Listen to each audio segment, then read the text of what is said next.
Dear participants, it is a great pleasure for me to welcome you on our first online conference, which we conducted together with MILMED Center of Excellence. I really hope that everyone is doing well, it is in good health in these difficult times. I see from the registration forms that we have more than 200 registered participants from almost all NATO countries, as well our partners. COVID-19 is a crisis of unprecedented scope and magnitude as it unfolds in an open, highly connected and interdependent global environment. The virus has generated an ordeal overwhelmingly straining existing response mechanisms and surfacing essential anticipatory and priority-setting shortcomings within our global society. Worryingly, and besides human life, COVID-19 has challenged values, principles, and procedures underpinning well-being, highlighting an urgent need for an overdue critical examination of what constitutes normally, as we should be by now, full cognizant of the fact that our standing could and should be improved so that we stand ready to face future challenges and better prepared. To be primed for the future, we must foster our resilience, as COVID-19 has been a test for resilience from the personnel, through societal to organizational levels. Various responses across the globe revealed that the pandemic had strained extant coping capacities of not only underdeveloped, poor or war-torn countries, but likewise, if not more severe, of the most advanced economically and technologically members of the global community. It is noteworthy that analysis and scientific-based research had long been alarming about the possibility and elevating risk of a high-intensity pandemic. Planning for preparedness and response, both at national and international levels, has significantly lagged behind requirements resulting from such assessment and statistics on the rapid spread of COVID-19 and the difficulties in meeting demand for protective and emergency equipment serve to ground this statement. Poor health status and polluted environmental degradation, particularly air quality, smoke levels in big cities, have been widely reported as increasing the negative effects of COVID-19. Climate change efforts should also be ramped up with a view to ensuring long-term solutions for increasing overall human security. As with any crisis, COVID-19 makes social inequalities surface to a greater degree, showing that we are short of the structural changes required for inclusive and equal societies. Little has been mentioned despite the dominant narrative across the globe invoking war rhetoric about the role of the military in the fight against COVID-19, or about the way the military modus operandi, particularly in terms of operations, in response to crisis could provide a model for decision-making and planning. Mobilization and allocation of resources and organizations and distribution of tasks among key stakeholders for the different stages of the crisis. These are just some of many considerations that we hope and aim to further explore at this conference. Focusing on shortcomings would allow us to better prepare ourselves to improve, adapt, and transform, yet in order to identify, we need to study positive examples, of which there are many across the globe. Remaining positive is crucial, yet not at the expense of staying abreast of what we have at hand. Now, more than ever before, we need to clarify and to critically examine our modus operandi, so that we may ensure a continuous and prosperous modus vivendi. In anticipation of our constructive deliberations, I should like to encourage you to take an active part in ensuing discussions. Also, note that this event is organized under the Chatham House rules with no statement attributions. I would like also to give the floor, because this conference we are organizing together with MILMED Center of Excellence.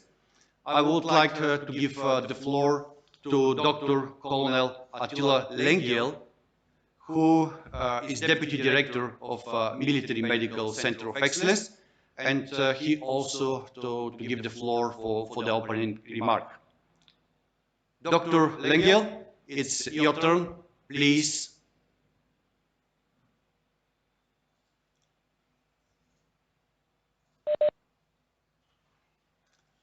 Dr. Lengyel, can you hear me? Of course, he is not here in Sofia. He is in Hungary, Budapest, and we're expecting him to call us.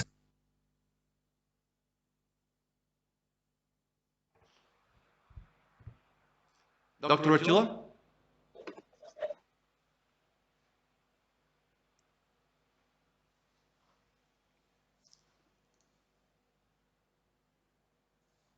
This is Colonel Attila Lengyel. Can you hear me?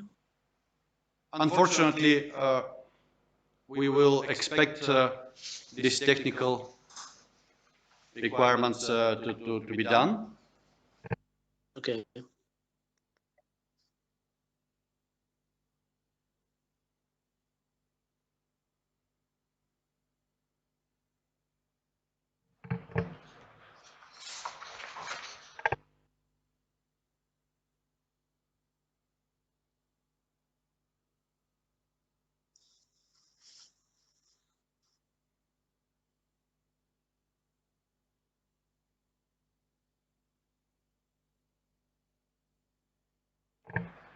Dr. Attila, can you hear me?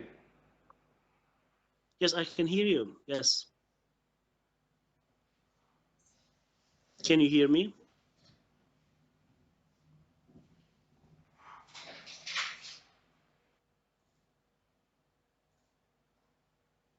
Dr. Attila, please, it's your turn. Yeah. Oh, Fine. Thank you. Well, Colonel Nikolov, ladies and gentlemen, dear colleagues, good morning to you all. I just hope that you can hear me loud and clear. Yes, we can. Excuse me? Yes, we can hear you loud and clear, yes. Thank you very much. So even on behalf of the director of the Center of Excellence for Military Medicine, Brigadier General Dirk Friedrich Klages, and even on behalf of myself, I would like just to thank Colonel Nikolov for inviting the Military Medical Center of Excellence to participate in this event with the Crisis Management and Disaster Response Center of Excellence, and thank you all for joining this reimagined virtual conference. I think that, and I believe that this event demonstrates the rapid result that our interagency teams can produce when called to task. I would also especially like to thank our presenters who have offered their time, expertise, and willingness to share their experiences and analyses with us today. The spectrum of threats to the stability and security to both NATO and our partner nations is challenging even in the best of times. The COVID-19 pandemic has highlighted how systemic vulnerabilities and external bad actors are quick to take advantage and exploit our opportunities to undermine good governance and multilateral solidarity. Now, more than ever, we must be vigilant to maintain our readiness, act and react to reinforce the strength and commitment of our alliance, to protect and defend our populations, economies and political systems. We, as NATO and our partners, must be prepared to prevent our adversaries from creating friction in the natural boundaries between peoples, nations, and organizations, or to undermine people's confidence in their governments and institutions. Clearly, NATO and our partner nations have a lot to do in this area and much to discuss. Venues like today's conference are instrumental in sharing lessons observed and the ability to analyze those lessons to decide how we will address the vulnerabilities exposed during the crisis. The COVID-19 crisis has shown the weaknesses of alliance nations in areas of surveillance, strategic communication, supply chain, and the ability of synchronizing and rapidly responding in a human security challenge. Over the past 2 months, the Military Medical Center of Excellence has worked to fill a small portion of the gaps in outbreak detection and exchange of information identified by the work of the CBRN community on the smart defense projects related to bioresponsiveness. Specifically, we have provided the medical community with a continually updated situation report on the COVID-19 crisis that includes links to the most up-to-date treatment protocols.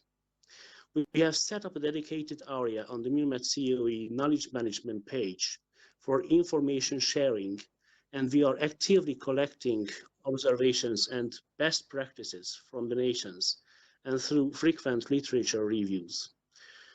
The NATO Chiefs of Medical Services recently developed and sent a questionnaire to the Surgeon Generals of the Alliance and partner nations.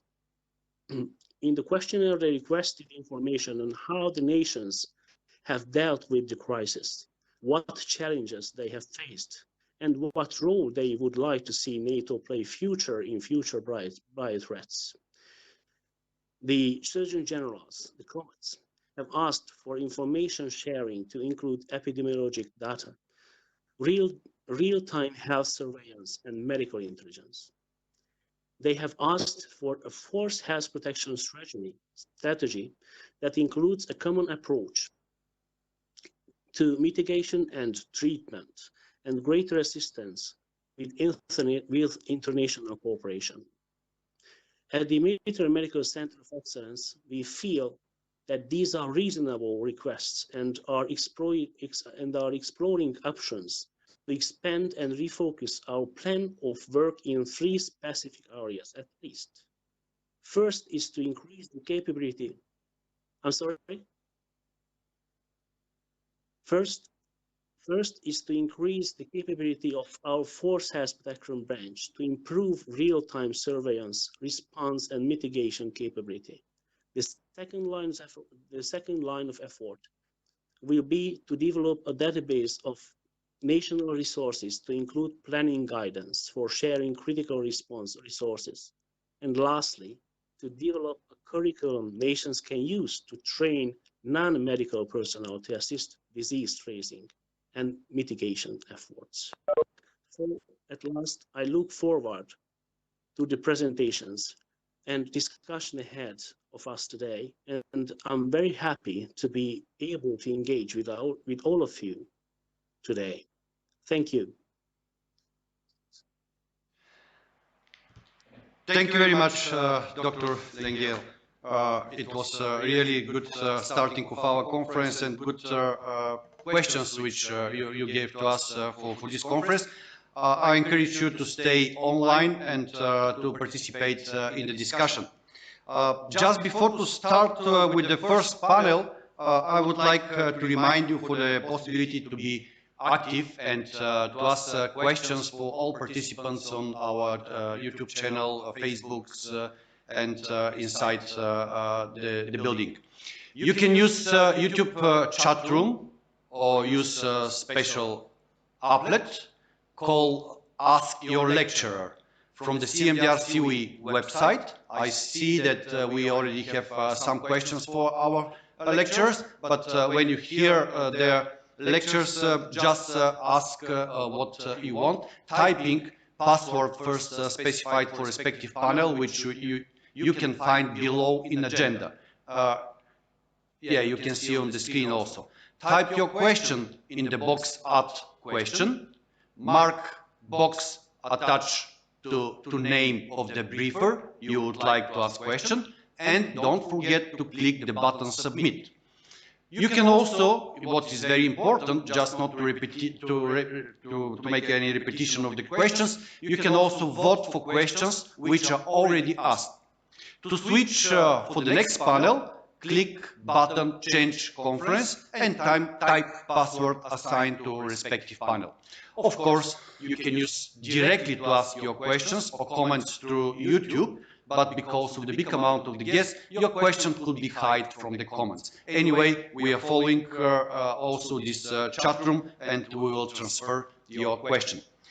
Now it's time to pass to the first panel. First panel, as you know, is dealing with pandemic, managing crisis, and we will have lecturers, 4 lectures from Greece, Poland, Jordan, and Bulgaria. The first speaker is Captain Navy George Savaras, who is Deputy Director of CMDR COE. He will present a short brief of the initiation progress and the latest updates of the COVID pandemic fight in Greece since the 26th of February. George, it's your turn now. We are waiting for your inclusion. Can you hear us? Everything is fine? Yes, I can see. Yes, sir, I can hear you. Thank you very much. The floor is yours. Thank you very much, sir.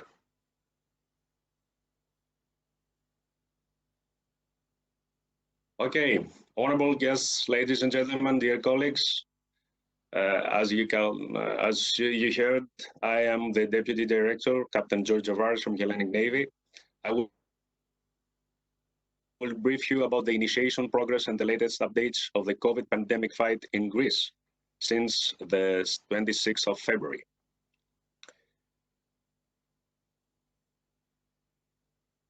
Are we ready with the presentation? I think that we should not see the notes.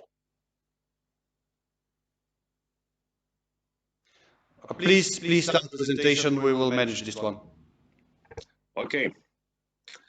So until the 13th of May, in Greece, there were reported 2,760 confirmed infections and 155 deaths due to COVID-19. 112,042 clinical samples were tested, corresponding to 10,750 per million population, of which the 3.7% were positive for the coronavirus. The first confirmed case was reported on the 26th of February in Thessaloniki, concerned a 38-year-old woman who had recently visited northern Italy. As an initial response, the Greek government moved quickly to cancel its year carnival events nationwide, and by March 10, schools, universities had cancelled all classes, followed by the closing of all cafes, restaurants, libraries, and museums around the nation on March 13. Within 3 weeks of the first documented case, all cultural and commercial enterprises were shut down, as were sports facilities and areas of religious worship. Cities or villages with gradually increasing numbers of COVID-19 cases were strictly quarantined. On March 13, the first death was reported. A 66-year-old man, member of a pilgrims group, who had recently traveled to Israel. Actions such as closing of all education and training facilities and institutes, lockdown and fully quarantine vulnerable big cities, towns, and villages have protected the national health system and somehow eliminated the number of deaths. Also, the tenuous effort concerning the tracing of each confirmed case lead as an outcome to the person-to-person infection rate to remain under 1, close to 0.5, according to the Greek National Health Organization. The correct communication of the information was also a vital element during the decision and implementation of initial actions by the Greek government. The limitation of fake news, or conspiracy theories was achieved by a very well organized media campaign followed by a detailed and briefed nationwide everyday broadcast conducted only by the head of civil protection and an infectious disease specialist. The public was well informed and thus persuaded to implement preventive measures, enduring not only social distancing and isolation, but also new financial hardships from an economy that came to a standstill. Greek authorities were quick to designate certain hospitals for the treating of COVID-19 patients. To ensure that they would remain isolated rather than treat them in all the hospitals across the nation wherever the victims lived. As an outcome, the healthcare system never reached its capacity, nor even came close to it. Only about a quarter of the initial available intensive care unit beds were used, and medical visits at all settings decreased substantially. The aim of the Greek National Health Organization remains to reach, in so terms, 12 beds per 100,000 citizens, which is the European Union's average. Currently, the respective number is about 1,020. From the financial perspective, and regardless the long-term period of economic depression, Greek government announced a package of measures to support the economy, businesses, and employees affected by the lockdown period. The measures include the suspension for 4 months of tax and social security obligations of corporations that were ordered to close by the state decree, with the sole condition that they do not dismiss any workers. This measure covers about 220,000 businesses and 600,000 employees. An €800 stipend also included, as well as a 4-month suspension of payment of taxes on employees of businesses, the activity of which was suspended, and on freelance professionals who work in sectors affected by the pandemic. In addition, a revision of the state budget, also announced by the Prime Minister, to allocate more than €10 billion in support of the economy. Since Greece based almost 30% of its total GDP on tourism, there are a lot of concerns and debates about what is going to happen in the next tourist season.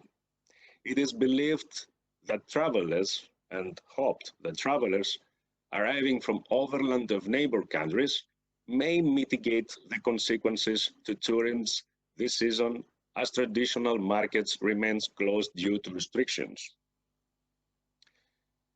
On the 4th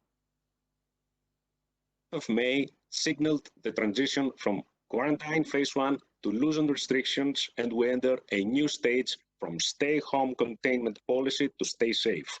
Phase 1 was the actually lockdown period imposed on 23rd of March, lasted 42 days, and the main goal was the control of the virus spread. According to the results, indeed, Greece succeeded to contain the spread of the infections, as on 3rd of May, the last day of phase 1, only 6 new confirmed COVID-19 cases and 1 new death were announced. Phase 2 has started on 4th of May by the gradually rollback of COVID-19 restrictions. The main goal of this phase is to gradually and safely restart the social economic activity. The plan consists of specific milestone dates and extends throughout May and June, and may be revised as it will be evaluated continuously against the COVID-19 infection rate. The use of a face mask is mandatory in all means of public transport, taxi, and health premises. Civil protection and healthcare is planning ahead and prepare all structures and build social resilience for a possible second wave of pandemic by studying all lessons learned from the previous period and, of course, other countries. The likelihood of a serious local disease spread still exists, especially in closed structures, such as immigrants and Roma camps. Greek government applies isolating measures or relocating case by case in the camps where confirmed infection exists in order to tackle the further spread of the infection between immigrants or Roma and the relevant local communities. The overall situation up to this point is assessed as optimistic but still fragile. Thus, continuing vigilance and self-discipline is vital. It seems that the main key to success, in my opinion, in Greece were first, the fact that human life always remained the first priority, no matter how great the cost might be, and second, the well-informed citizens that believed in the measures taken and support them with self-discipline. Concluding, I would like to wish all countries to escape from the labyrinth of this pandemic by following carefully, as Ariadne's thread, the personal discipline rule as Greek mythology cites. We need calmness, focus on the final goal, individual responsibility and collective maturity in order to restart the global growth engine by flattering the COVID-19 infection curve. This concludes my short brief. Thank you for your attendance. Thank you, George. Thank you for that informative briefing. We have one question to you from our spectators. What was your national authority most successful decision measure so far? Maybe more than one. And the second question is, if you could go back in time to the beginning of the crisis, what would you advise to be done differently? What about pre-crisis time? What could have we done to prepare better? Sir.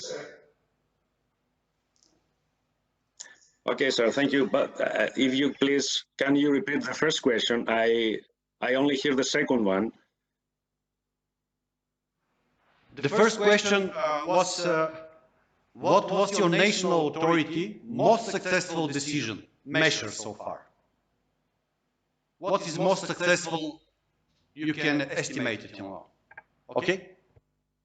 Okay, sir.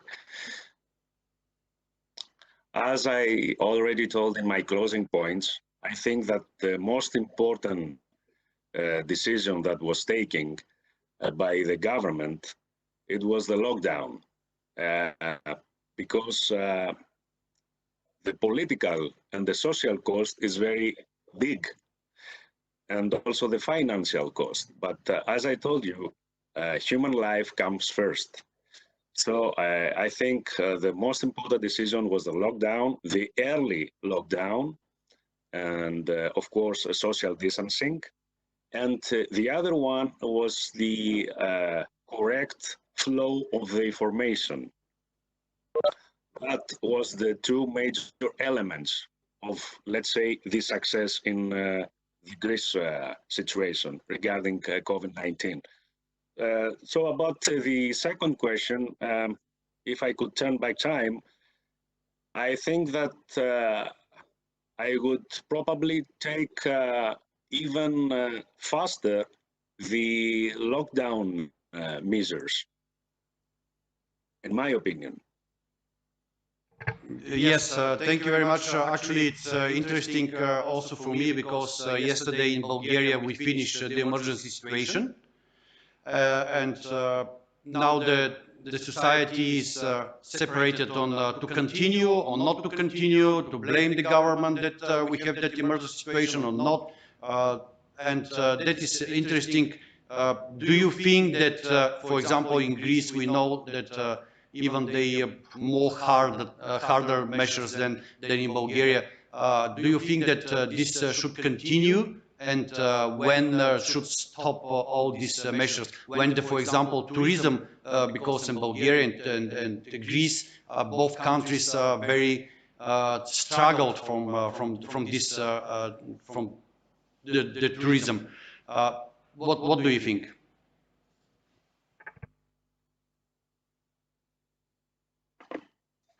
Yes, sir, I completely agree with you. Yes, that's the situation. Yeah. Yeah, and here is now, because it's the summertime, we believe that this COVID-19, we hope so, actually, we not believe, but we hope that this COVID-19, maybe the high temperature will be decrease the influence of this pandemic. But I would like to continue with the next presenter. Because the same questions we'll ask and Poland and Jordan and Bulgaria, of course, and to the end, if we have time, we can make additional discussion. Let's hear the next presenter, Colonel Dariusz Dobron. He's transformation branch head in CMDR, and he will present briefly the Polish experience in fight of the COVID. Dariusz, the floor is yours. Can you hear us? Let's first see that everything is fine with the connection. Yes, sir, I can hear you. Perfect. And The floor is yours. See and hear me as well. Yeah, everything is fine. Please, the floor is yours. Thank you very much. Let me share my screen with my presentation first.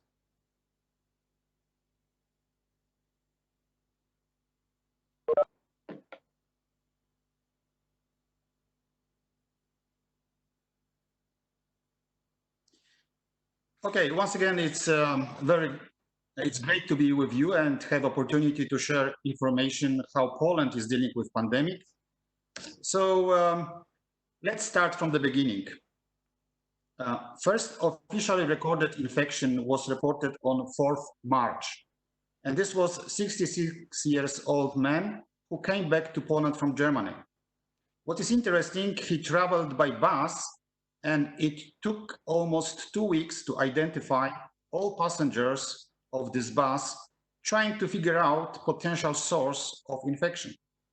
By the way, many of them were infected in fact. First officially recorded death was on 12th March, and this was 57 years old woman from Poznań. She was in a critical condition from the beginning, having symptoms of severe pneumonia. Polish government reacted quite fast, and first decisions were taken on 12th March by closing all schools, universities, and nurseries. And by the way, some of them are closed till now. On 14 March, government declared state of epidemic, which gave to the government more direct administrative authority. Finally, on 15 March, entire country was locked down, starting with stopping all international air and railway traffic, re-establishing border crossing points with Germany, Czech Republic, and Slovakia. Later, typical restrictions were implemented like social distance, obligatory quarantine, closing of places with high risk like cinemas, theaters, cosmetic salons, and hairdressers. Okay, let's look on some statistics. So currently we have more than 70,000 confirmed cases. 861 people died, and more than 6,000 people recovered already. We have still more than 2,500 people hospitalized, from which almost 100 is in serious condition. With more than 96,000 are still in quarantine. The most affected region of Poland now is Silesia, which is in the south of Poland, where recently main source of infection were in coal mines located in this region. Also, most populated regions like Warsaw, Wrocław, and Poznań are in the top of disease. As you see on the chart, the trend of new cases is decreasing from the peak, which was around 19th of April.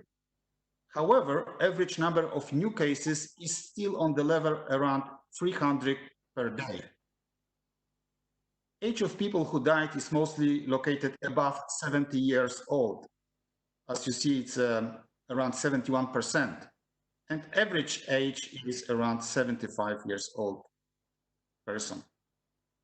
But there was one case of very young man, 18 years old, who had diagnosed coronavirus, but combined with severe epilepsy.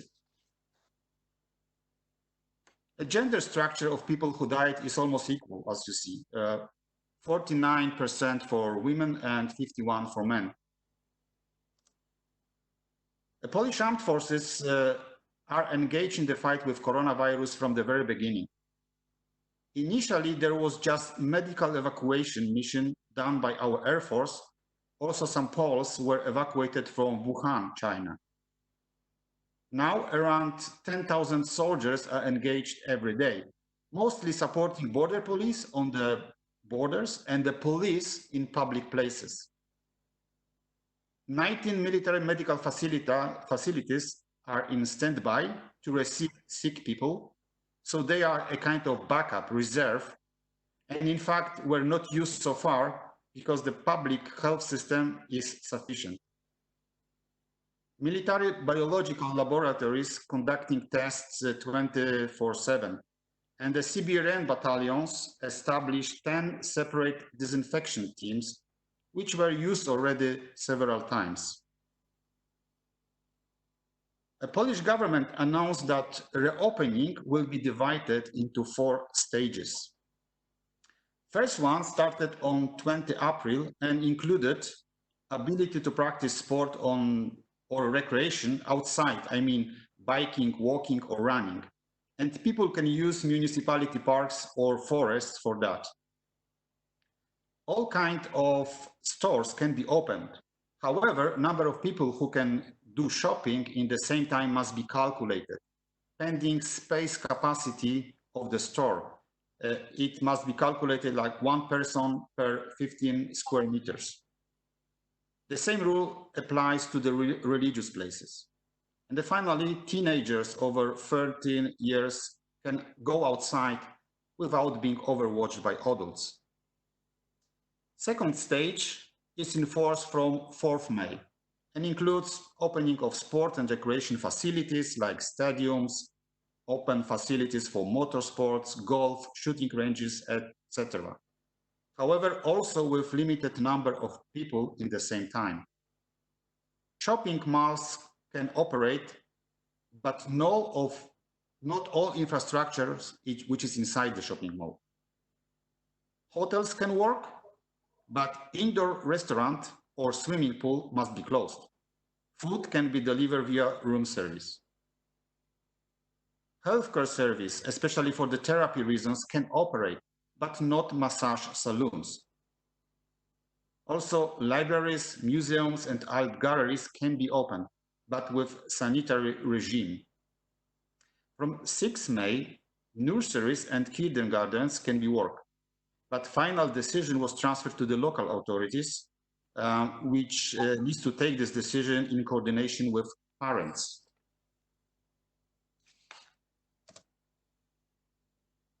So what is in front of us?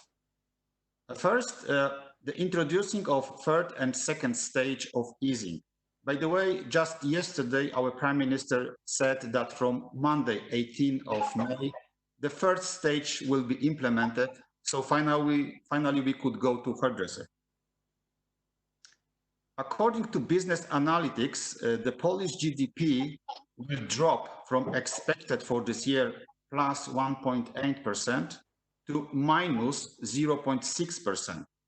But I could say that this is very optimistic prediction. So far, there is no visible sign that unemployment grown due to pandemic. Now it's on the level 5.7%. In summer, this is expected that will drop a bit due to the seasonal works, but at the end of the year, it is expected to grow once again, maybe even to 8.5. To summarize my presentation, let me say that we are in the new situation and seems that nothing will be the same like before. So we have to adopt ourselves. And to win this war, we need to build and maintain efficient healthcare system. We have to introduce fast and public diagnostic. And hope we will have the vaccine for coronavirus very soon. However, all of this needs time. Therefore, we need to be patient. That's all from my side. Hope that you receive it well, and I am pending any questions. Thank you, Darius. Thank you very much for that informative briefing. Actually, the questions become more and more.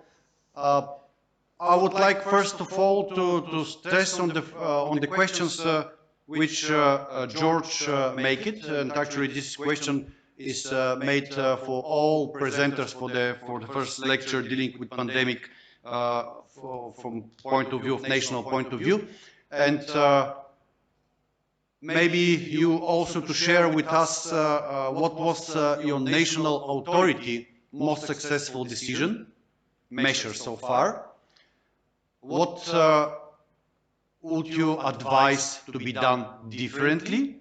And now we have 2-3 questions where they are interested more with how could you focus on some of the military implications for your country? Could you share what the force protection measures taken by your armed forces so far, and how do you see their implications to your readiness and warfighting capabilities? Okay, we'll try to answer in the sequence. So, starting from first question, I think the most successful thing which our government done was the quite fast lockdown of the country, because this prevent of spread out the coronavirus either from outside but also inside. Of course, there were a lot of controversy because we have to suddenly re-establish the border crossing points on the borders of Schengen, which were dismantled many years ago. And this stopped traveling not only for the Polish citizens, but the other ones who would like to cross the country. However, this, I think, was a very good decision and done very fast. If I can go back and what could be done better, I think we should have a better prediction, or I would say awareness system. So there were signs about this pandemic, and we were not prepared enough. We suffered some problems, especially with protecting equipment, masks, suits, and all this stuff. We not realized how much of them we needed for every day for hospitals and those who are dealing with the sick people. Coming to question concerning the military, as I mentioned, the Polish armed forces were engaged from the very beginning, and a significant role here have territorial defense forces, our National Guard, and they really did a splendid job. And every day, as I mentioned, 10,000 soldiers are engaged every day, and they are all over. They are on the borders, they are on public places, maintaining the public order. They are transporting medicines and equipment between the hospitals on the places which are need this. And they as well even helping with psychological help to the people who need it. So I would say that there is a huge implementation of forces to the civil side. So this cooperation, the military and civilian side is great. I hope that I answered your question, sir. Yes, of course. I will skip the next question. I will keep it for the next presenter, because the timing is approaching. And I would like to thank you one more time for this very informative briefing and good answers of the questions. I think that I share your opinion. I have something, but if we have time to the end of the lecture, I will share also my opinion about some measures which and how to be more, better prepared. Let's go to the next presenter. The next presenter is very interesting for us because he's not from the NATO countries, he's from partner countries, from Jordan, and Colonel Zuhair Tamimi, who is the head of training and qualification section in Jordan. He serves as colonel in the military career, has been a challenging combination of command and staff roles in the Jordan Armed Forces and the United Nations. He is working now at the center on preparing policies, strategies, and plans for internal and external training and joint exercises at all levels: strategic, operational, tactical. In brief, he will present how the pandemic crisis has developed in Jordan besides the governmental and social measures and decisions, continuity of government during crisis, and conclude with some summaries. Actually, this lecture is very interesting because Jordan is very close to Bulgaria situation and almost in the same disease person and the same parameters. I would like just to open a bracket. We are working very close with Colonel Tamimi, and next year actually we will conduct together 12 common events with courses, seminars, even exercises. Tamimi, I'm very satisfied to hear you and welcome on our conference. Now the floor is yours. Can you hear us? Yeah, I can hear you, Colonel. Good morning, ladies and gentlemen, and thank you for your this nice presentation. Actually, my name is Zuhair Tamimi. I'm from the National Center for Security and Crisis Management. It is, you know, many thanks actually for the CMDR Center of Excellence and for the NATO partners to give me this opportunity for give just a short presentation about the role of our center during this epidemic disease. Actually, I will start my presentation talking about the role of our center during COVID-19 pandemic and the continuity of government during this actually crisis. And my presentation will be under the following headlines. They are shown on the screen, I think. Yes, everything is fine. Actually, the center working in three levels: tactical, operational, and strategic. And from the first time when we were dealing with this pandemic, we were activated at the strategical level. And this crisis was going through our concept of operations. When we predict that it will be a crisis in Jordan, there was a close follow-up from the center and evaluation for this, and then there will be activating for the list of our directors. Directly, the board of directors were gathered, and there was a brief, and they declared it as a crisis at the national level. And you know, the board of directors appointed the Minister of Health in Jordan as the crisis leader, and now the center operates as a command and control center. Of course, all the emergency operation centers were activated all over the country: the ministries, the private sector, the JAF, the security agencies, as well as Ministry of Foreign Affairs, through our center connected with all of these, and also providing the common operation picture to all those who are working on the center. Now we deal with this actually pandemic by responding to epidemic diseases and activated. There are 10 national contingency plans have been established by the center in cooperation with different ministries and security agencies. And one of these national contingency plans were the plan which is responding to epidemic diseases. It is fully activated. Now I will go just through and go in brief with the sequence of events, starting from declaring the first case in coronavirus in Jordan.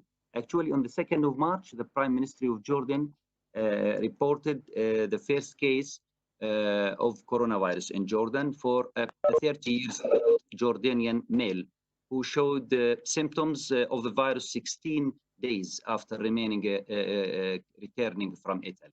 So now our center has been activated, like I told you, at the national level to follow the pandemic through activating the National Contingency Plan for Pandemic Prevention and appointing the Minister of Health as a crisis leader. Of course, all liaison officers from all ministries, institutions, and security agencies were attached to the center. Many of them were participated in different exercises and workshops held at the center within the DCP project and other projects as well, which had the greatest impact in dealing with this pandemic in a systematic and professional actually manner.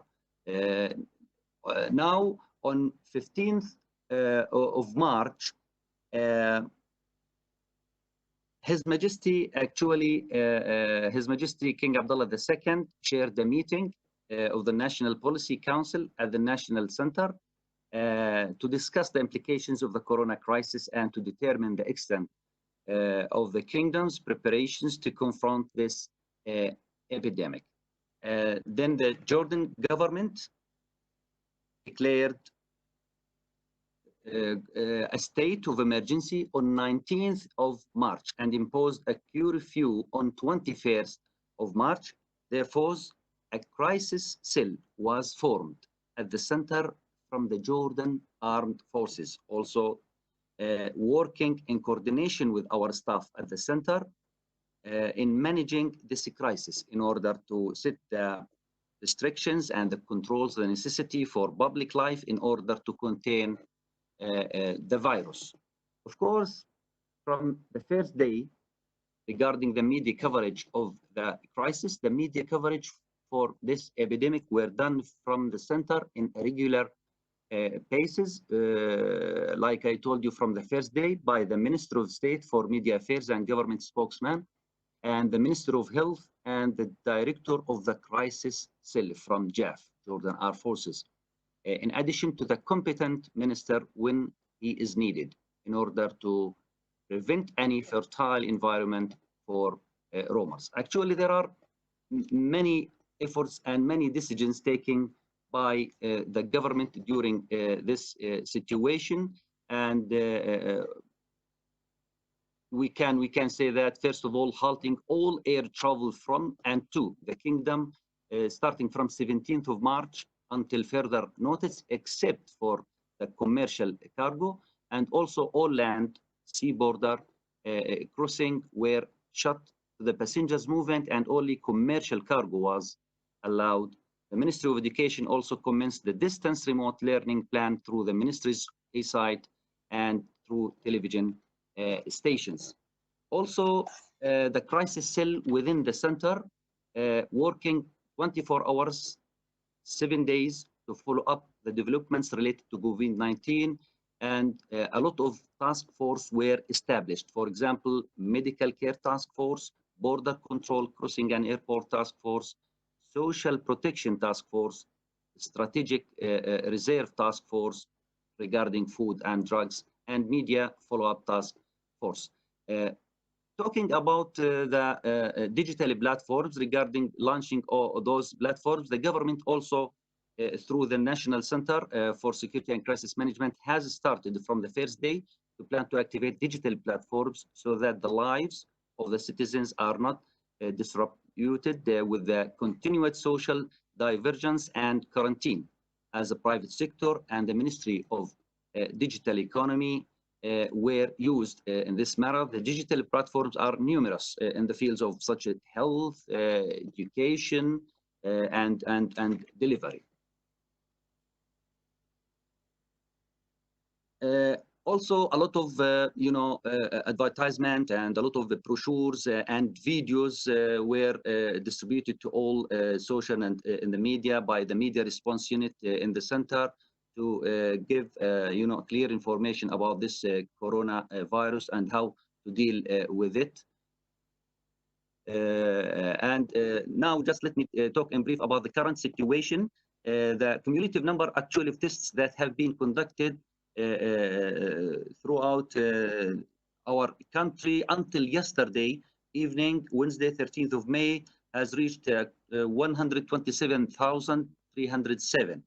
And actually, at the beginning of the crisis, there was limited number of beds, but now we have approximately 1,513 beds ready to receive the cases of coronavirus.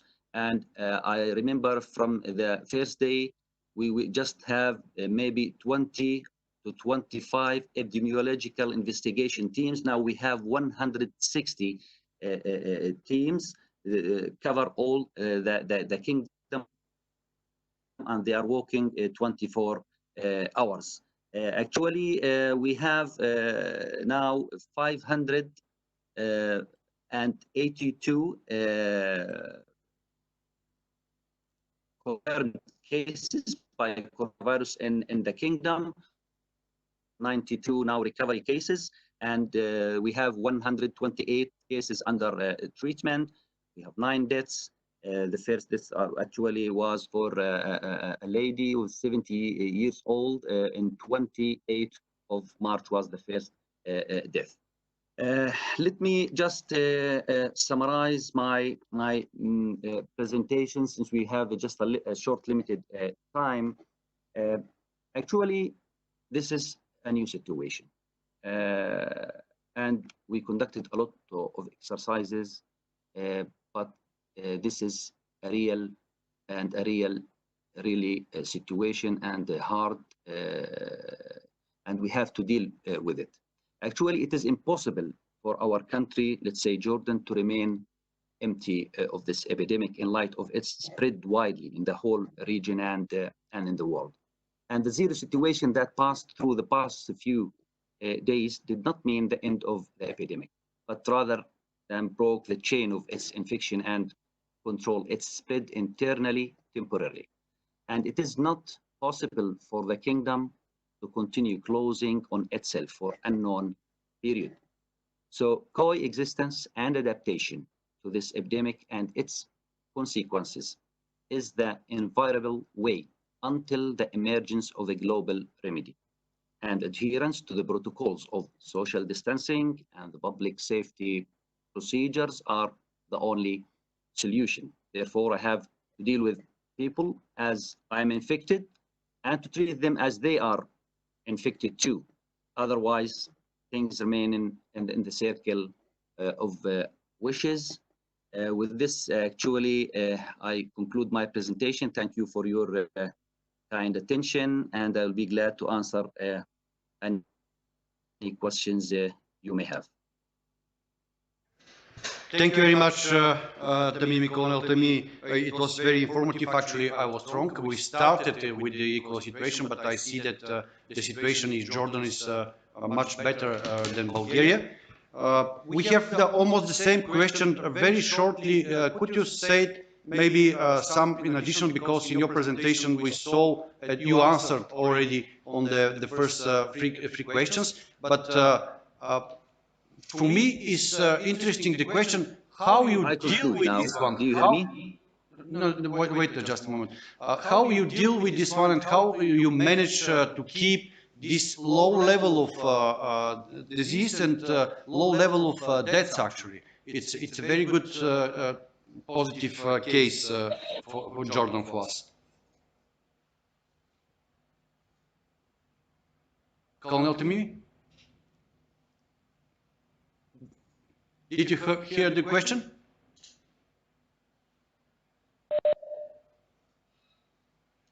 I conclude. Do you hear me? Colonel. Yes. It's obviously the connection is here. Please stay online, and after the Bulgarian presentation, I'll try again to ask a question about the Jordan. Okay, next speaker. I will turn to the next speaker because we have only 5 minutes for the panel. Is Lieutenant Colonel Svetozar Busilkov. He is an expert in doctrine and standardization field in Crisis Management Disaster Response Center of Excellence.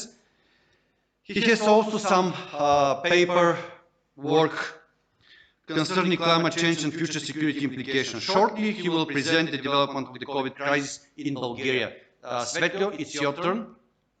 Thank you, sir. Thank you. Yes. Good morning, ladies and gentlemen. Hello from Bulgaria. Firstly, I would like to start with one good announcement. Yesterday, it was the last day of the Bulgarian state of emergency. However, from today, for a period of 1 month, we will be in a state of lower emergency.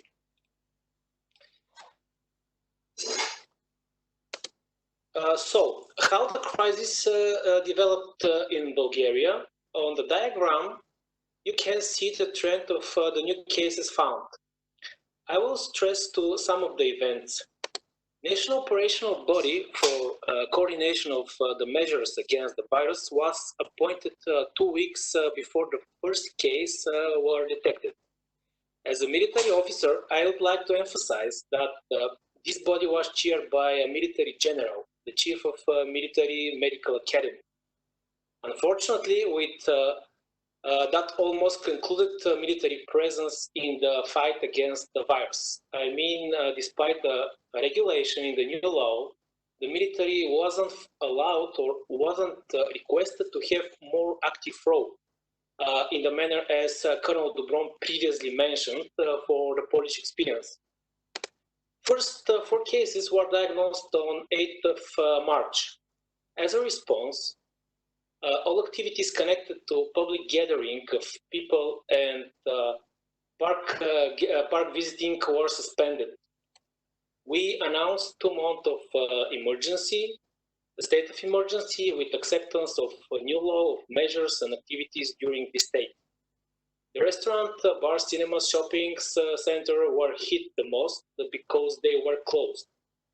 A very positive thing was that the educational system showed excellent flexibility and simultaneously with the state of emergency and closing the schools, the homeschooling was activated. Another severe reaction followed. For 47 days, the traveling between the districts in the country was limited for working travelers only. And one new happening for Bulgaria, on 5th of May, the government made official request to Euro-Atlantic Disaster Response Center Coordination Center for international assistance for transportation of medical and protective equipment. According to the national authorities, the peak of COVID infection was in the last week of April, after the Easter celebration. Yes, for the diagram, it could be seen, this peak clearly, but the European Center for Disease Prevention and Control analyzed that despite in slow rate, we are still in accelerating period. The picture of new cases and active cases represent this inclination. Nevertheless, currently the situation in Bulgaria is shown on the slide. About the upcoming months, we and CMDR COE have made analysis of the last 100 years pandemics. You can find this information in some of our reports in our website. But if we suppose that the story with COVID-19 will repeat in the same manner as the Spanish, Asian, Hong Kong, and swine flu, we can predict that in the next 18 to 24 months, the virus will be active. For this period, we could expect 3 different scenarios. A series of repeatedly waves with a little amplitude even during the summers. The second is a higher wave in the upcoming winter, and slowly reduction of the infected people in a model without clear waving. So again, nevertheless, which curve will occur? The expectations are that within the next 2 years, the virus will persist actively. One really bad consequence from the pandemic is the rising of the unemployment rate. For instance, in Bulgaria, for those 2 months of pandemics, the unemployment grown almost 3 times on daily basis. Such amount of job losses gave ground to some economists to compare COVID crisis with the huge depression. I really hope those predictions not to come true.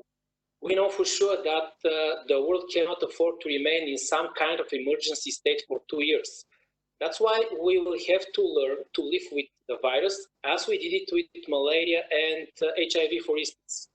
Last but not least, in that time, we must do a lot of efforts to deal with the secondary effects that pandemics causes, such as economical losses, unemployment, psychological disorders, and growing division in the society. Thank you very much. Thank you very much. Thank you for your attention. As a final remark, I would like to emphasize on this reflex we have built concerning the physical distancing. For only 2 months, we have learned to follow some regulation unthinkable before that. But I really believe that the current new emergency epidemic situation, not only in Bulgaria, but also in other countries, will be the first step towards normalizing our routine life. Thank you. Thank you for attention. Thank you very much, Busilkov. Actually, it was very informative. I know that you have a lot additional information which you would like to share with our listener and spectators. But anyway, as you mentioned, all our reports from the Crisis Management Disaster Response Center of Excellence are uploaded on our website. You can go in library and download it and see what are the recommendations and conclusions week by week, because we made every week a weekly report, actually. Unfortunately, our time is off for the first panel. It was fortunately, the Margarita Kumanova was busy in the morning session. That's why she will be presented. I see even that she already have some questions for her, but she will present her presentation in third panel. In third panel, she will be from 1:45, I think. We will upload the new agenda. I would like to. We have a lot of questions. I would like just one question because it's interesting for me. I'm sorry, Steve, just 2 minutes and you'll be coming the next lecture. The question from to Tamimi. Can you hear me, Colonel Tamimi? Yes, I can hear you. Yes. Yeah, the question is very shortly to answer how the local population accept these measures imposed by the government. Do they clearly understand the message from the government? How will you communicate this to your audience? All right, thank you for your question. Actually, like I told you, from the beginning of this crisis, everything was done and was controlled under the umbrella of our center. So all the government, the spokesman from the government, the Minister of Health, even the Jordan Armed Forces, the crisis cell director was there, available every day. The media campaign were covered, and there was a daily brief for all the people in Jordan, for all the people in the kingdom. A brief for all the instructions that they have to go. For example, the regulations, keep the social distances, also the safety procedures, how to deal. And of course, also all the restrictions and the control, the movement by the crisis cell director, and followed by the current situation daily about the infected persons and about all the patients and the health situation. So all the people were waiting for this media coverage daily. So this prevent them from follow the instructions and to take care about this coronavirus even through their daily life now, for going for shopping, going for making anything. So they have to be careful. So because of that, everything was controlled in a very perfect way. Because the early decisions were taken during this crisis by closing the borders, by control the movement of the people until all of these, the joint effort between the Jordan Armed Forces and the center and all the ministries, reflect the situation and restrict and minimize the number of the victims and the infected. Thank you. Thank you very much for the answer. Actually, it was very interesting because now the society become to be separated of is everything all measures which government try to provoke and to convince the populations to manage. And from other parts, we have another society which said that this is a myth. That's why we would like to contact with Steve Recker. I'm sure that he is online. He was so polite. He is now in California. He was so polite to be in 2 o'clock in the morning, waken just because of our conference. Hi, Steve. I hope that you can hear us.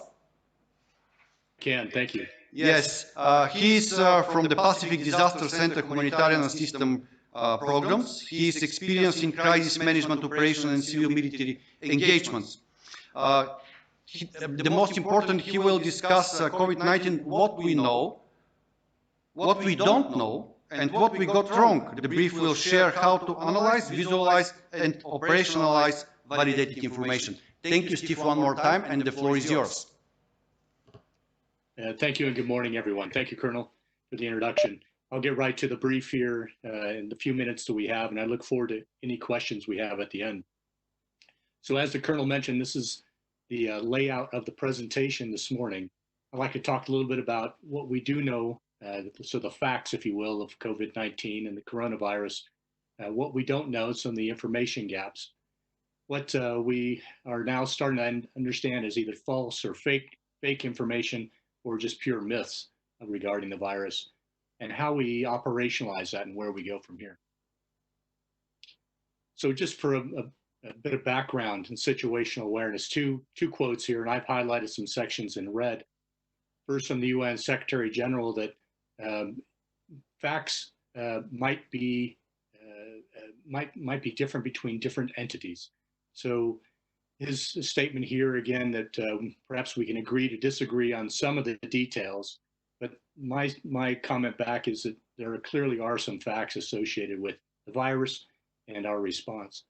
And then from Secretary General Stoltenberg as well, that our purpose primarily is to strengthen the resilience of our populations, and we're going to have to be very, very much aware of fake and false information being shared and guard against the hazards of that. So what do we know? First, there is a lot of information, and from the excellent presentations this morning at a national level, we have a good sense of how this virus and our response is played out locally. But as an overview, as of yesterday, there are 4.3 million confirmed cases worldwide. You see the death figure there reported underneath. We know as well that the first cases were identified in Wuhan, China in late 2019. Just anecdotally, I'd like to share that for those of us that were in uniform or are still in uniform, that the World Military Games were held in Wuhan, China in October of 2019 with over 9,000 participants worldwide, 300 countries participating, 100 countries participating. So for those that like to believe in conspiracy theories, maybe that's something to think about. We also know that the number of new cases worldwide has more or less flattened. to around 80,000 cases per day. It's a little bit higher than that, but there's a general flattening of the curve of how many cases, and that gets to two different points. One is there's a general sense that we're underreporting the total number of cases and the number of cases per day for a variety of reasons. And getting to this next point, we know that the virus has symptoms. We're well aware, I think, of some of the basic symptoms of the virus. We also understand that there are many of us that may have the virus but are showing no symptoms at all. And so that impacts the number of cases, of course, reported if I'm not going to the hospital with the virus. We also know that the transmission method is both via direct contact, so touching a surface, but also via airborne means. And I've asterisked that only to suggest that we also know that the seasonal influenza is an airborne virus, but what's different here is there's some sense that this particular virus lingers in the air and can stay long after me, if I have the virus, if I cough, that the virus particles stay in the air. And then finally, we all appreciate that there is yet no vaccine, no cure associated with this virus, and predictions are maybe late fall, as soon as late fall, or into 2021. And not surprisingly, there are major information gaps. As I just suggested, we're not sure when the vaccine will come out. We also are a bit uncertain whether or not we can be reinfected with this virus, and whether those that have been infected that have antibodies, that those antibodies might help others to prevent infection or to lessen the impact of the infection. We've all heard a fair amount about herd immunity. That is, a majority of people getting it, so therefore, and recovering from it, and so therefore being able to go to work, to live normal lives. Again, we're still uncertain about the impact there, and so we're using the best science we can here to understand whether or not herd immunity actually works in this case, as it does in some other diseases and viruses. And then there's a Swedish model, and not to oversimplify, but for those that are familiar, the government of Sweden decided to maintain a general open posture regarding activities. So not closing all public spaces, not closing businesses. They did maintain a very aggressive campaign to protect the elderly and to protect those that have preconditions that were, again, might be in greater danger of contracting the virus. But as the Swedish Prime Minister said, the results are still out. This is a marathon in Sweden as well versus a sprint. And so there are no quick fixes here. So there's still waiting to understand the success of this type of model. And so I'd ask to consider here, as we've looked through what we know and where we are lacking information, what has led us to these figures, what has led us to our understanding so far, and that's validated science. We use an iterative process, and I've highlighted here in terms that at least I understood as a former military officer, that we learn, we train, we exercise, and we evaluate, and then we repeat that process. Right? So we expect science to be imperfect, but we also expect science to get better and provide better information as this evolves. Now, some of the myths and misconceptions include the 4 broad categories that I've identified on the left-hand side of the slide. First is there's a general scientific basis that this virus source was not produced in a lab.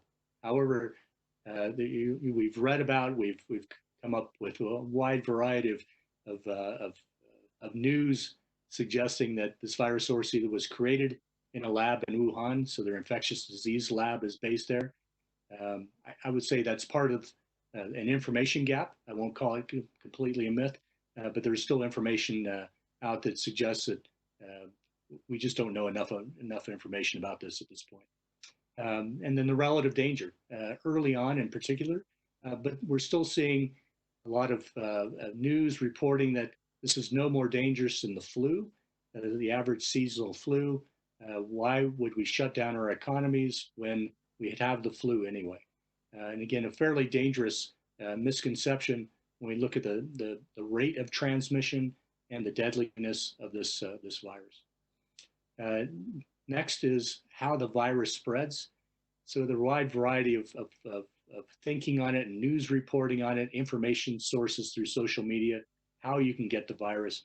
And as I suggested early on in the slides, there are two primary ways: one, direct contact; two, via airborne, so an aerosol type infection transmission. But nevertheless, those that are looking for ways to reopen economies are looking for every chance they can to say, no, this doesn't spread very airborne, means rarely very contact. And then notion of cures. And there's been a lot of bad information spread on what actually might prevent or might cure coronavirus, and everything from injecting cleaners into your system to just being out in the sunlight, which I think is a justification for beach holidays and warm climates. My favorite, and unfortunately it turns out to be true, is that alcohol cures the coronavirus, and unfortunately that's just a myth. So where do we go from here? So how do we think about the information that we know is true, where we're lacking information, and that what is purely just made up or myth? And part of what I'd like to get across here is that we have science, but science is only good if we make it relevant. So we want to put that information and data that we have into a context that can be used by both the general public, but also policy and decision makers and military decision makers. And as Secretary Stoltenberg mentioned, that we'll be facing a steady onslaught of fake news, false news, myths associated with the coronavirus, and we have to be ready for that. Science can help. So we're all familiar now, I think, with many of the visualization tools that are out there. And these are designed at a glance to provide decision support. This next two slides are just two quick examples of how we think about information and how it can be used to answer a critical question. This particular slide shows hospital bed capacity and occupation rates in Sierra Leone. This was based on a Ministry of Health urgent request. And so in a quick visualization using data, we can get to that answer. Right? We can provide a decision support product that gets to answering an immediate question. It provides location and context. And again, from our military backgrounds, this gets that notion of human terrain mapping, right? So we're using geospatial technologies, we're using good, validated information to map something that will help human decision making. These slides as well, again, a quick visualization that when you apply multiple layers of data, you can derive additional information that will be useful for decision makers. So taking statistics and impacts in context. So the slide on the right showing a number of cases in Afghanistan, vulnerable populations, and then at the lower right hand, the comparison. So again, as a decision maker, how am I doing in Afghanistan compared to neighboring countries? Am I at a higher rate? Am I at a lower rate? So at a glance, this information graphic using good data can validate that. The slide on the left, and I can provide that separately for any of the countries involved in this call. As for Bulgaria, it's a planning document just listing whole healthcare capacities from PDC's risk and vulnerability assessments. So closing in on the end of the brief here. As always, we look for relevance, right? Good data, any information is just that until it helps make a decision or enables a better decision. So a couple of points here I'd like to highlight. One is that we're facing coronavirus now, but no surprise, we operate in a multi-threat environment. So the coronavirus, as pressing as this pandemic is not the only concern we have. So we will likely see an increase in cyber activity. We're already seeing indications, target against NATO, target against our national resources and infrastructure. we should expect to see more. We should expect to see continuing proliferation of false and deceptive information for a variety of political or criminal activities.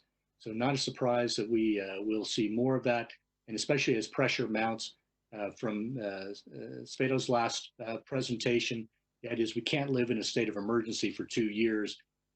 That notion alone will drive more false and deceptive information to change policy, to change behaviors.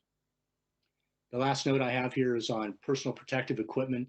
Do we have enough for our NATO HADR missions, as well as our security missions? Are we in fact ready for 2 years plus of this pandemic? We think of crisis management in the terms of identifying threats, understanding the vulnerabilities. Our relevance is based on how we plan, how we prepare for events, predicting, and then adapting to the unknown.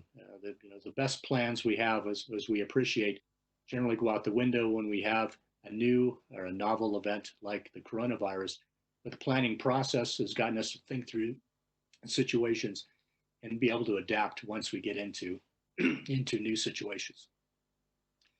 With that, I offer up the opportunity for any questions.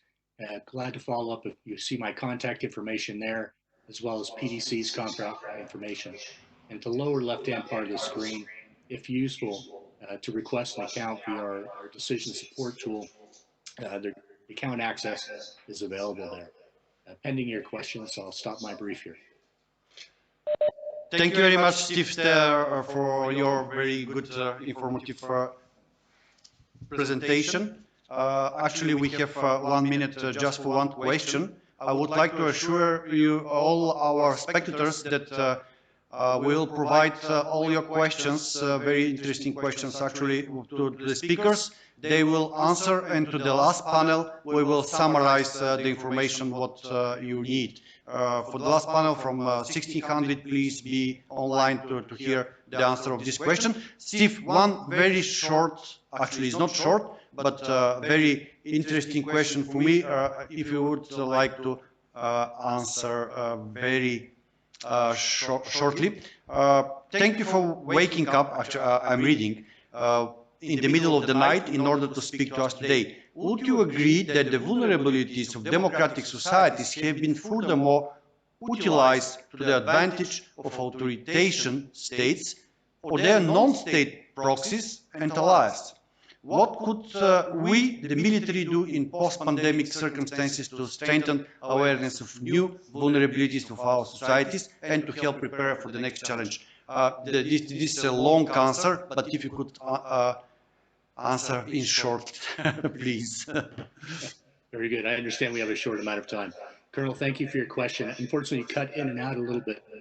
But looking at the vulnerability of populations to false information, and what can the military, what can we do maybe to counter the narratives that are being put out, both for military reasons, security reasons, but also for the general population. I think part of it is to reinforce that we get to better decisions through good information. And so maybe it's spinning the false information around to ask questions. Why is that information right?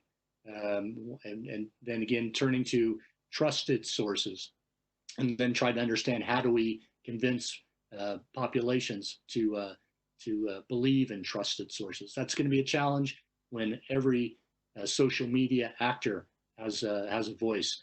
And so we just have we need to have a stronger voice. We need to make sure the information we have is based on reliable data that we can prove and share again and repeat. I hope that helps and answers your question, Colonel. Definitely it is.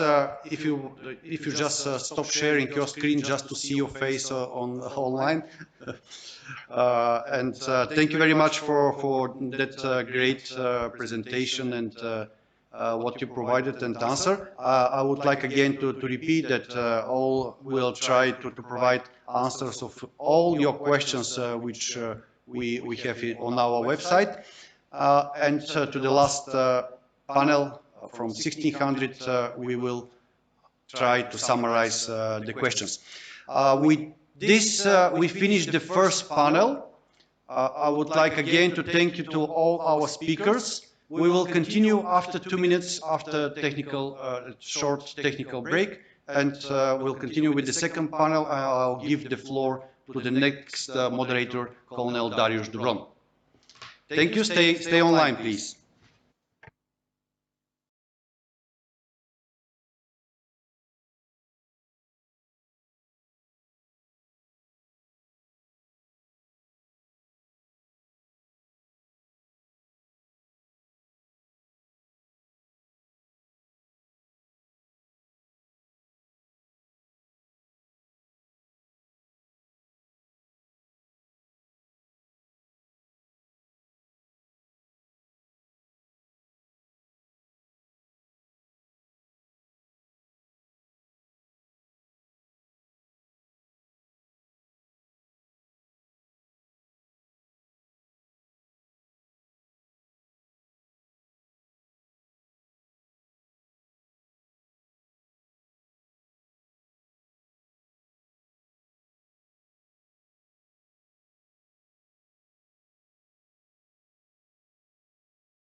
For technical switching between the different panels.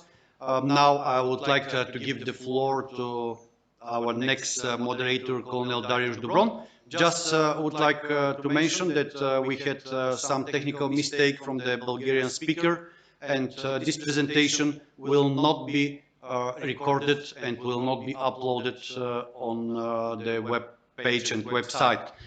From that perspective, I would like to apologize from his name for this mistake. It's a naming of the country, but hope that we will not repeat again. Okay, thank you very much. And Dariusz, now it's your turn. Please, panel 2. Good morning, ladies and gentlemen.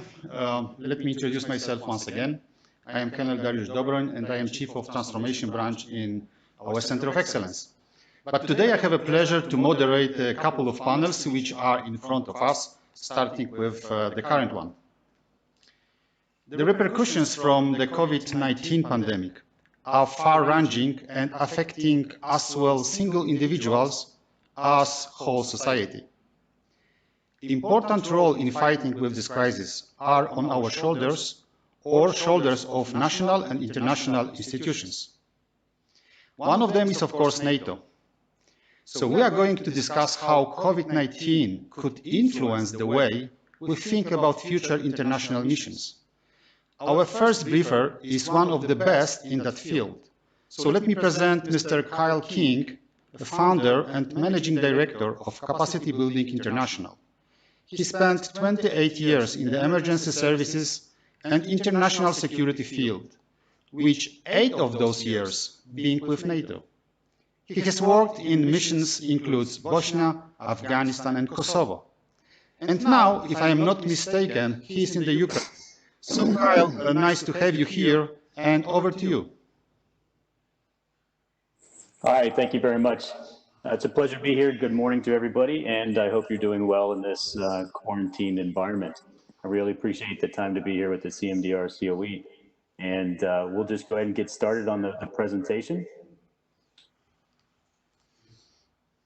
So what I wanted to talk to you today was, and just brief in some experiences about the impacts of COVID in future missions and security assistance. Now, one of the challenges here is not only are we all dealing with this issue ourselves in our own countries, but also from the fact that we need to think about what the impact this has on our missions. So this is slightly different from some of the other presentations where we talk about the national response component, and we're going to be talking about the missions themselves as they operate. As previously mentioned, my background is in emergency services itself. I'm an instructor, inspector, and chief fire officer, and I spent about 20 years in emergency services, but more importantly, most of those years were spent internationally between Bosnia, Kosovo, Afghanistan, and Ukraine, where I am currently in Ukraine now. What we're seeing here, now this is my point of view from missions in other countries. Again, we're talking about host nation support to missions and then also partner countries. And what we're seeing as far as the impacts of COVID-19 in the missions are that we're seeing overwhelmed host nation support. Now, this is not a shock. This is not a surprise. Many of our own countries are completely overwhelmed. But the context here is a little bit different because of the fact that we now have a mission which is embedded in or living inside of another nation. And we are now surveying across the landscape of all the institutions. And what we're seeing is that the systems are taxed and they're overwhelmed. We're seeing that there's disaggregated host nation system development, which simply means all the institutions where we are operating in for those countries have different levels of development. So the police are at one level, the fire brigades are at one level, that public health care system is at another level. Now, collectively, what that means is that there is an increased vulnerability to NATO and the international organizations due to this collapsing systems and support structures. So once the public health care system fails or is maxed out in one country that we are operating in, that simply means that we can no longer rely on that host nation support for our own purposes as a mission. That increases our risk, our exposure as NATO, as an international organization, and also is something that we have to contend with and plan for. What we're also seeing, and this is really quite unique, is we're seeing the exploitation of quarantine measures. So we're seeing armed forces or uniformed forces that are actually putting up checkpoints as temperature control points. We're getting restricted freedom of movement due to quarantine measures. And we're also getting the effects of, say, isolation. If you move into one area, then you have to quarantine inside that area for 2 weeks or be in self-isolation before you can actually go anywhere. Or, our interlocutors are not available for us to talk to. How can we engage as an international mission with the host nation if everybody's in quarantined and restricted? So these are some of the things that we are seeing. We're also seeing active disinformation and misinformation campaigns to undermine the national and international efforts, both in terms of credibility and in capacity. And we're seeing insufficient interagency cooperation and national planning frameworks. Now, again, we could easily look at our own countries and say there's not enough coordination and things should be better. But when we are, again, from the perspective of an international mission and we're looking at the host nation and we're seeing this insufficient cooperation and national planning framework and response mechanisms can be a cause of concern for us because we are, reliant on some of these systems. And we're also seeing a disruption in supply chains. Now, this is something that was really unique, but as a mission in another country, you are also going through the standard procurement procedures.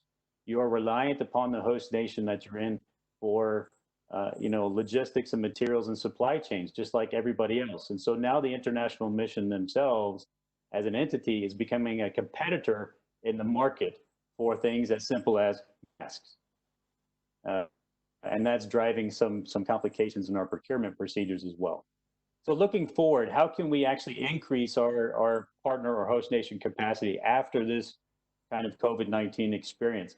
You know, ideally, and it has been for years, we've been talking about a comprehensive approach, but I think that the reality is, the practical reality is on the ground, is that we still really have what I call pillars of development, which basically means that all the international organizations, let's just focus on the big four, NATO, EU, OSCE, and UN, we all have different views on what development looks like.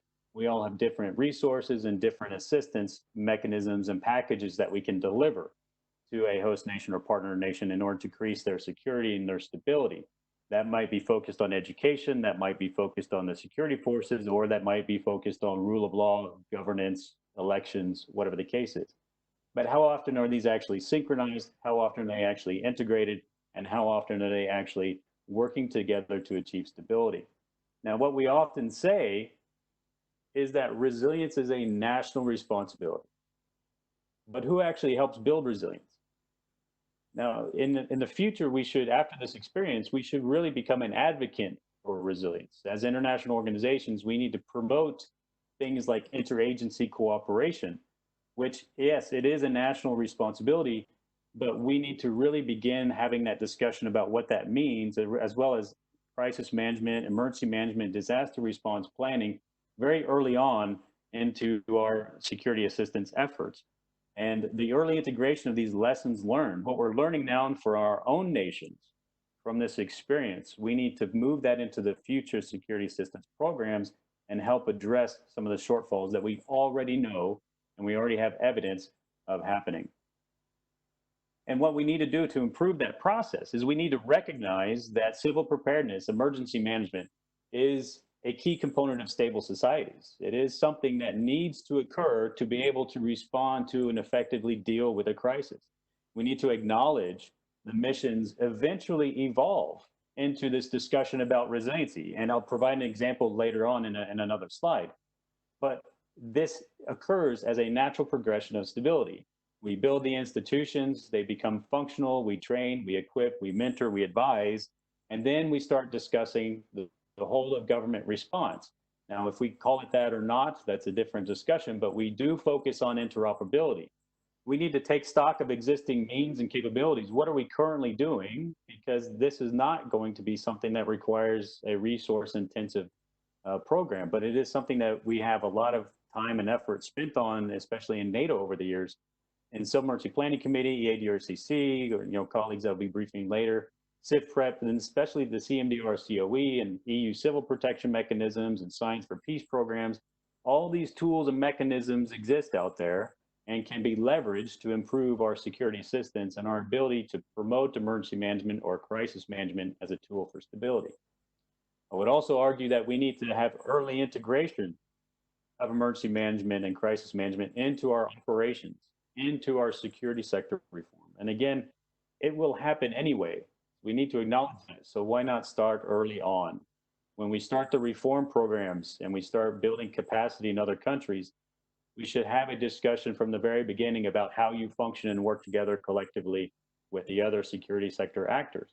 In addition, we can leverage bilateral programs like the Civil Military Emergency Preparedness Program from the United States to support international efforts.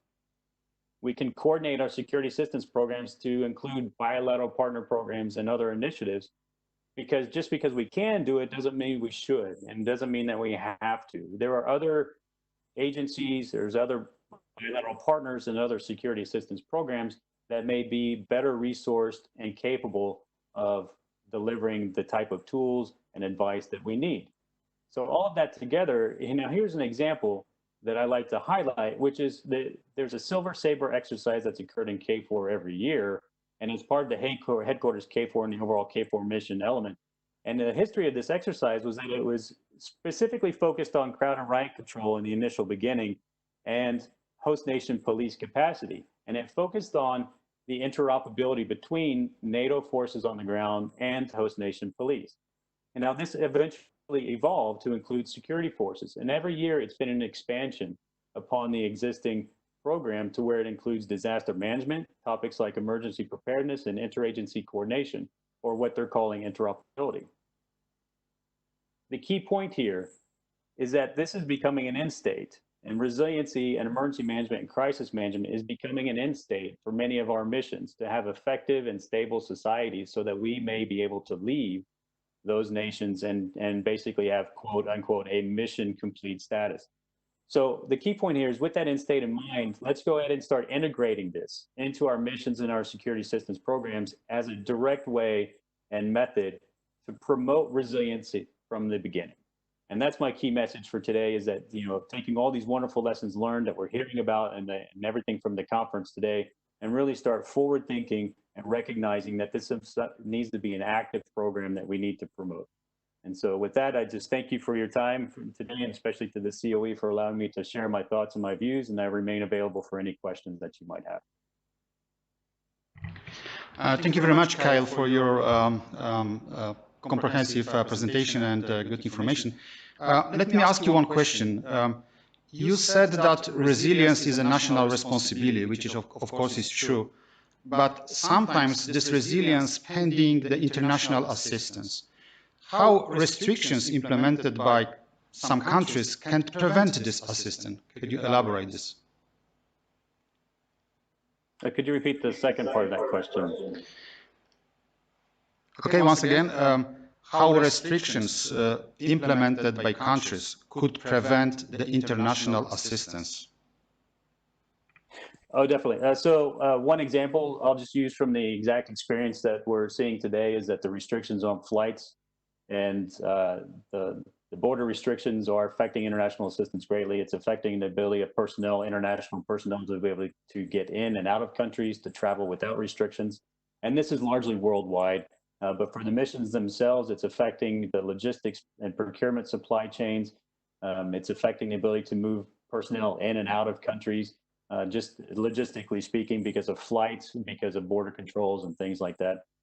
There's also the issue of needing to have medical clearances, the testings. Everybody had been struggling in the past with getting COVID tests into the theater of operations, and it took some time to get those in place.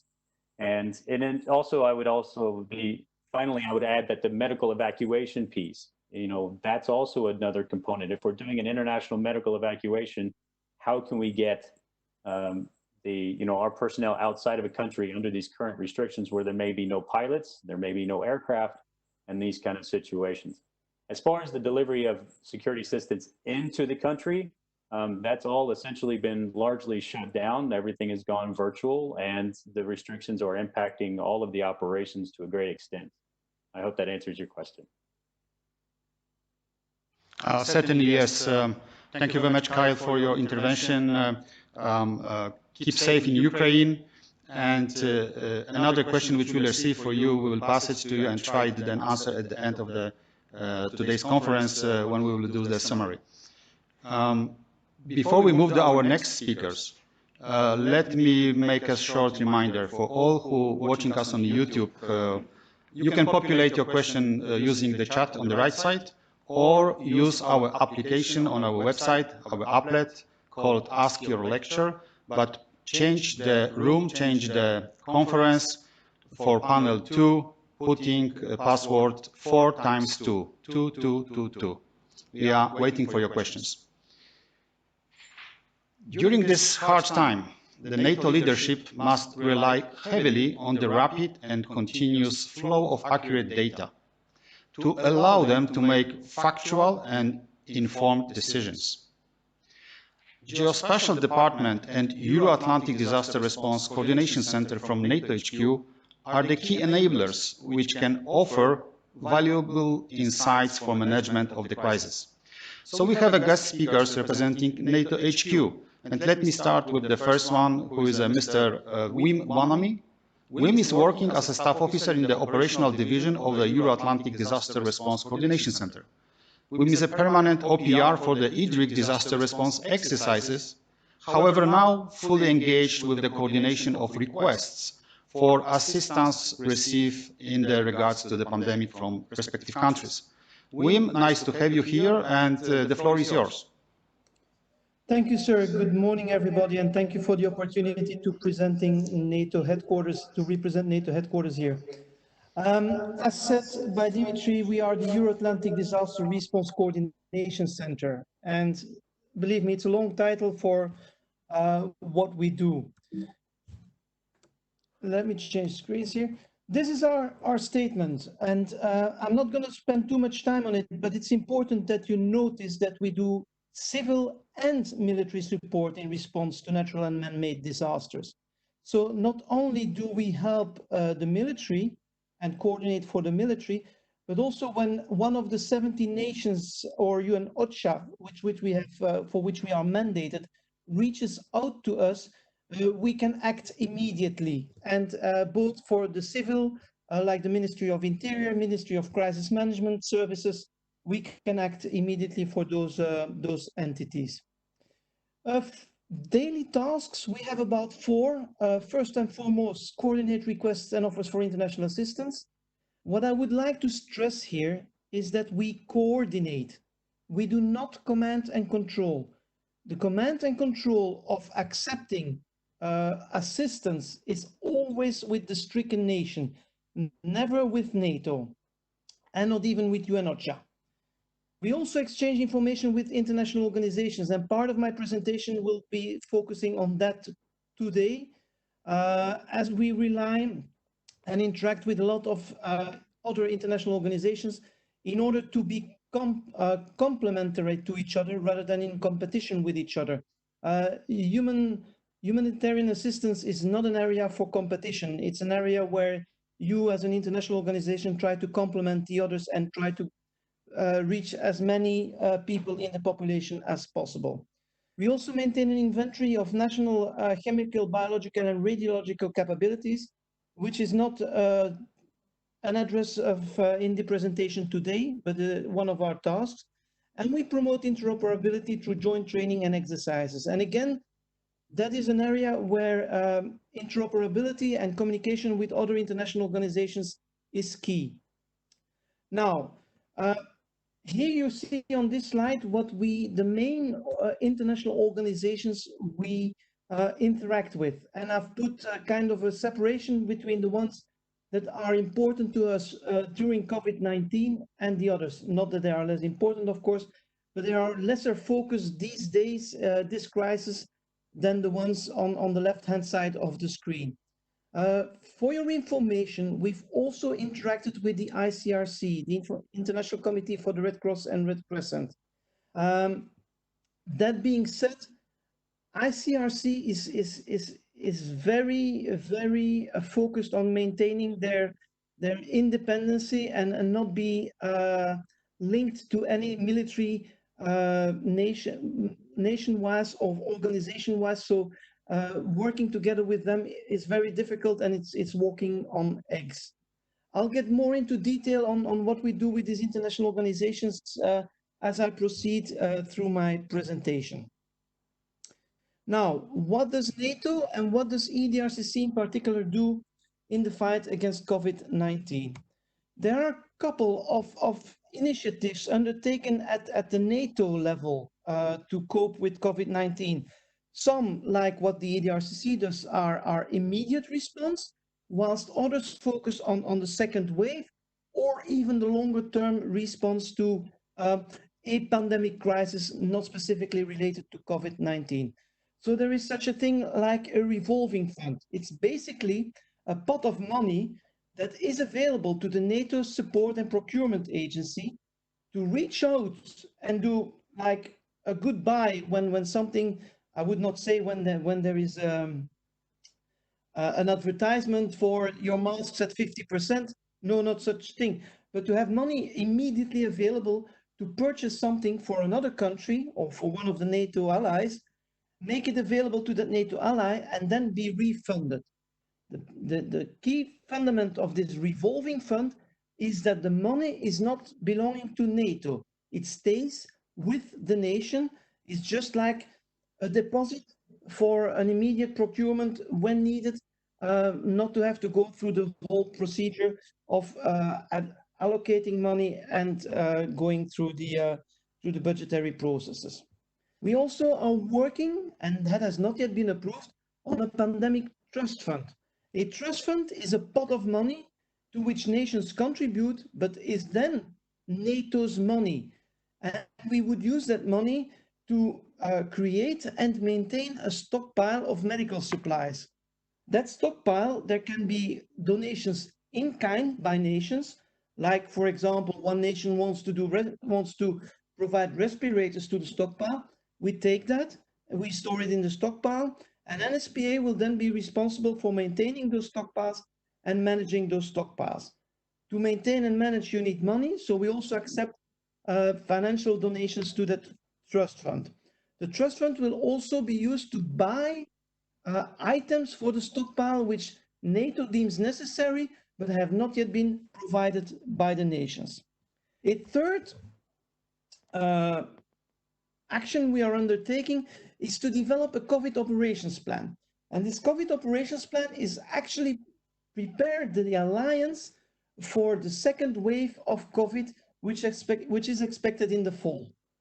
What we want to do there is establish a mission so that all the mechanisms to which we are used to and all the procedures, because NATO is also a procedural organization, all those procedures can take into actions and the old machine starts working in case we need to cope with a second wave of COVID-19. Now, I've already mentioned the stockpile a little bit in the trust fund, but the stockpile could be a particular asset of the operations plan in preparing the nations for COVID-19, the second wave of COVID-19. To give you an example, nations have struggled, as Kyle already mentioned in his presentation, nations have struggled to have medical supplies either delivered or produced in their country. Think about masks, FFP2, FFP3 masks.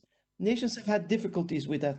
Now that the situation is not normalized, but the economy is trying to recover from this, the production is also beefed up. And soon nations will be in a position where they have produced enough masks to supply to their populations and can do an overproduction for that stockpile, for example. That is another example of what would be a donation in kind to the NATO stockpile for COVID. And then this is all immediate and second wave. So we talk 2020 in what we've done so far. But NATO is also thinking further than that. We are thinking about what to do when the next pandemic reaches us and has such a big impact on the social and economic life on this globe. So we're also thinking about that. And that's where there's a global pandemic response plan developed within NATO to cope with that. That plan will probably be discussed first time by the ministers of defense in their June meeting, which will most probably again be virtual, of course. Now, how is today the Euro-Atlantic Disaster Response Coordination Center coping with this crisis? Well, first of all, the core staff of the EDRCC is 3 people who maintain a 24/7, 365 service. We are in that helped, of course, by our situation center, who pick up the phone for us in the middle of the night and make sure that when they wake us up, it is for a good reason and not to have the statistics of what we did the previous day, of course. 3 people cannot cope with this crisis, of course. So we have been augmented with people from within the operations division at NATO headquarters, but also with what we call the NATO HQ search capacity. That are volunteers with specific skill sets that are added to the EDRCC for the duration of this crisis. That works very well. Together, these 2 sets of augmentees, together with our liaison officers from ACO Allied Command Operations, from the Joint Forces Commands, and from within the headquarters, Public Diplomacy Division, Defense Planning and Policy, Emergency Security Challenges, you name it, we have liaison officers to facilitate the interaction between the EDRCC, who is the focal point for response to the nations in this crisis from NATO to respond to this crisis. So we are about 30 people on a daily basis these days. Operationally, how do we cope with it? Well, we're split in 2 teams. NATO HQ maintains a strict 50% maximum occupancy of the headquarters, and the operations division has been split into 2. and those teams do not physically meet each other. We meet virtually every day, but we do not physically meet to avoid cross-contamination. NATO headquarters is heavily promoting teleworking, and for some meetings that are classified, only we go to NATO HQ to be physically represented in the HQ. Now, we have thus far received 15 requests for international assistance, and we have dedicated country officers to every nation that has requested assistance. Our daily battle rhythm contains of at least 3 virtual teleconferences a day. One in the morning at 8:30 with up to 50 participants from different divisions and from NATO Support and Procurement Agency, from the SHAPE COVID task force, and many other stakeholders that have an interest in what we are doing on a daily basis. At around 1 o'clock every day, we have a virtual tea. Teleworking has social implications, and we try to circumvent those because in the ADRCC, we love to have good discussions on specific topics, and we like to circumvent those social barriers that we have these days by organizing a virtual tea in which we discuss one or more topics, and it's a free talk. It's Chatham House rules. Nothing is appointed or accredited to one person. And then in the evening, we also have a EDRCC only huddle, as we call it, just to see what is outstanding for the rest of the day, because the day does not end at 16:30, and what needs to be done to the next day and the following days. Now, I've already mentioned that since the 23rd of March, we've received 15 requests of assistance. And just to indicate to you what kind of an impact that has on the EDRCC is to compare to what we did before. Between the 3rd of June 1998 and the 31st of December 2019, we've had 72 requests of assistance in total. That's 21 years for 72 requests of assistance from 39 countries. So since the 23rd of March, we've received 15 requests for assistance. Most of them are for in-kind, so medical supplies or specific capabilities, such as I need a triage center for 100 people a day, mobile. That's a capability, you ask. Or I need 2 billion N95 masks, the FFP2 equivalent. That's an in-kind, a supply request. So of those, we've had 10.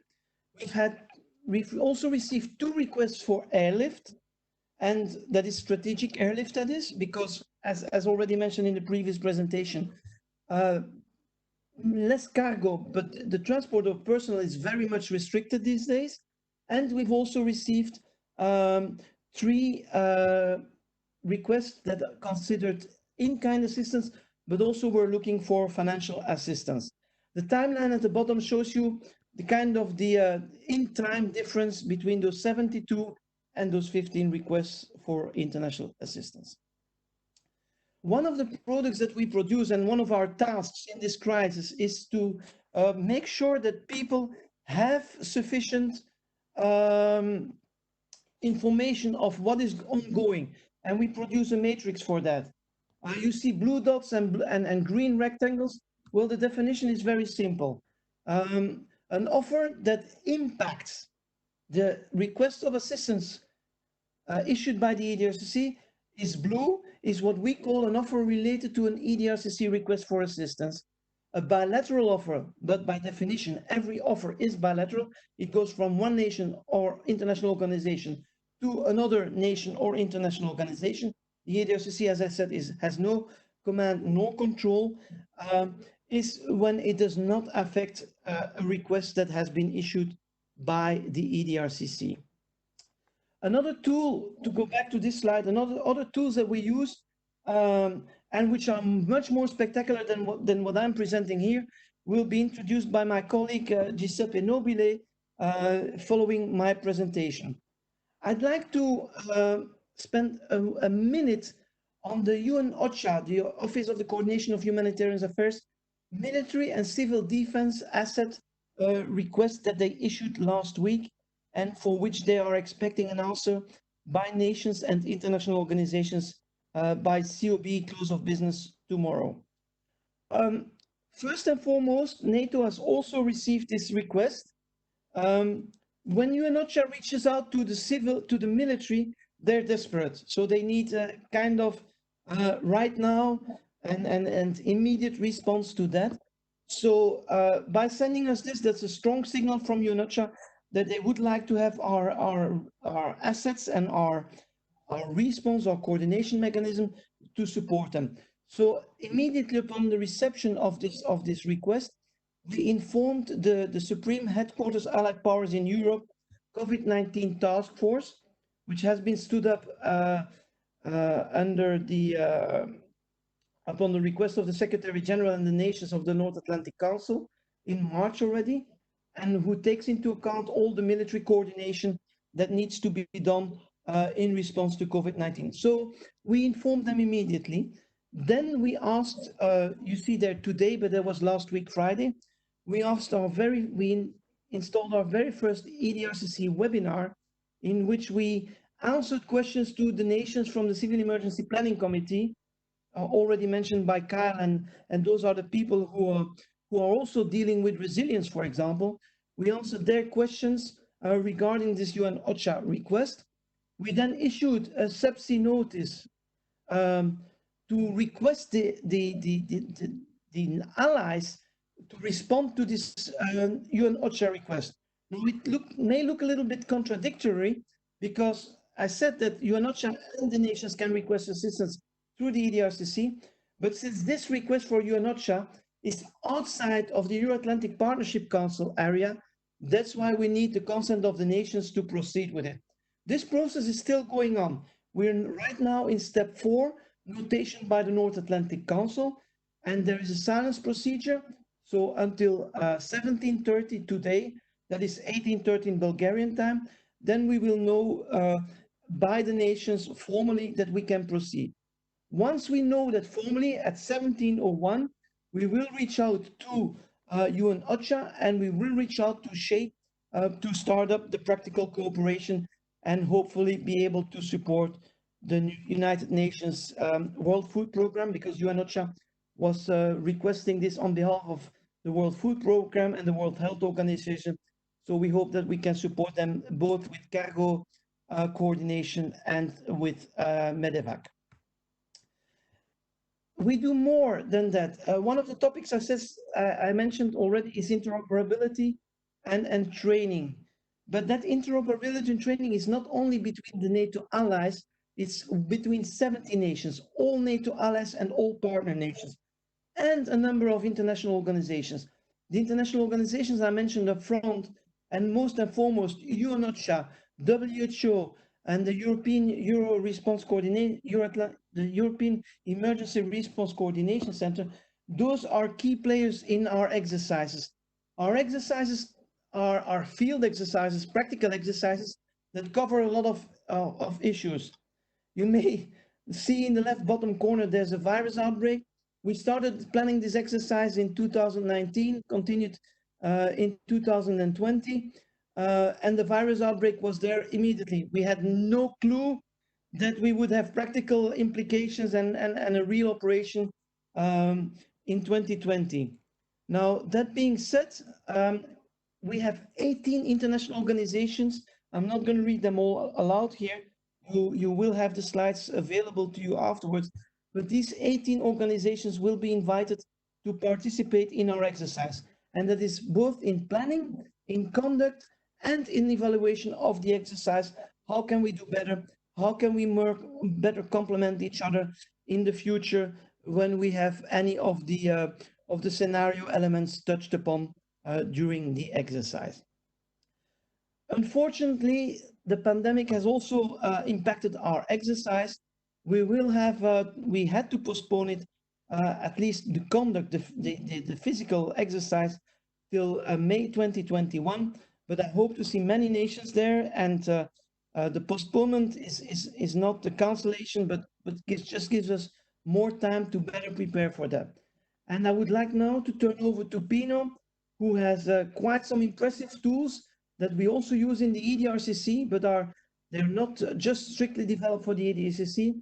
But I don't want to steal Pino's thunder. Giuseppe, the floor is yours. Thank you very much. Thank you, Wim. I will just go and share my screen.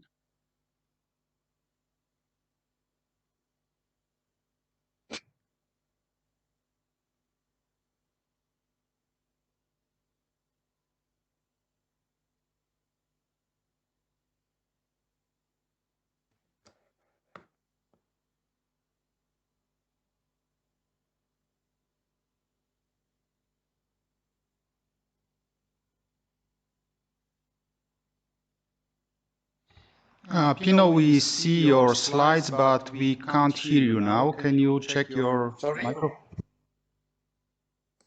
Pino, we can't hear you. Just a second. I will check. No, now it's okay. Now it's okay. Please go on. Can you hear me? Yes, Pino. Okay, can I continue? Yes, please. Please, Pino. Okay. Let's go back to the screen.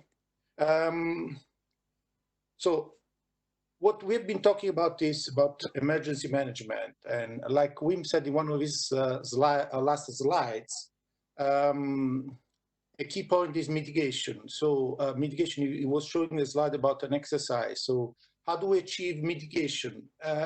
Well, it's an annual mitigation risk assessment and exercise, which means it is the phase, it's one of the main principles. So it is one of the key phases where we actually draw our lessons and we prepare for the worst. And that takes us to the next phase, which is preparedness. One of the success story about this response time by the geospatial section in the HQ has been, we were prepared. I mean, and preparedness is the result of the many exercises that we have been running regularly every year. And preparedness, it is key. So having the right tools, being resilient, and having the right expertise in-house and prepared to respond, it is key. Then we go on the response. How rapidly can we respond? How do we adapt to the crisis? That obviously changes from one crisis to another. But obviously it all comes down to preparedness. And then recovery. I want to stress recovery, because recovery, what kind of action we take and we go back to the usual business, the way we were before. So how do we recover from a crisis, from an emergency? When the outbreak, the COVID-19 outbreak was announced and started to reach Europe, my section was called to develop the number of applications. And you can see the most key application that the section, which is made by about 7 people, human geography expert, a data manager, server manager on the back end, a junior project manager, data scientist, data analyst, map production team.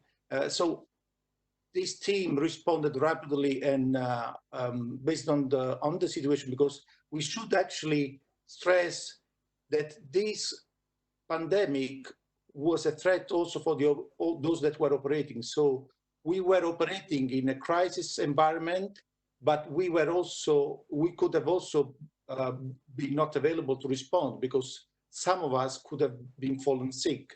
So the environment was extremely unique. It really surprised all of us, but we managed to respond rapidly. And I'm going to go quickly, and that's all my presentation. I'm going to go quickly on the 4 applications that we, as a section, we prepared for NATO headquarters leadership and the key decision makers, and also to support, you can see that the second one, to support the EADRCC, as Wim said.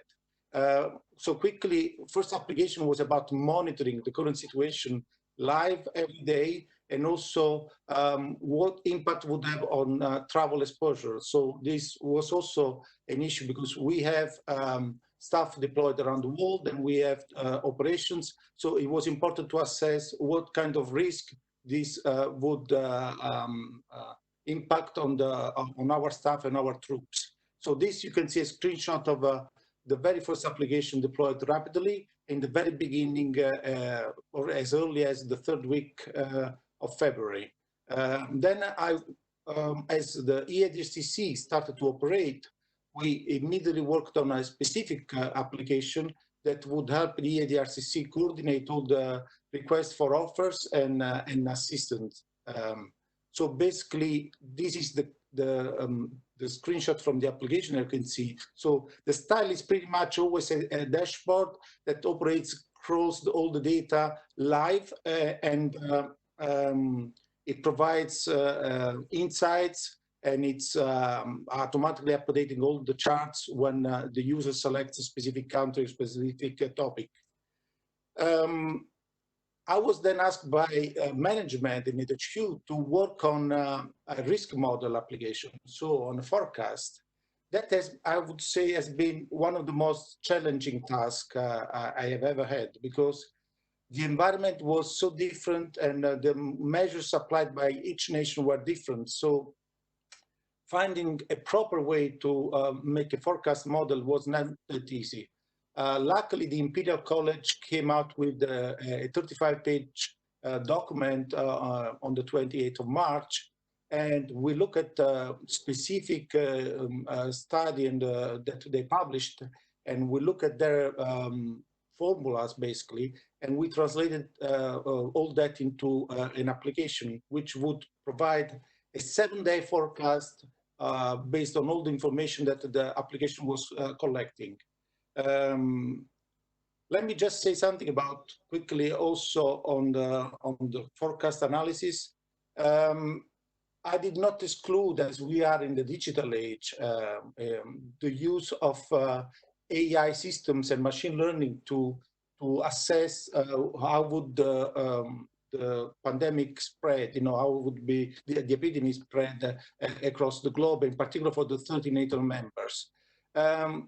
I did not feel comfortable, though, in providing that kind of application at this stage and assessment as information to the decision makers as now. I just took that as an exercise and for the future to be considered. So ultimately, the application that was designed for our team in the Situation Center, the Situational Awareness Team, it's basically an application that interacts with data geospatially and provides a lot of insights. So, for instance, just you can see there are different tabs below in the dashboard, and depending on the assessment that staff officer wants to get access to, you can just select the right tab.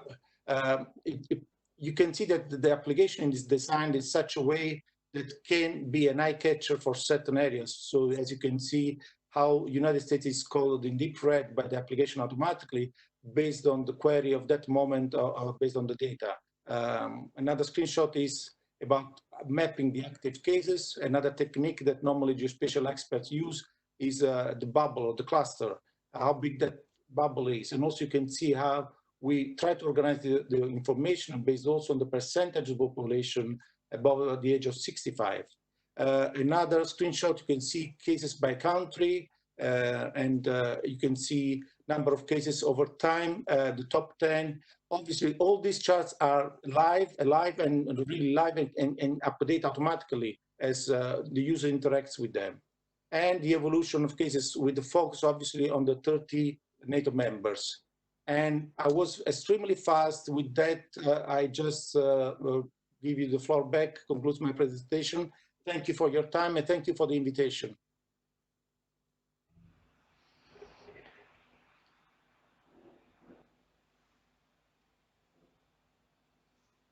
Thank you very much, Pino. First, let me say something to our listeners in the YouTube. I had no chance to present you. So Pino is the head of a geospatial section at NATO HQ for the last 20 years, ensuring availability of geospatial services map production and rapid geospatial applications development for the North Atlantic Council Military Committee, and of course for the entire staff of the NATO HQ. Once again, thank you very much, Wim, and thank you very much, Pino. We are a bit behind the schedule, and we have several questions to you. Of course, we will pass it, all of them. And just let me ask one, which I direct to both of you. You know that sometimes the main problem of NATO is to get consensus. And do you see that the current crisis can be explored to increase NATO's speed of the decision? Maybe Wim, first to you. Wim, I don't know. I see you talking, but I cannot hear you. I have to admit that I did not really understand the question because it was breaking up a lot. Yes. Dimitri, can you please repeat the question? Okay, I will try. You know that consensus was all the time the problem within the NATO to reach it. And do you see that current crisis can be explored to increase NATO's speed of decision? Okay, I would not consider consensus being a problem or a difficulty.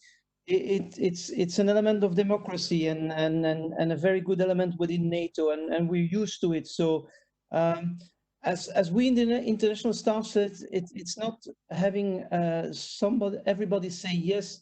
It's just making sure nobody says no. That's also consensus, of course. The COVID-19 crisis, there is a NATO crisis response system. And the COVID-19 crisis is actually using the fast track mechanism of that NATO crisis response system. So from previous exercises, and as Pino said, we do a lot of exercising. From previous exercises, we've learned that the regular way is time consuming. So we have a fast track, and that fast track has been successfully used thus far with COVID-19. I hope this answers your question. Oh, thank you very much. Yes, sure. Pino, you would like to add something too?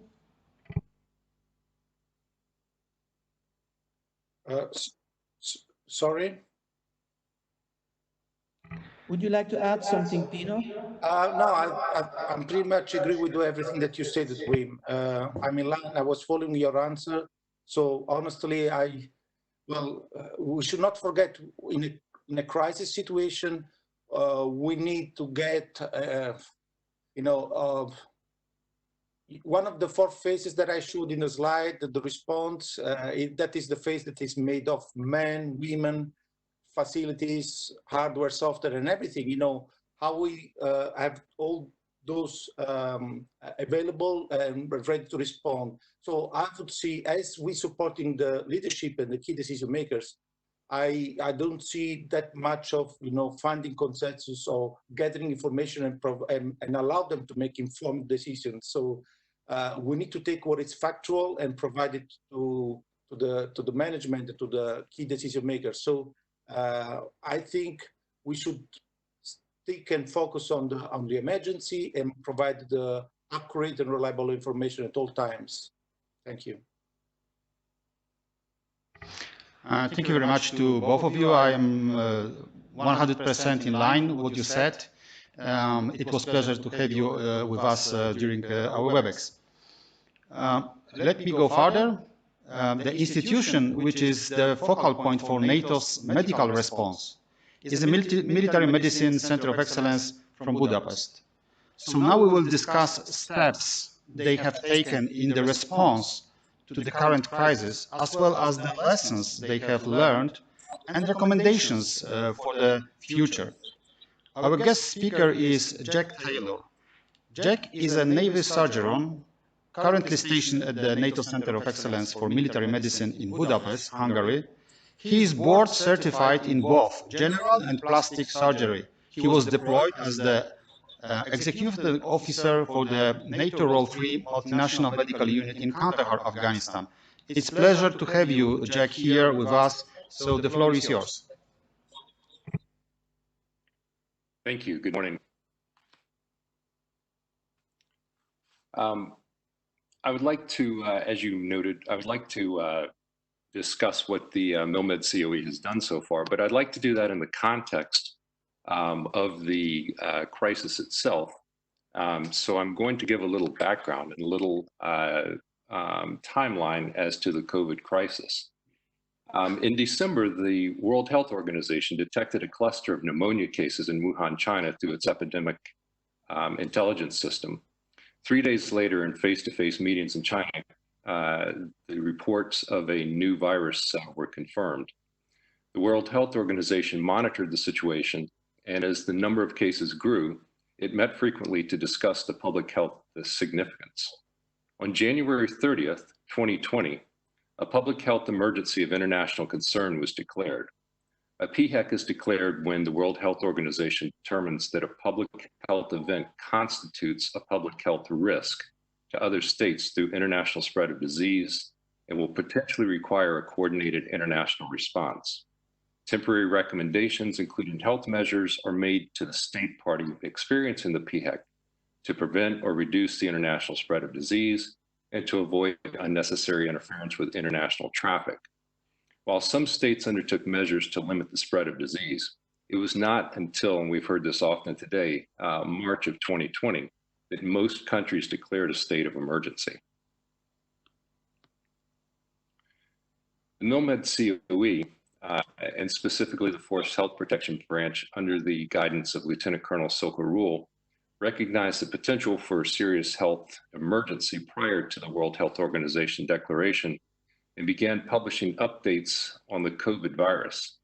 The first update was published January 23rd and was a 2-page information sheet and gave information specifically about the virus and potential mechanisms to prevent spread. The Forest Health Protection Branch now produces 2 different updates each week.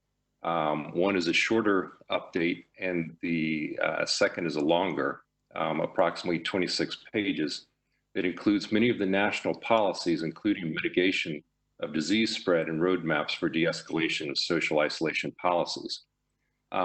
You can find copies of this on our website, and there is an email address for the Forest Health Protection Branch, in which you can contact them if you're interested in getting this information. On March 7th, the COE organized a COVID working group. This group is responsible for coordination of activities related to the COVID crisis within our COE. Among its responsibilities, it organizes a weekly multinational VTC to discuss national concerns and to share information. I will discuss more about this in detail later. The working group also coordinates the lessons learned process for the COVID crisis, sharing notes from the conferences and relevant medical literature. They've also developed on our website a specific area devoted to the COVID crisis for the sharing of information and where you can find all of our updates.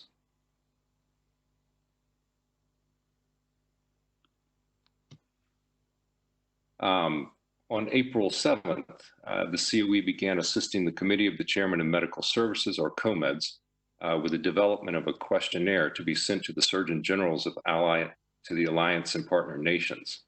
The purpose of the questionnaire was to understand where the national policies differed and what problems each nation was faced in dealing with the crisis. It focused on what nations were doing in the areas of diagnosis, mitigation, treatment, reintegration, de-escalation, and what role did the nation see for NATO in this crisis. The goal was to develop a coherent plan for dealing with biothreats and learn from the challenges currently being faced. The most significant project by the COE has been the weekly Forest Health Protection VTC. This has been conducted now 5 times and is attended by national representatives from each of our nations and from NATO command representatives. The VTC gives the nations an opportunity to share what they are doing in real time and ask for advice for challenges that they have encountered. It also gives the ACO, ACT, and IMS medical advisors a forum to disseminate new information and policies. You can see some of the topics that have been discussed. The first VTC was just specifically on general information regarding the COVID virus. On the second, we focused on testing, and it was very clear from this VTC that testing was an issue for most countries. We have limited testing opportunities at the moment, relying primarily on reverse transcriptase polymerase chain reaction. And antigen testing is underway right now to help with a faster method of testing. The second VTC focused on aeromedical evacuation, which is an issue for most countries. The fourth was on de-escalation strategies. And yesterday, the fifth VTC was held and discussed collateral damage, including mental health issues related to the COVID virus. Since this audience is from many backgrounds, I'd like to share a little bit about the virus, because I think there are some misconceptions that are out and certainly spread within the media. The coronavirus is not new. It is the same virus family which caused SARS in the early 2000s, MERS in the mid-2000s. The virus was initially identified in chickens as a respiratory virus in the 1930s, but has undergone many genetic mutations since then. It is known to be a zoonotic disease, meaning one that is found in animals, but can now be spread to humans. Experts have warned about this virus and its potential for causing a pandemic as early as 2007. This is, and there are many examples in the literature of articles such as this, but I find this one to be one that is the most telling about what we could have done to help at least mitigate some of the problems we're facing today. This is an article from the Clinical Microbiology Reviews of October of 2007. The authors note that SARS could return if conditions are fit for introduction, mutation, amplification, and transmission of the dangerous virus. The authors further state that gaps exist in terms of what we understand from a molecular basis of the virus, its physical stability, and its transmissibility. They also note that we know very little about the pathogenesis in humans, that we have very poor screening tools for detecting the virus, that we have no foolproof infection control procedures for patient care, and that antivirals for treatment are lacking, as well as a vaccine is lacking.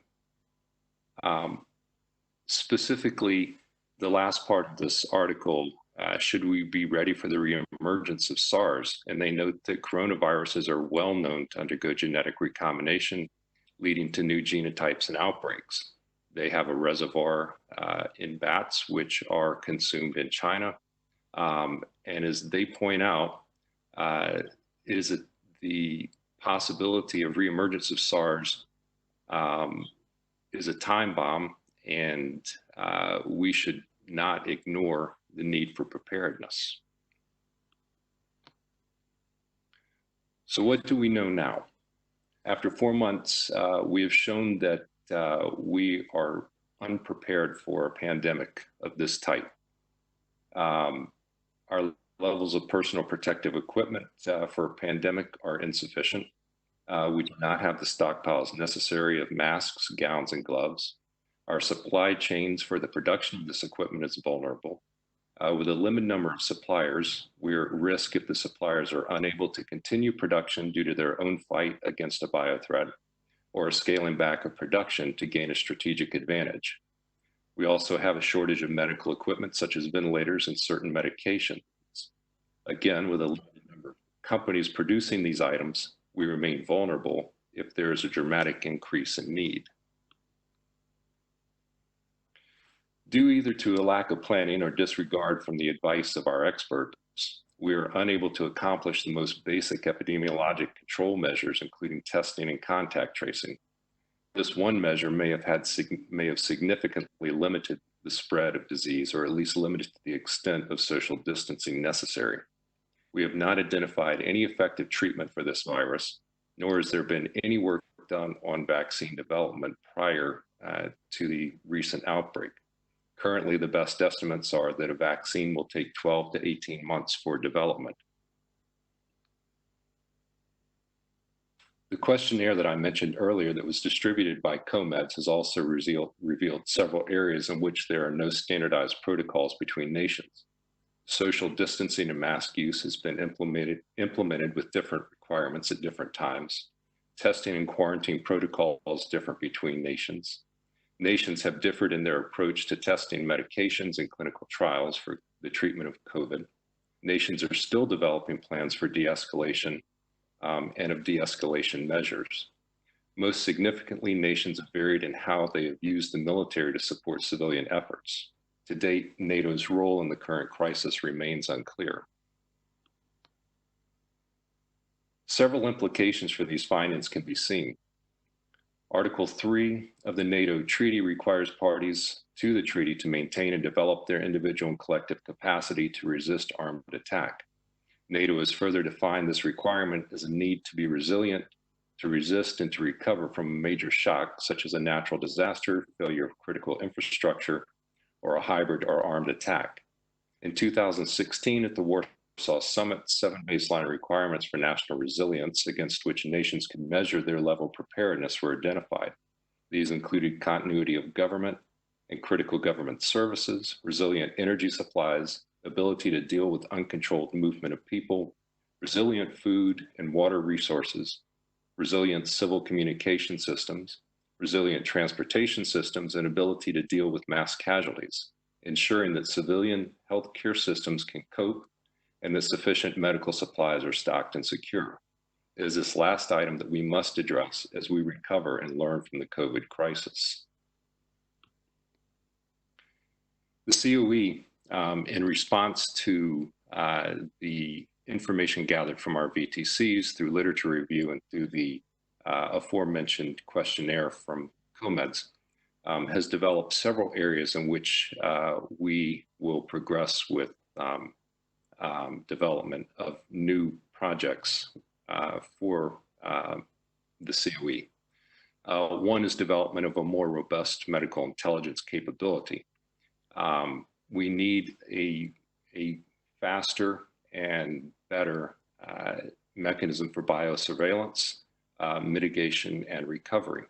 Most of this can be done in the context of the global health security agenda and with the World Health Organization, but we need closer ties with them so that our nations are able to respond faster when a public health emergency is declared. We must address the supply chain vulnerability. As we heard earlier from the European Disaster Response Committee, that stockpiling is one of the areas that they will address. However, this needs to be done rapidly. We also need mechanisms for sharing among partner nations. When one nation is overwhelmed and one is less affected, being able to share supplies. We should also be looking at how technology will allow us to mitigate some of these problems, including the use of technologies such as 3D printing.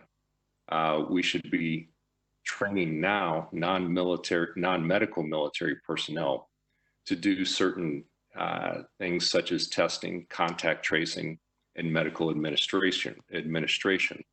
If we do this within the context of the military, then it can spread to the civilian sector as well, and we will have a population of people who are able to rapidly start testing and contact tracing. We should focus more on the use of virtual medicine and telehealth. The MILMED COE is already in the process of developing new training programs for the use of these technologies, and we need to update our outbreak-related courses. It is unlikely that this is the last time we will face a biothreat of international significance. We owe it to our nations and to our nation's citizens to be better prepared in the future. Thank you.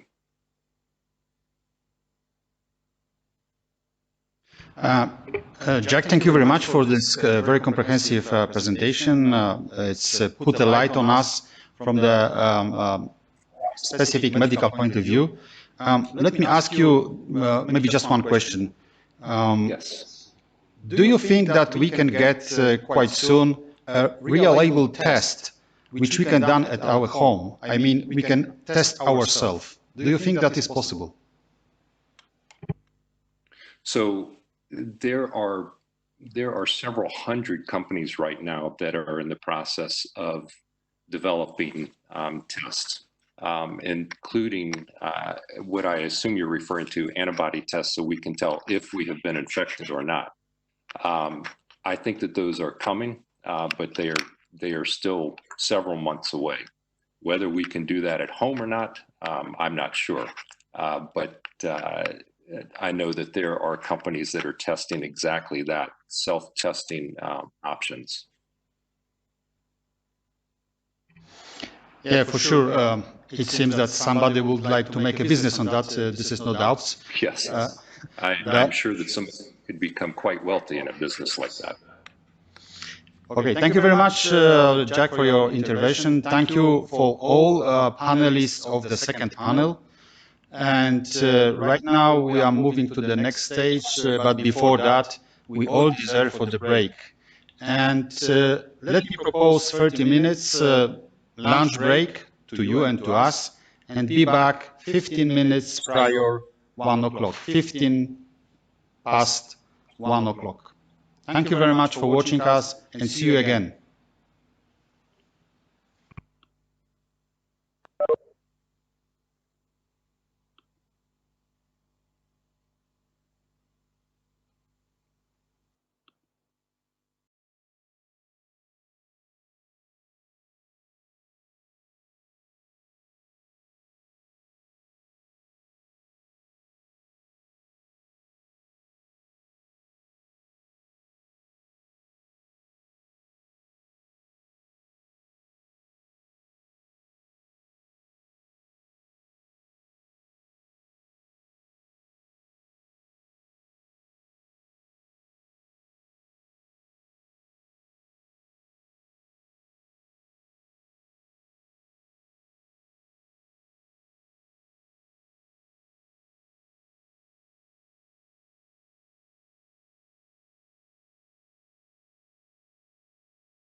Good afternoon, ladies and gentlemen. I hope you enjoyed your lunch break and you are ready for the next panel we are going to present you.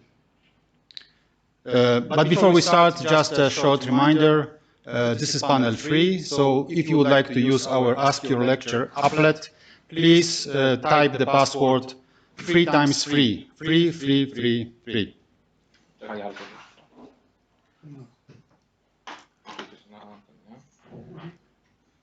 Ladies and gentlemen, starting third panel, we are going to stay with the topic connected to the military domain.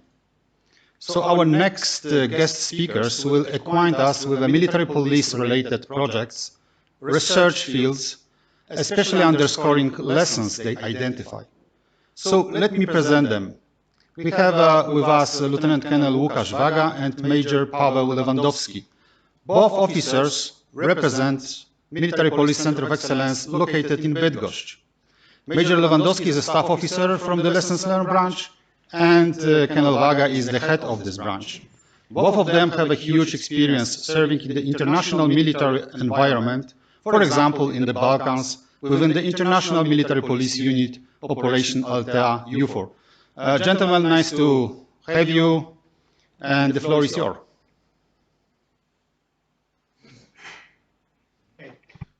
Good afternoon to all. Thank you very much, Colin, for this nice introduction. So I believe we can start with the presentation following the agenda. Do you see all our presentation displayed? Yes, everything is okay and correct. Okay, thank you very much. So once again, I would like to kindly welcome all participants of today's webinar.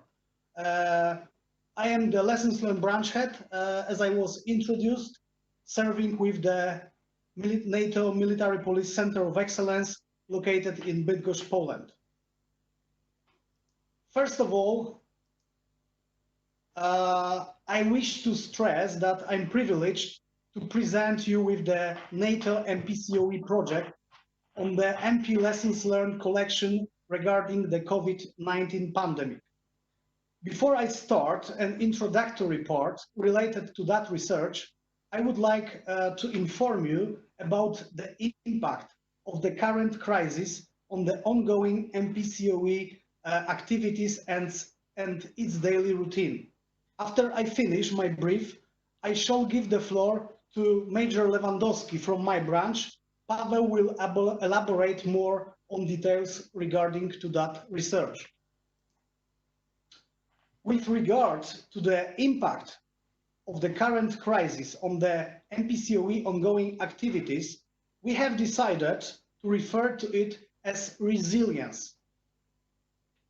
In order to prove that our center is resilient to the crisis in terms of following both mission and vision. Respectful webinar participants, let me briefly draw your attention to the mission the MPCOE fulfills. The core tasks concern enhancement of MP capabilities, development of interoperability, and provision of subject matter expertise. In order to adapt ourselves to the new security environment, which is dictated by the COVID-19 outbreak, we have put safety and health first. It means that increased precautionary measures such as disinfection, social distancing, limited access to the military compound, and some others have been prioritized. Furthermore, bearing in mind a comprehensive insight and overview of the current situation, I would like to assure you that a proper reporting system is in place. The NATO MPCOE Director reports to the following entities: Allied Command Transformation, Framework Nations Chain of Command, Steering Committee of our center. Additionally, the Director is providing COVID-19 daily updates for all of the MPCOE members. It goes without saying that due to the ongoing situation, we had to introduce some changes in connection with our on-site events. Some of them have been either cancelled or postponed. Others have been transformed into webinars or VTC. What's more, we appreciate these new lessons identified. Thus, for the next year's planning, we are going to take more online solutions into considerations. Undoubtedly, e-learning courses are currently offered as the easiest way of educating. Our online courses, lessons learned, MP doctrine, and mobility support operations oriented, as you can see on the slide on the left side, constitute good alternatives in times when all of us in NATO are having a kind of academic break. We believe that more blended education and training solutions should be built up within the NATO education and training portfolio. At an early stage of the pandemic, the NATO MPCOE staff changed the work mode into teleworking. We are still taking advantage of a GoToMeeting app. We are also sharing documents on a virtual cloud. Now we are operating in the shift system. Half of the personnel is working in the center's building, while another half is staying at home for home office mode. Apart from our daily business, not only have we supported an honorary blood donation initiative in person, but we have also encouraged our servicemen to help the local healthcare. Last but not least, we, the MPCOE, have come up with the MP Lessons Learned collection research at an early stage of the pandemic. So now let me bring your attention to the MP Lessons Learned project, which is in fact the main focus of our Lessons Learned business right now.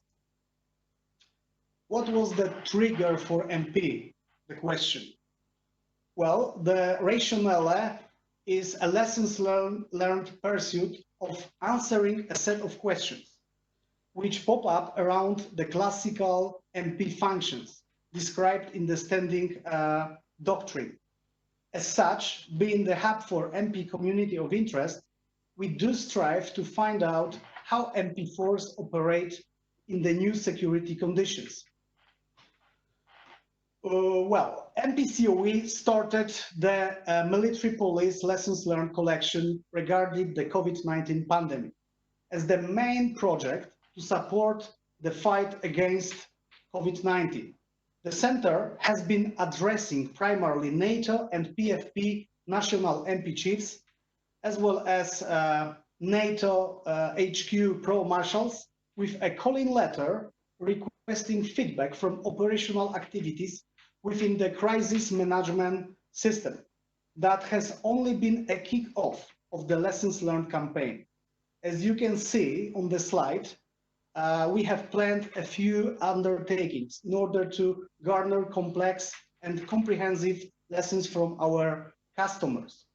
Their inputs will be analyzed and subsequently will constitute an output which we would be able to offer to various stakeholders across NATO. The initiative is undeniably concurrent with the NATO response to the COVID-19 crisis and follows the SACTI HQ guidance. Yesterday, the director of the center took part in the VTC organized by the deputy SACTI, and these issues were thoroughly discussed and also introduced by our director, Colonel Łabęcki. The above mentioned calling letter, alongside with a data collection questionnaire, has been sent to NATO force and command structures, pro-marshals, NATO MP, and national MP. What's more, we are also interested in lessons learned deliverables from operations, from the missions, simply from the ground. What is truly vital as well is that we are visible on the NATO Lessons Learned portal. We have uploaded ODCR and other documents related to the research for better understanding of transparency of not only MP community of interest, but also of other COIs. Dear all, dear participants of the webinar, as I said at the beginning of my brief, all important further details regarding our project will be introduced in the second part of the MPCOE presentation by Paweł. So, Paweł, the floor is yours. Good afternoon, ladies and gentlemen. Major Lewandowski. I'm a staff officer serving with the Lessons Learned branch. Now let me talk about our research methodology. In order to get the best effect, we have an intent to collect lessons identified, best practices and lessons learned from the whole military police community of interest. As we are interested in all MP-related activities, the above-mentioned calling letter together with the questionnaire has been distributed among the military police from NATO structures such as provost marshals and members of the MP panel. However, it is the national military police that play the most important role because they are involved with other services in the COVID-19 countering activities. As my predecessor has mentioned, the said questionnaire constitutes the core of our research, and it will give a transparent view of the MP commitment in countering COVID-19, also including personnel engaged in operations and missions. However, simultaneously, as we are awaiting feedback from the target audience, our personnel is using open source online platforms, for instance, Facebook, Twitter, and newspapers, to identify selected information related to the research areas, which will be presented in a minute. After a thorough analysis made in close cooperation with the military police customers, the outcome of this project is going to be a part of the NATO Joint Analysis Report under development of the JALC, Joint Analysis and Lessons Learned Center. Here you can see 9 fields of the interest of our research, and all 9 divisions are directly connected with everyday MP activities, engagements during the COVID-19 pandemic, although some of them were not explored in details. In the past, or when faced in new features on the environment, they simply started to evolve gradually. This is why we have decided to trigger off the lessons learned collection in order to recognize lessons identified and best practices among the military police community of interest. So far, we have awaited feedback from the requested entities.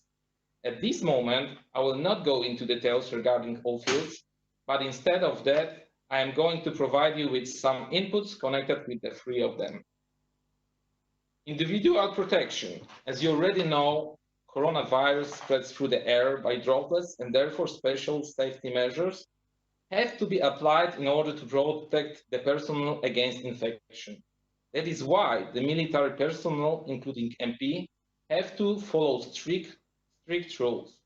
At the very beginning, individual protection in some countries was not as strict as it is today. After some time, soldiers were authorized to use different protection depending on the range of their responsibilities. They varied from the basics, as example, gloves and masks, through goggles and isolation clothing. In some armies, like Sweden, individuals can choose protective equipment depending on the situation. Cooperation with other services and crisis management are the other interesting fields, and And a lot of military police departments support national resistance against COVID-19. They are cooperating with other government services such as police, medical service, or border guard. Most of the tasks are directly connected with the MP functions, for example, security operations and freedom of movement. Yet, additionally, there are some mechanisms which have not been activated before COVID-19. We would like to identify more details about relations building, basic training concerning additional tasks, chain of command issues, and shared command and control systems. What is more, we would like to get the whole picture of MP within a national or a NATO crisis response management. As it has been said before, we are still waiting for further feedback. When it comes to that, we will do our best to answer the key question: what is next? Today, the COVID pandemic is present in almost every part of the world. There is no doubt that this crisis situation has already forced us to introduce changes in our life, our role, our work, and obviously it has great impact on our health. The aim of our research is to revise and enhance the NATO MP capabilities in order to meet the requirements for having a safe and secure environment. So far, we have identified a few areas that, from our point of view, are highly crucial. And after all research is conducted, we'll do our best to answer the following questions that could also be referred to as challenges. First of all, there is the question how to provide a safe and secure environment for our troops. Secondly, how to prepare military personnel, not only MPs, for future situations, not only related to infectious disease, but also other crisis situations of a different kind. Another thing is an education and training solution which can be found. However, also we will be interested to answer the question how to use new technologies to support the human effort. How to deal with hybrid threats, including cyber domain during such situations. There are many more queries, yet it should be highlighted that we are at the beginning of our research. That is why, in cooperation with other stakeholders, we wish to piece together the puzzle and get the picture of the future MP which are prepared for not only common challenges, but also for showing readiness for quick reactions to complex problems in adverse conditions. You are more than welcome to pose questions regarding the points you are interested in. In addition to that, we would also appreciate any comments you have to the MP Lessons Learned research.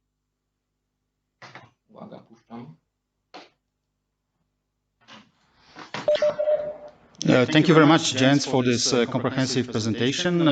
In fact, you answer already one of my questions to you, showing how the different, the military police in different countries, how they are dealing with a pandemic and how they are supporting the local authorities. So let me ask you maybe some other question. As you know, one of the main tasks of the Center of Excellences, including ours and yours, is the education and training. And based on that, what you experienced so far, how you see, how you consider to organize the courses or exercises in the future? Once again, please, sir, because it's hardly to hear you.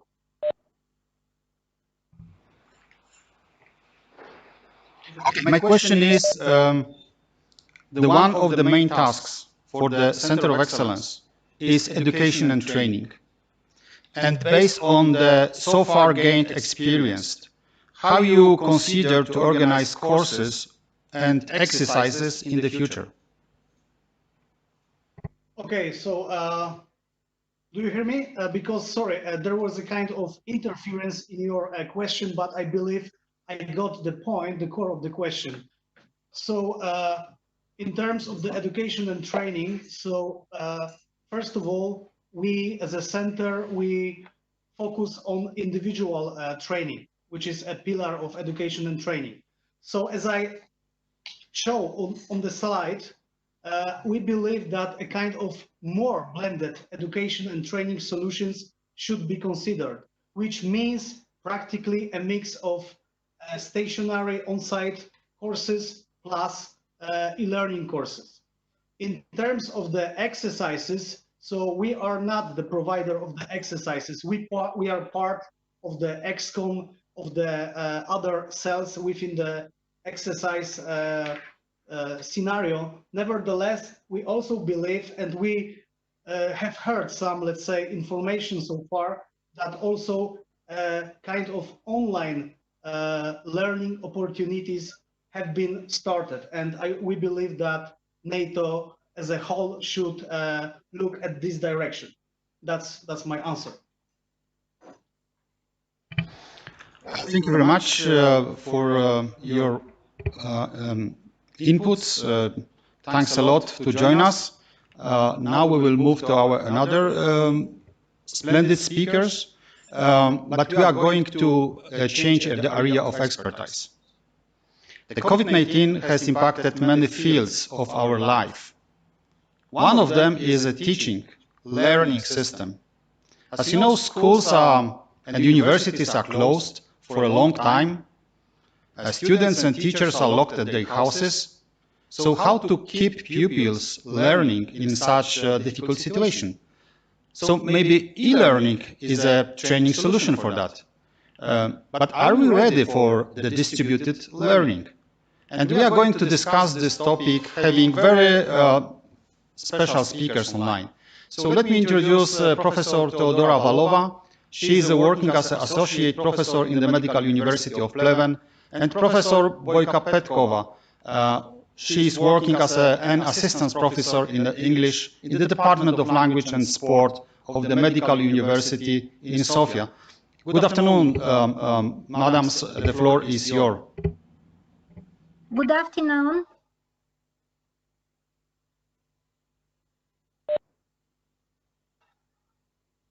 Good afternoon to all from Bulgaria.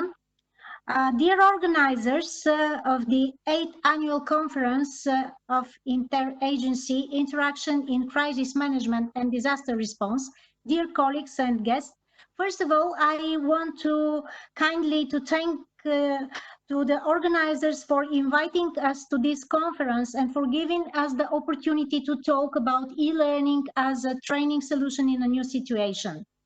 After my finish, I will give the floor to my colleague, Assistant Professor Bojka Petkova from the Medical University of Sofia.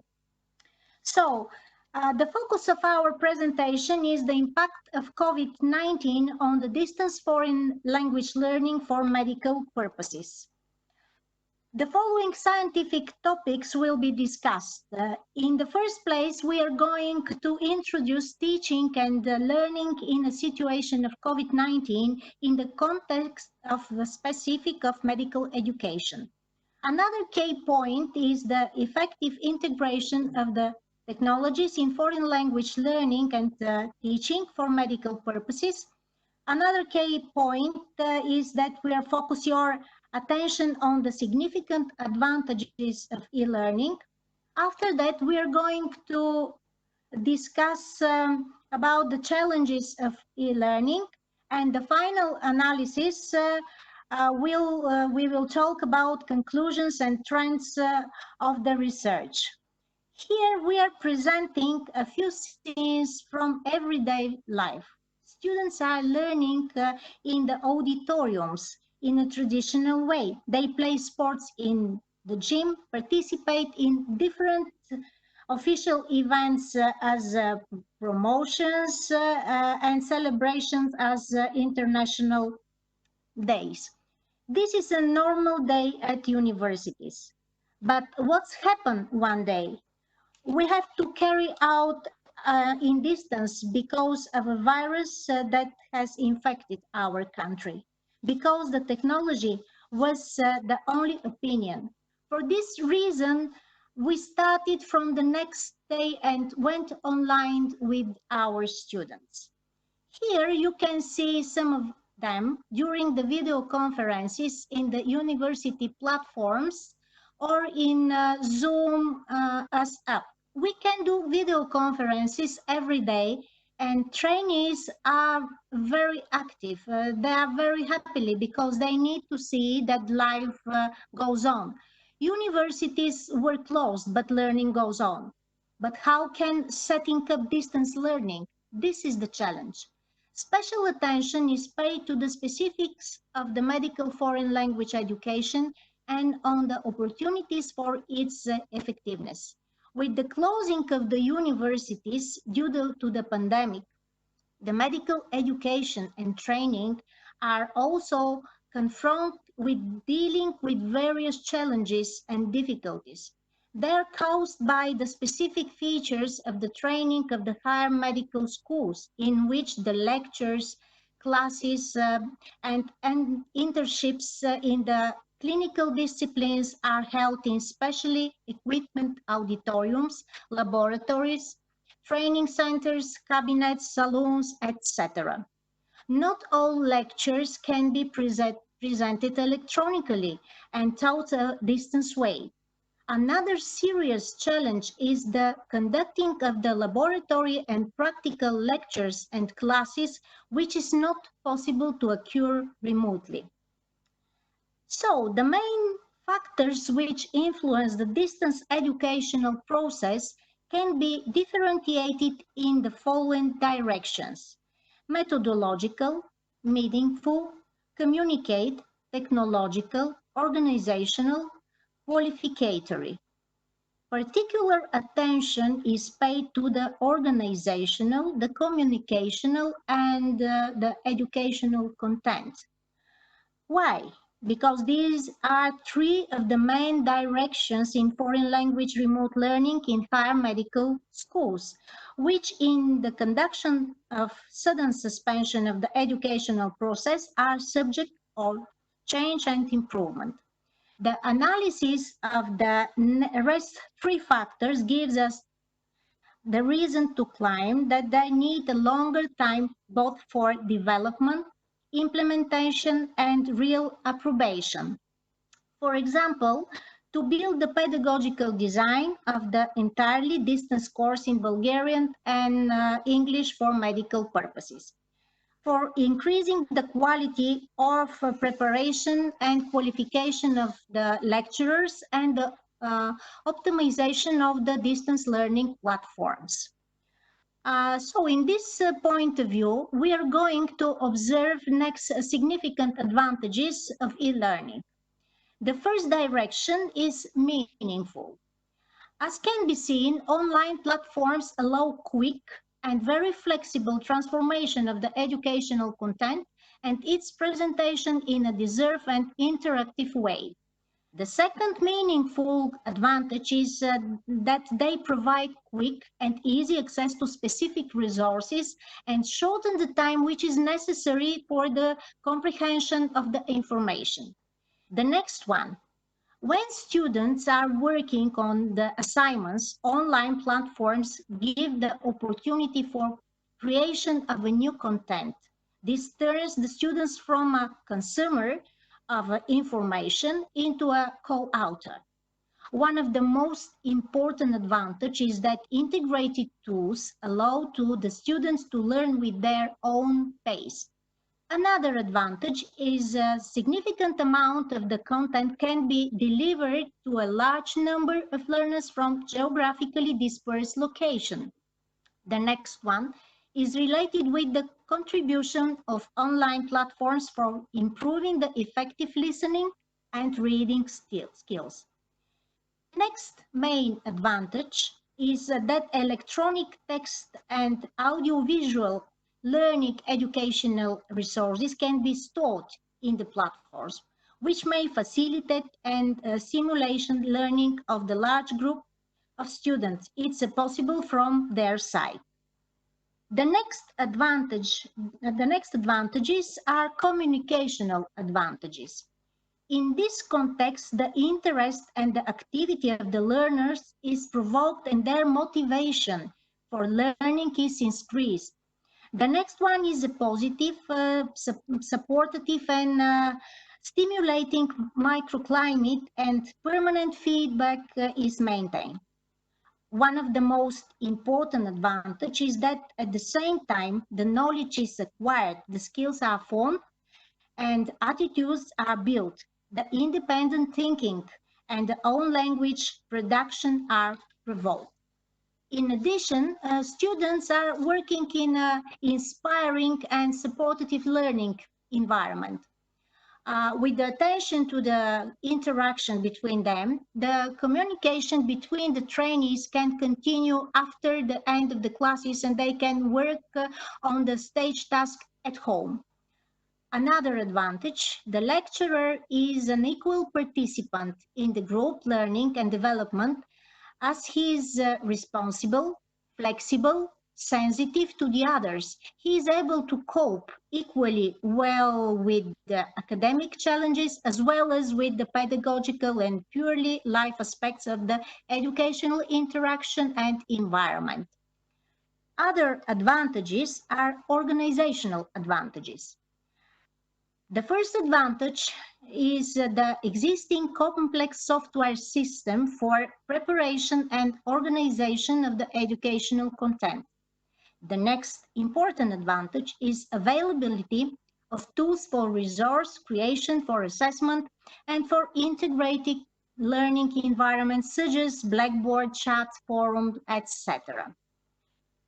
So here I will stop and will give the speech to my colleague, Assistant Professor, Dr. Bojka Petkova.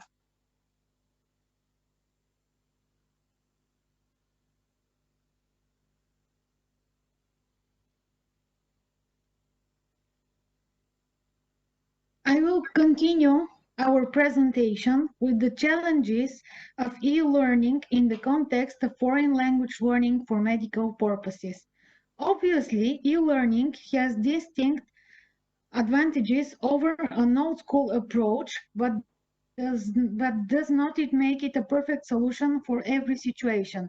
It is an adaptable solution, so even those qualities that might be considered as a disadvantage can be overcome. For example, some people simply learn better in a traditional classroom setting rather than an online, self-directed one. This brings to another possible drawback of e-learning, the lack of interaction of the student with his classmates. Some of the students learn better when they can discuss their knowledge with the others. As with the point above, this can be achieved with an e-learning solution that offers lecturer-led classes or online community forums. The challenges are pedagogical challenges, technical challenges generated from the lack of interaction. The first challenge is the pedagogical challenge. The pedagogical challenges include the providing of a medical-specific linguistic content in a distant work-based learning or practical context. Also, a lot of time is needed for creating the materials which support entirely the distance learning. One of the most important challenges in front of the lecturer during the distance learning is the problem about the different styles of studying of the learners and the different time zones because of their location.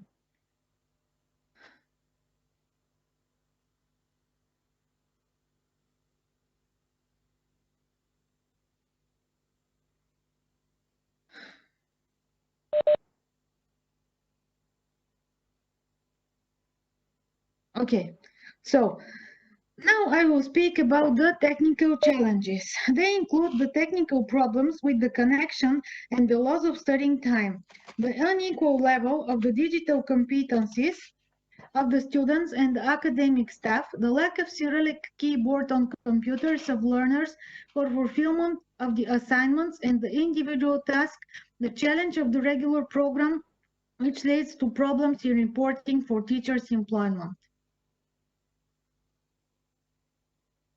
Okay, the next challenges are challenges generated from the lack of interactions. One of the most important challenges is the lack of interaction of the student with his classmates. Another challenge is that there is a danger of shifting the focus towards the communication at the expense of the linguistic knowledge. Another challenges are the exhaustion of lecturers from a long time of preparation, the decreasing of students' interest as a result of the uniform educational electronic environment in which all the lecture courses are conducted during the COVID-19 pandemic. So what are the conclusions of this research? Based on the analysis of the studied literature without pretending to be completeness on one hand, and the results from the pedagogical observation from the other hand, we can make the following more important conclusions.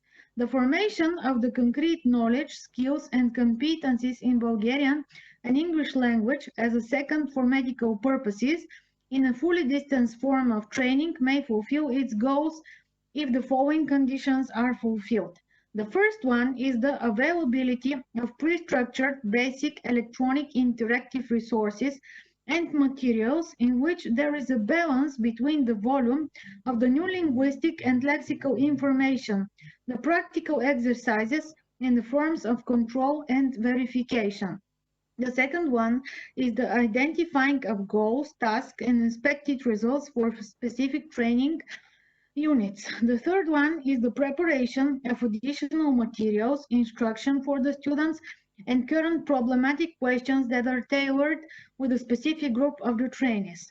The fourth one is choosing of the activities, methods, and resources for the realization of the particular subtopics. The fifth one is the testing of the virtual classroom and loading of the studying documentation. The sixth one is the structuring of an alternative virtual space. And the last one is the record of the video lesson. Our intentions as the authors is to explore the peculiarities of the interaction teacher-student and student-student in the context of communication in the virtual classroom. The idea is that the existing electronic materials and resources which are on the basis of the virtual learning environment to approach it maximum to the face-to-face teaching process in the auditorium. In conclusion, it should be noted that within the frames of the educational electronic platforms is realized effective foreign language training based on technologies. In order to increase the efficiency and the quality, the structuring of online language courses is necessary to be made. There is a need for a large-scale scientific debate for systematizing the existing experience of the usage of the electronic platforms in the foreign language training in order to avoid the problems identified in the future scenarios. Thank you for the attention. Now we are waiting for your questions. Thank you very much, ladies, for this very interesting briefing. I'm pretty sure that this new situation, I mean, lockdown on the people on the houses and closing the schools and universities put us in a completely new environment. And the only one solution to keep our pupil taught was to introduce the distributed learning. And I know that there is a lot of advantages for the e-learning. Maybe my son will have a different opinion to you because he said that instead that he was going to school, the school came to him and he was overwhelmed sometimes. But in this regards, I think that especially in some domains, we can't stay only on the e-learning because I can hardly believe that we can prepare the future doctor only online. They need practice. So how you see this to be, let's say, conducted in the future? Maybe this question goes to Professor Valova. So the most important for the future doctors is to save the life of his patients. During this pandemic of COVID-19, the education of the future medics has a lot of challenges and puts a lot of challenges in front of the students and in front of the teachers. But the most important for us to teach us, our students, like future medics, is to save the lives of their patients and to make the best of them in this situation. Yeah, thank you very much. I know to be a doctor is like to be the soldier. It's not a work, it's just service. So thank you very much. I have another question. Especially at the beginning, teachers, when they try to contact their students, they were using a very variety of systems like Messenger, WebEx, WhatsApp, etc. Do you think that national authorities or maybe respective university should develop their specific platform by which they are connecting students and use only those one? Maybe this question to Professor Petkova.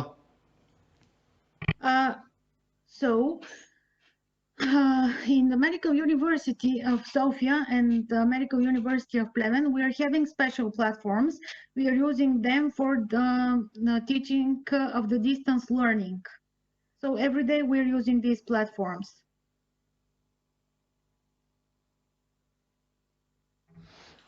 That's a good sign for your students. They are not derived by other ones. Congratulations. Very much thank you to you, ladies. That was a very informative and a lot of new things presentation. We are going further, and now I would say that coronavirus disease outbreak canceled the common rhythm of the world. There are many challenges in the new reality. How do people cope with anxiety and stress? Do we really grow after that? So we are stepping into psychological impact of the pandemic. And this we will discuss with our next briefer. So let me present Major Margarita Kumanova. She is Assistant Professor, Air Force and Air Defense Cathedra of Rakowski National Defense College. Welcome, Margarita, the floor is yours. Thank you very much.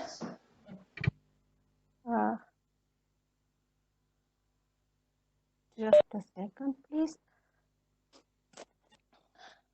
So I want to thank you for our support from yesterday and today in order to can have this type of opportunity to present some of my results, and this coronavirus provoked me to make a research about situational anxiety, COVID-related anxiety, and perceived stress due to this uncommon situation. So, once upon a time, there were apocalyptic scenario, models of disaster and wars. There were science and fantasy. There were training and thinking.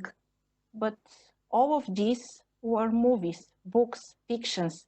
All these were far, far away for us.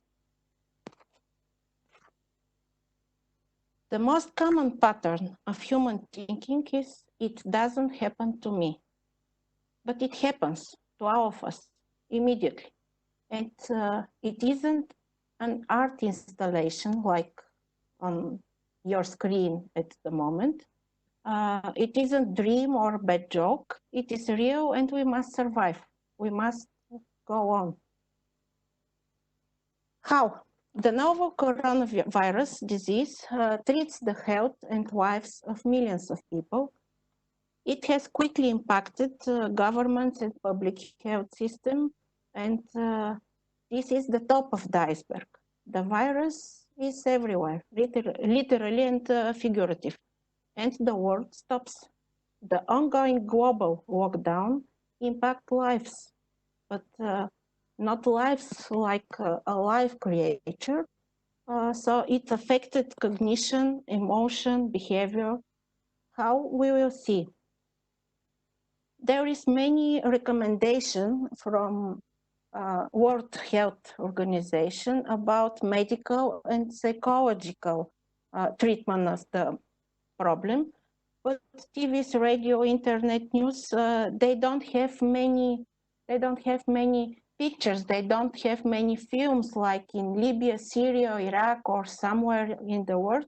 They cannot stress us with such kind of films and movies and pictures, and they stress us with words, with their speech.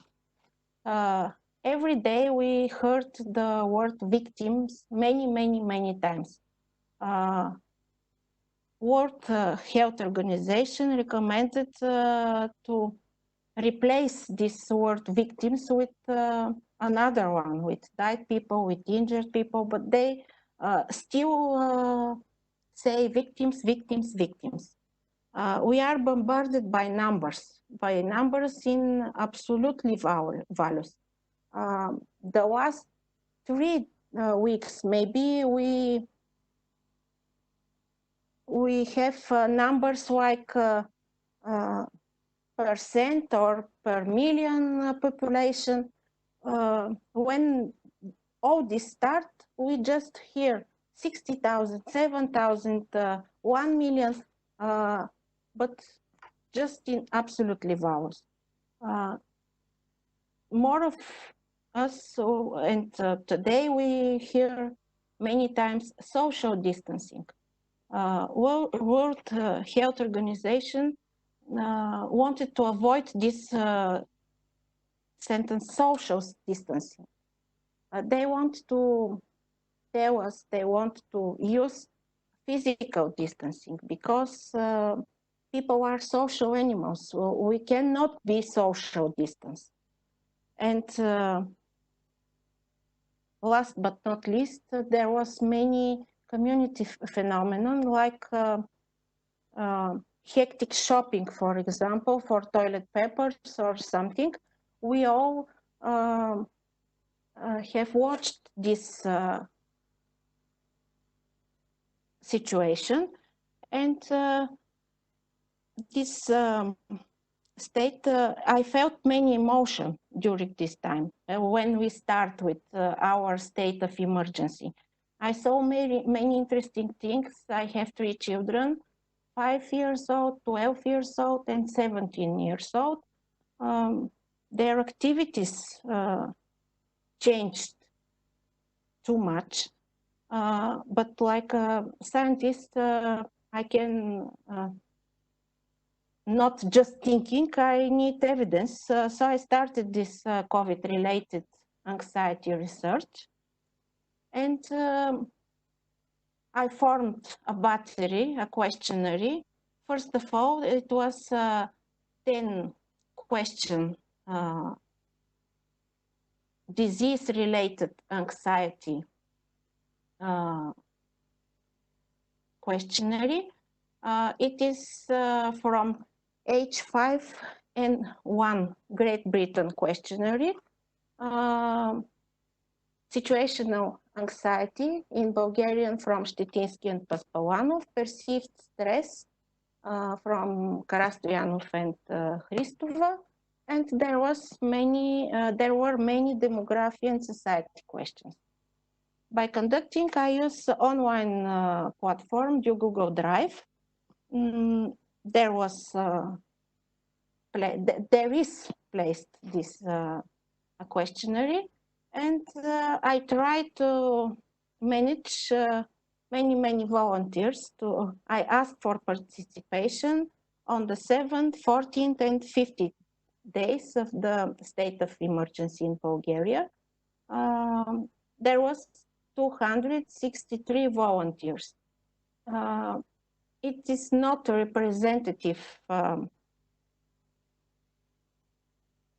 research, but not so much volunteers, but enough for outlining the trends.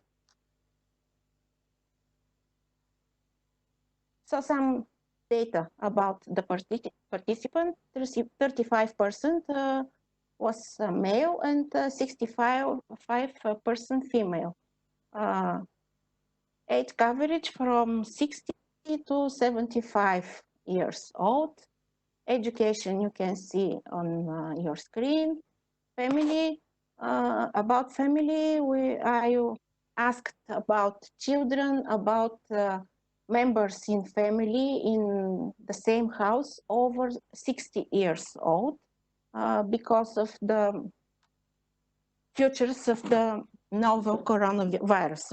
We know some of population is more treated than others.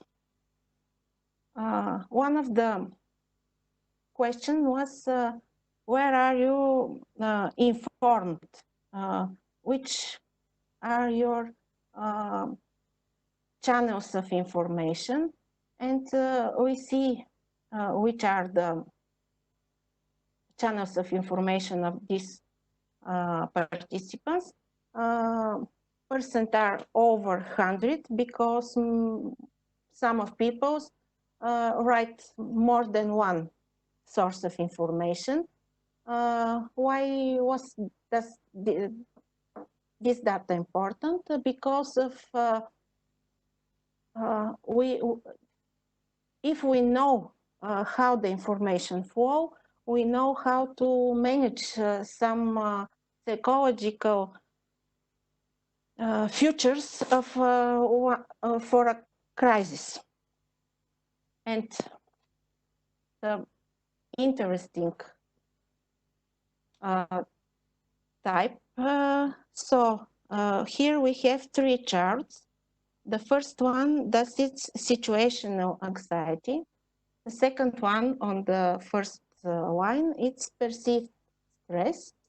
And the third is COVID-related anxiety.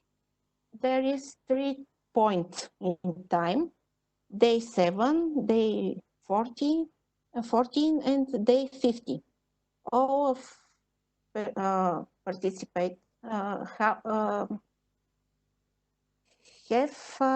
3 days, 7 to 10, 40 to 17, and 50 to 53rd day to make this questionnaire. And we can follow how the dependent values changes.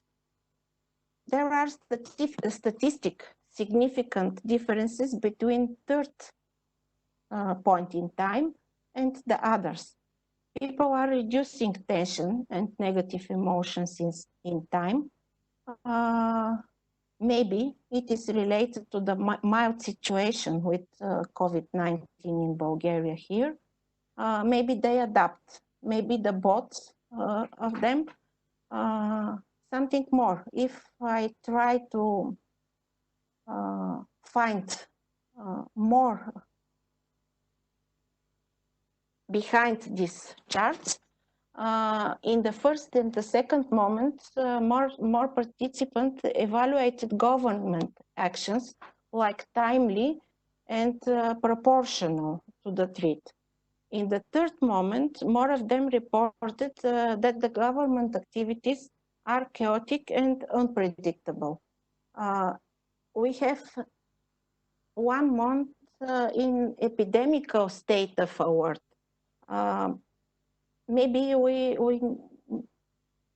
must pay attention about these 3 charts because it is good that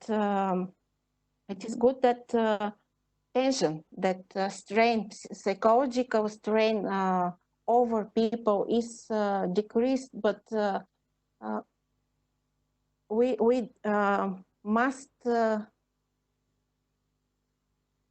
make our activities we must rule our activities. We must manage the society in order to don't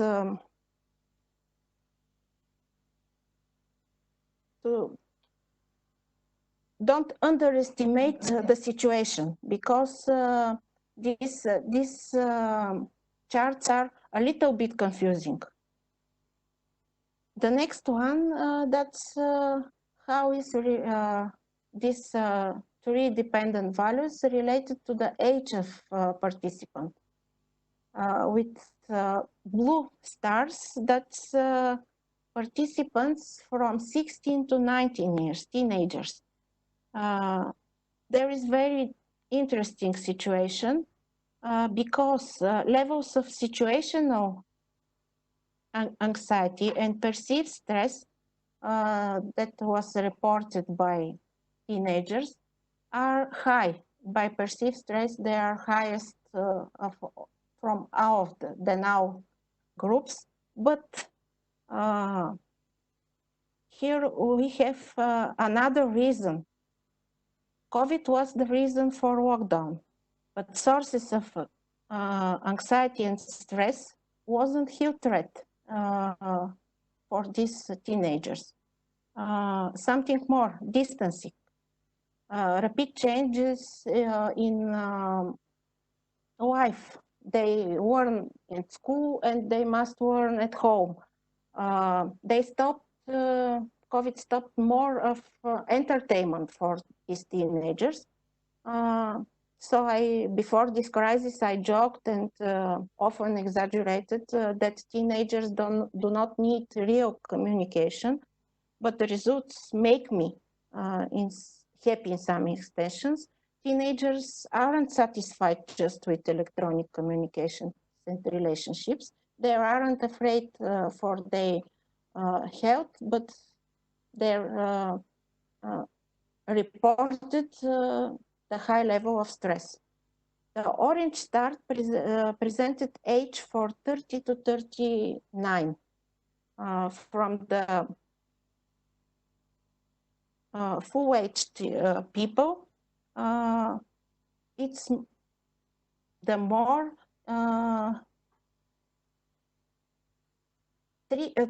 three dependent values are in the higher level. Who are they people? Who are people in this research between 30 and 39? I will uncover the curtain in next slide. Please pay attention to the value, to the second ages, 2029. 2029 reported very low, statistical significant low anxiety, perceived stress, and COVID anxiety.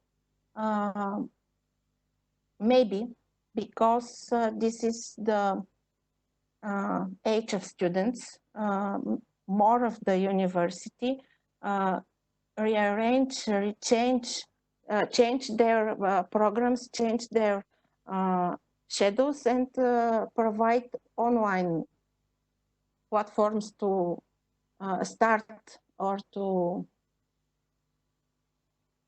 make classes, and more of these people can stay safety at home and to learn, and more of them have some financial sources by their families, and but we must pay attention for other. This target group was the first one which pop-ups on the street when some of the measures goes in a better way. So the next, if we make the difference between sexes, between male and female, statistical significant differences between male and female. All females reported more situational anxiety, perceived stress, and COVID-related anxiety. When I make more researches in all this data, I find that women between 30 and 39 years reported the highest tension, the highest situational and COVID-related anxiety and perceived stress. In education, this woman was with gymnasium or bachelor, with children and without elder relatives at home. The age predicts small children. We know today also kindergarten don't work, and no one knows when will they start. So these women are forced to stay at home.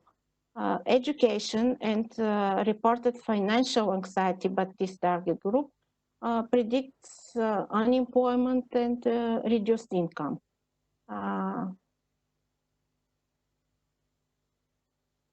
So we have seen that we have a cumulative effects, not just fear from uncertain, fear from unpredictable, fear from rapid stopping the life, but there is many fears about the future because 30% of people worried about common financial state, and more than 50% of all these 263 respondents answered that they aren't sure in their financial state in the future, near future, in the next 6 months. What can I say in conclusion? This research at the moment has more questions than conclusion.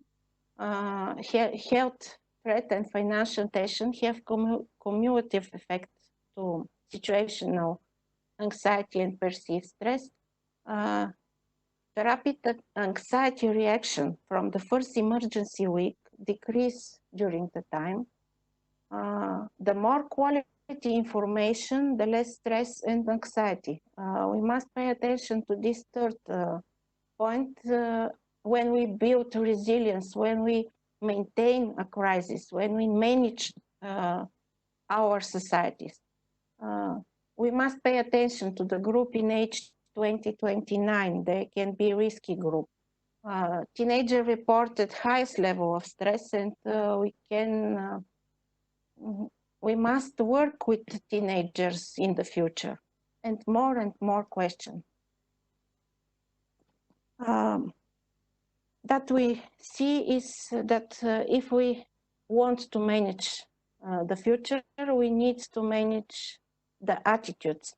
What I mean, no one dies twice, but the one that is inevitable. But our goals are not to make the banner sentence, we all will die tomorrow. The banner sentence must lead our society to maintaining a crisis in building trust, building collaboration, building hope. Because if I started with the future canceled, we can cancel the hope. Hope is not canceled. We must save the hope. Because we need to keep optimal functioning of people, of society. Thank you very much. Thank you very much, Margarita, for your intervention. I hope that the hope is not the last what we have right now, that we have some more than only hope. And I can share with you that Jack Sparrow is also one of the best characters. I am not sure that all his statements or quotes we can say it. And I will share with you as well that there are more questions than answers right now. But let me ask you at least one question. You mentioned, and I agree with you, that the younger population, the younger people, they just less care about the situation. And they are more used to use the social media, so they can stay connected with their friends, and they don't feel that they are, let's say, locked somewhere. But what about older people? How they are feeling, be locked somewhere without a connection to their friends, families, and how to deal with this stress when you are locked at small apartment for a long time. Can you say this question shortly and maybe slowly, because I heard every last word from the sentence. Okay, once again, I will try to be slower. The young people, according to your research, they are less afraid about the situation.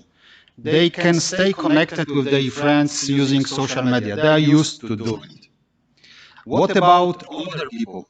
How they can deal with this, let's say, abnormal situation when they're not able to connect with their friends or families?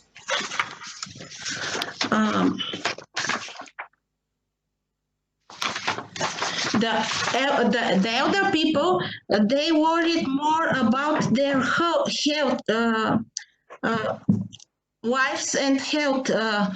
They have a little bit perceived stress because more of them are alone without this isolation. And if we that wasn't in presentation, but if we make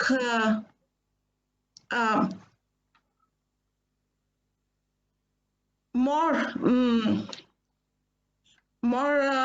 statistic research, we see that these old people raised their perceived stress, not health anxiety, so perceived stress during the time. More of young people, they decrease this level, but the elderly people, they raised. What can be reason? Which reason can be here? More of these elderly people, they live in small towns. They don't see their relatives too much time. And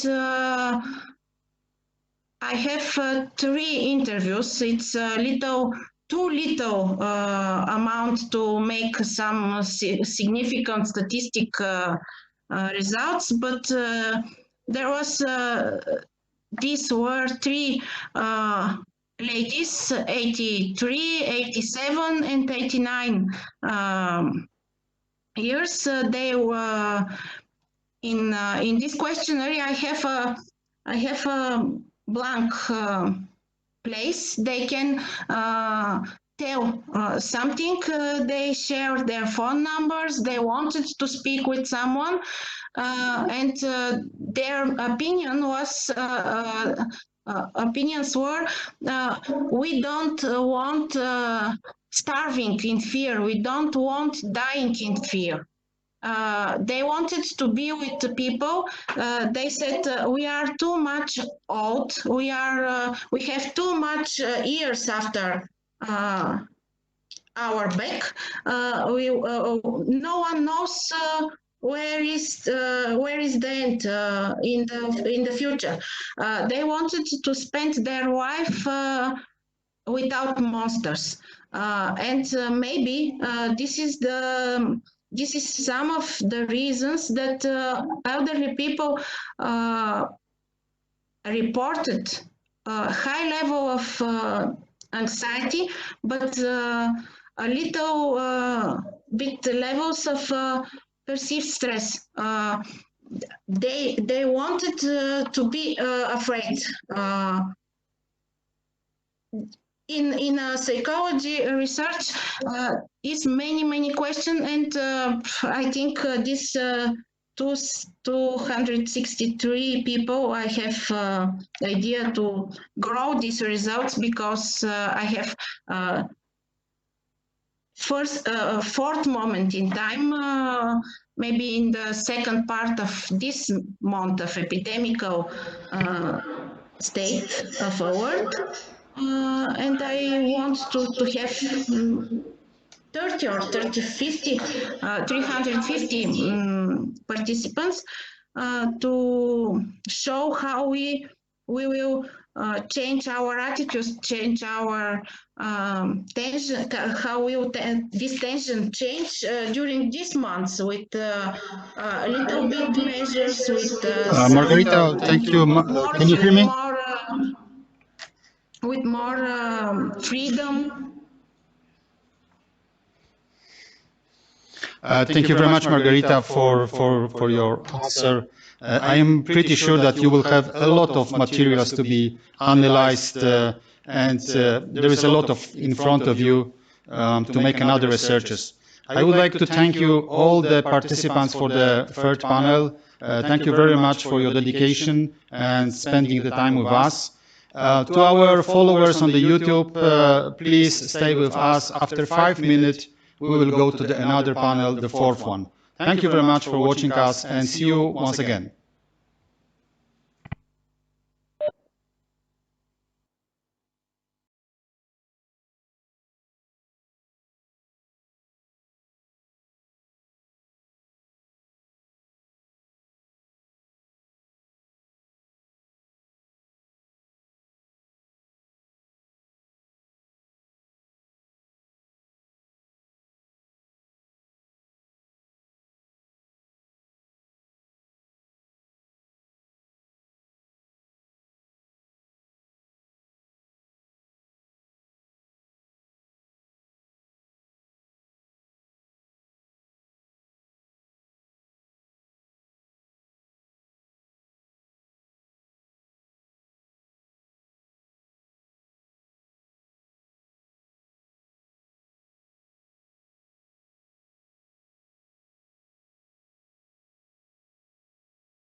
Good afternoon, everyone, again. After a little small technical adjustment, we continue with the fourth module, which is very interesting, and we would like to take additional participation in it. It's connected with modeling and simulation, and this module, our first intention was to make it as a main module for our conference, but finally we decided to switch and to postpone it for our October conference, when will be live our conference on 27, 28 October. All of you, of course, are invited to participate in that conference. Here it will be in Sofia, and more information you can acquire from our website. Of course, we will send you invitations also. This panel continues only 2 lectures, but very interesting. We will start with building resilience model.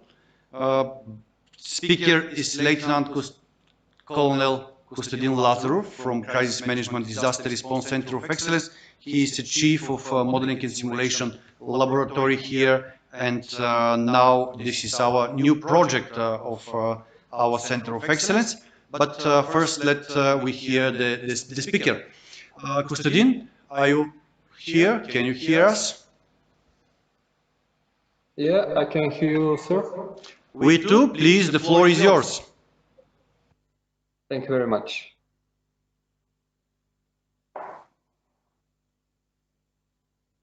Good day to everyone. As the director said, my name is Kostadin Lazarov. I'm Lieutenant Colonel here in Crisis Management and Disaster Response Center of Excellence, and I am chief of our Ops Lab, where we can work on very interesting projects. And the building of a resilience mathematical model is one of them. I don't have so much time to go very deeply in it, but however, I'd like to provoke your attention and maybe to discuss it later, exchanging information. About the mathematical models, we use them a lot in our Ops Lab. Why? Because crises and disasters are something very extreme, and we'd like to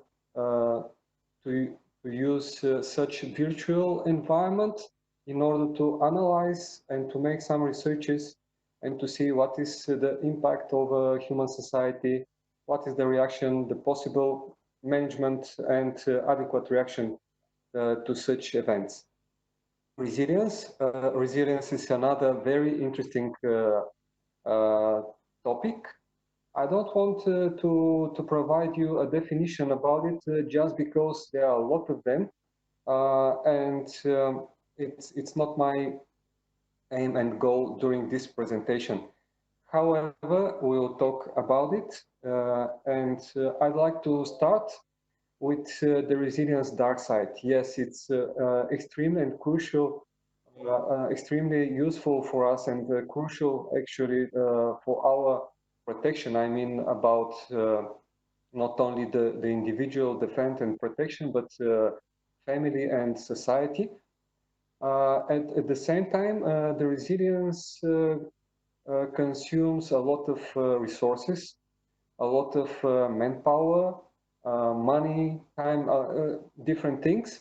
So there is a balance between what we'd like to have as a actual status, actual value of the resilience, its capability to generate adequate reaction to external threat, and what is the cost of it. So, as I said, there is a balance.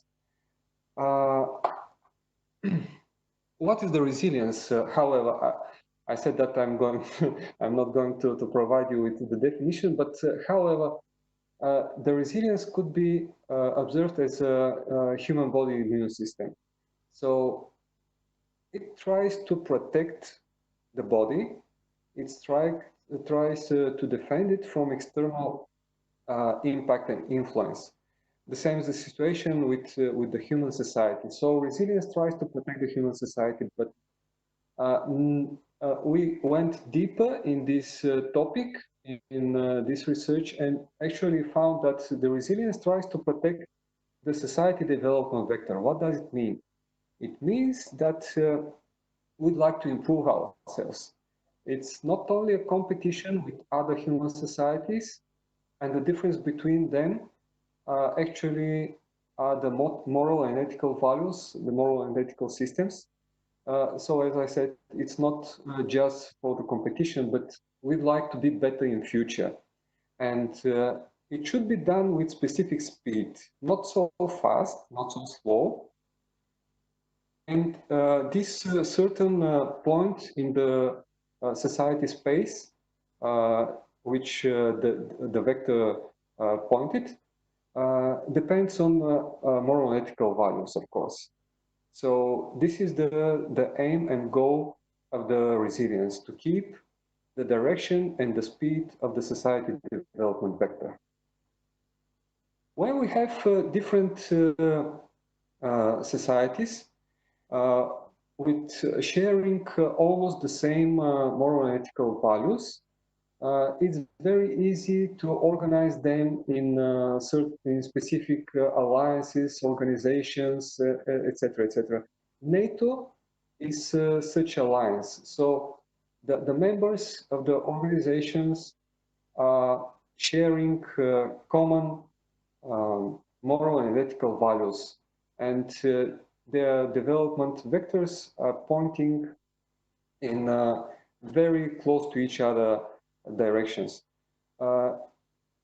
In this case, in the actual crisis, in the actual pandemic with COVID-19, the counter vector, or the vector representing impact, this external impact for our human societies, is almost straight in the opposite direction of our development vectors.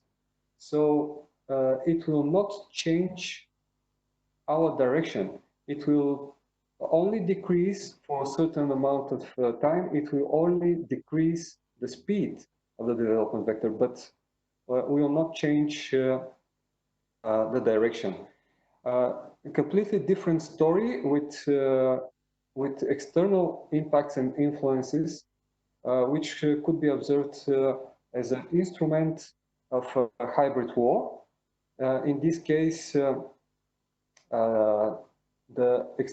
this external impact is perpendicular to our society development vector, and actually we will not change so much the speed of the development, but will change the direction, which is very dangerous, because it's a problem for the alliance. If only one of these vectors is affected, then the direction will be changed, and the necessary consensus between all these members will be very difficult to achieve. Society development. Daily, we can observe such negative, sometimes positive external impacts over our society. Most of them, even the negative one, this one, which have negative influence over our human society, actually, at the end, are positive for our society evolution. Why? Because we have to explore them, to make some researches, to see what is the source, what will be the evolution tomorrow, etc., etc. So we pay some efforts, but we are better prepared and improve the theory of our development. So when the external impact is not so big, it's positive and useful for society evolution. When we have when we have bigger external impact, negative impact again, beyond a specific line, of course, our society evolution as a speed will be decreased, and it will be actually close to the zero, the speed of society evolution. So we will start to generate some capabilities in order to face the external impact. Of course, it will cost us, again, as I said, it will cost us a lot of resources, manpower, time, etc., etc. And later, if the external impact is big enough, of course, we'll observe degradation of the moral and ethical values, because we will try to protect human society and to keep it. And there is the last line on the slide represents these points where society collapses and we have survival of individuals. Even the impact no more persists, the society will not, and we collect these people again together, it will be a completely different society, unfortunately. This schema represents the concept of our mathematical model, because I'm going to show you actually the model and its interface later. But however, we deem that the resilience consists of two main components: basic or rudimentary resilience and main resilience. Basic rudimentary resilience is capable to face the problem immediately when it's detected as a threat, as an impact. So it consists of family resilience and local emergency management system. Family resilience, it means not only the individual resilience, but at the same time, it's most of the time, unfortunately, it's not organized. But we can answer almost everything. We have a certain amount of money in case of that and what. We have some food in our home. We have a fresh battery set, something like this. But we are not professionals in case of flooding or forest fire. However, we are victim, and at the same time, we are the first responders when something occurs. The local emergency management system, again, they are ready to react immediately, but with limited capabilities, of course. Why? Because it costs a lot, and if you'd like to be prepared to react immediately to any threat, we can't afford it, actually. The same is the situation with COVID-19. Main resilience. Main resilience, it consists of the producing components of the society. What does it mean? If we like to evacuate certain amount of people, let's say that big city is affected, and we'd like to evacuate the population. Of course, we can use a company which could provide us with transport means, but it will cost something for us and for the company, because its normal production cycle will be disturbed. So the main resilience component has huge potential to generate capabilities, but it's better not to disturb the industrial and the production cycles.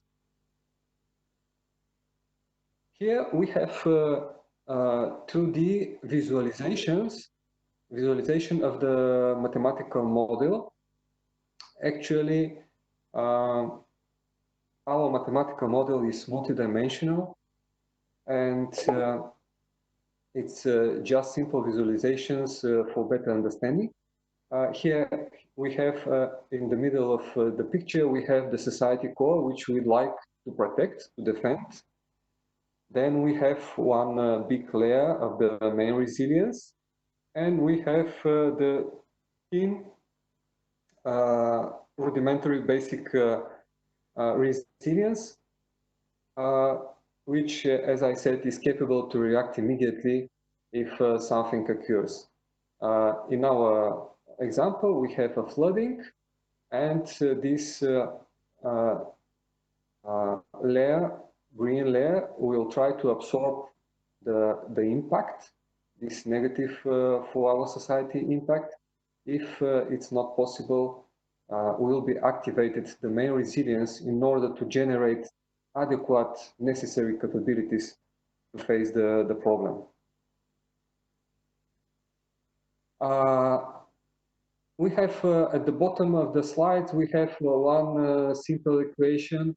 It's just an example, and it's part of our resilience model because it's something very simple, as I said. First, we have initial resilience, and it will start to decrease just because there is not presence between in this period of threat and impact, and we don't want to spend money for something which is not useful for the human society. This money could be used for health, for culture, for something else. I mean, for the development of our moral and ethical values. And then we are influenced. We have external impact for us. This bar, pink bar, represents, for example, flooding.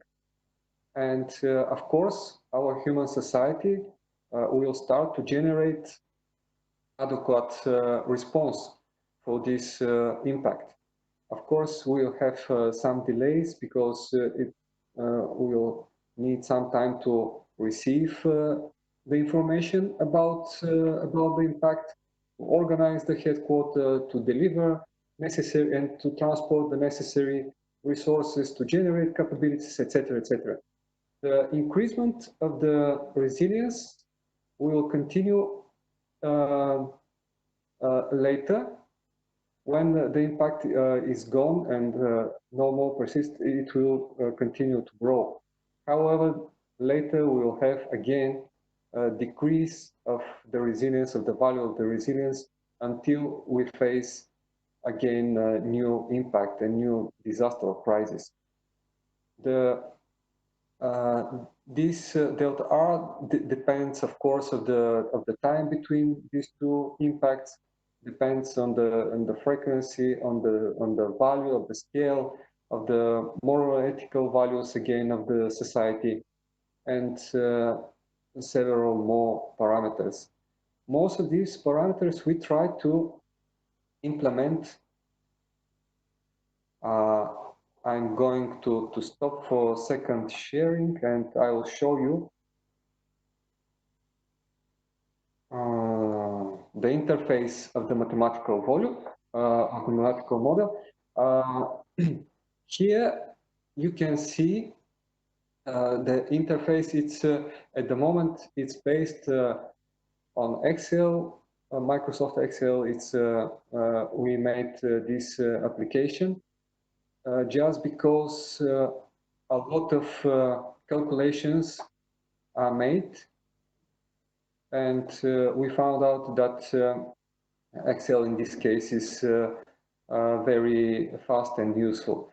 So we have short-term visualization of the resilience. We have middle-term and long-term, and we try to see what are the dependency and correlations between the sources of the resilience. Within that. It's something very close to the PMESI model, and we use, but a little bit extended, and we use these political, economic, military, industrial, social information sources of resilience to represent and to generate these pictures. Because of the hard correlations between them, it's crucial to to know what is the result in short, middle, and long term.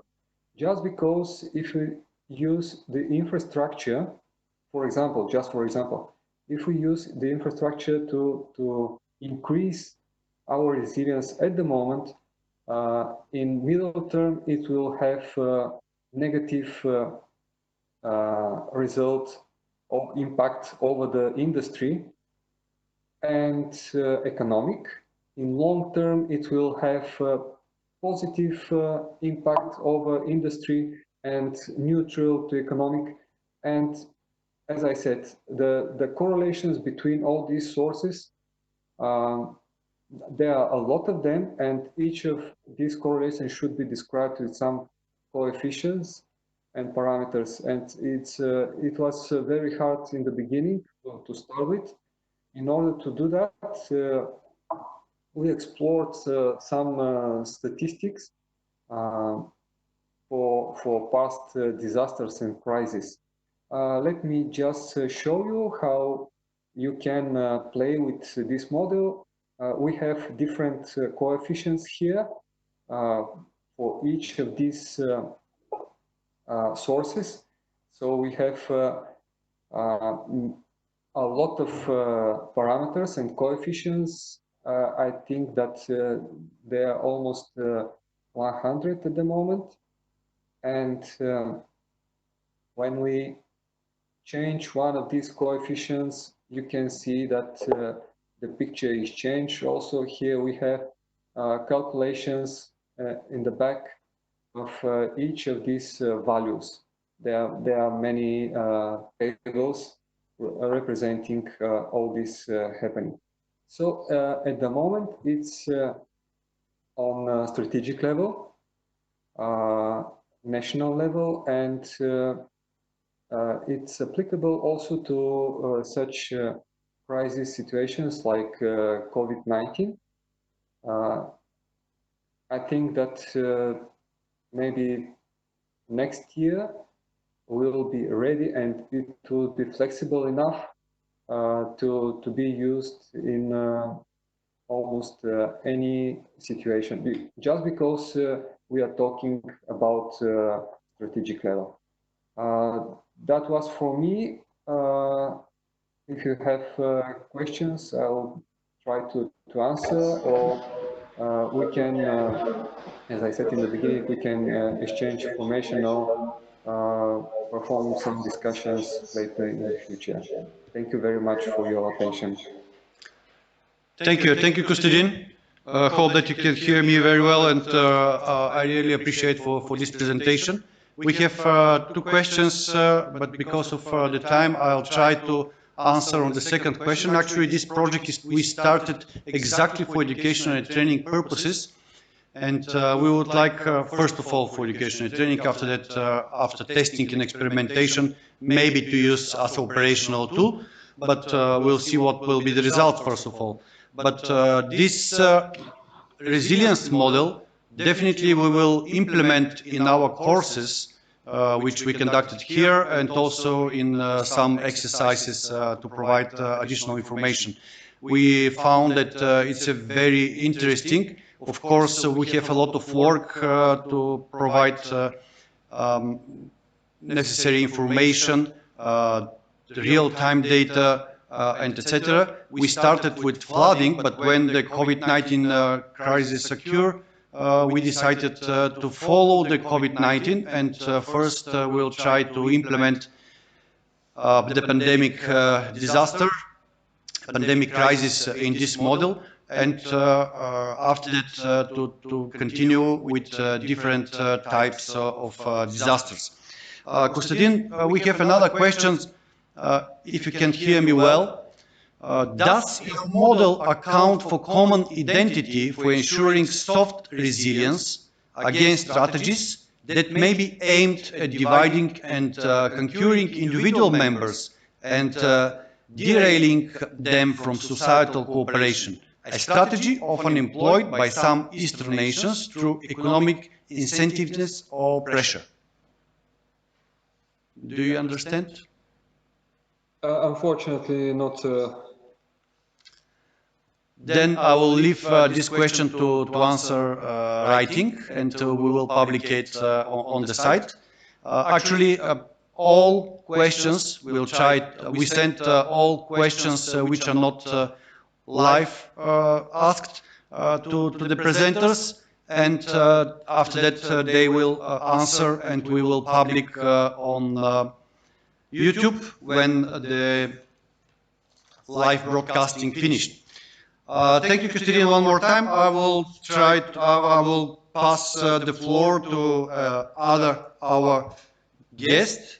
Actually, he's our annual guest, Walter David, Lieutenant Colonel Walter David. He representing Ronin Institute, Montclair, New Jersey, and he will talking about new technology in support of fight against COVID-19. I'm sure that we will gain a lot of experience, a lot of new ideas from Walter's presentation. Walter, just bear in mind, because I know you're Italian, you like to speak. You have only 15 minutes, please. Okay, Walter, the floor is yours. Okay, thank you very much, Lynn. Good afternoon. I'm talking from Rome. And you know, Italy was one of the most affected countries after China. So far, we already had in all the world, we had more than 300,000 deaths, 4 million people affected. But in the same period, 40 years ago, as you remember, smallpox was eradicated after 10 years efforts from the WHO. So this could be a good example for international cooperation in order to work together against this pandemic. So basically, thank you. Okay. Yeah, this is the spreading of the virus according to the last WHO dashboard.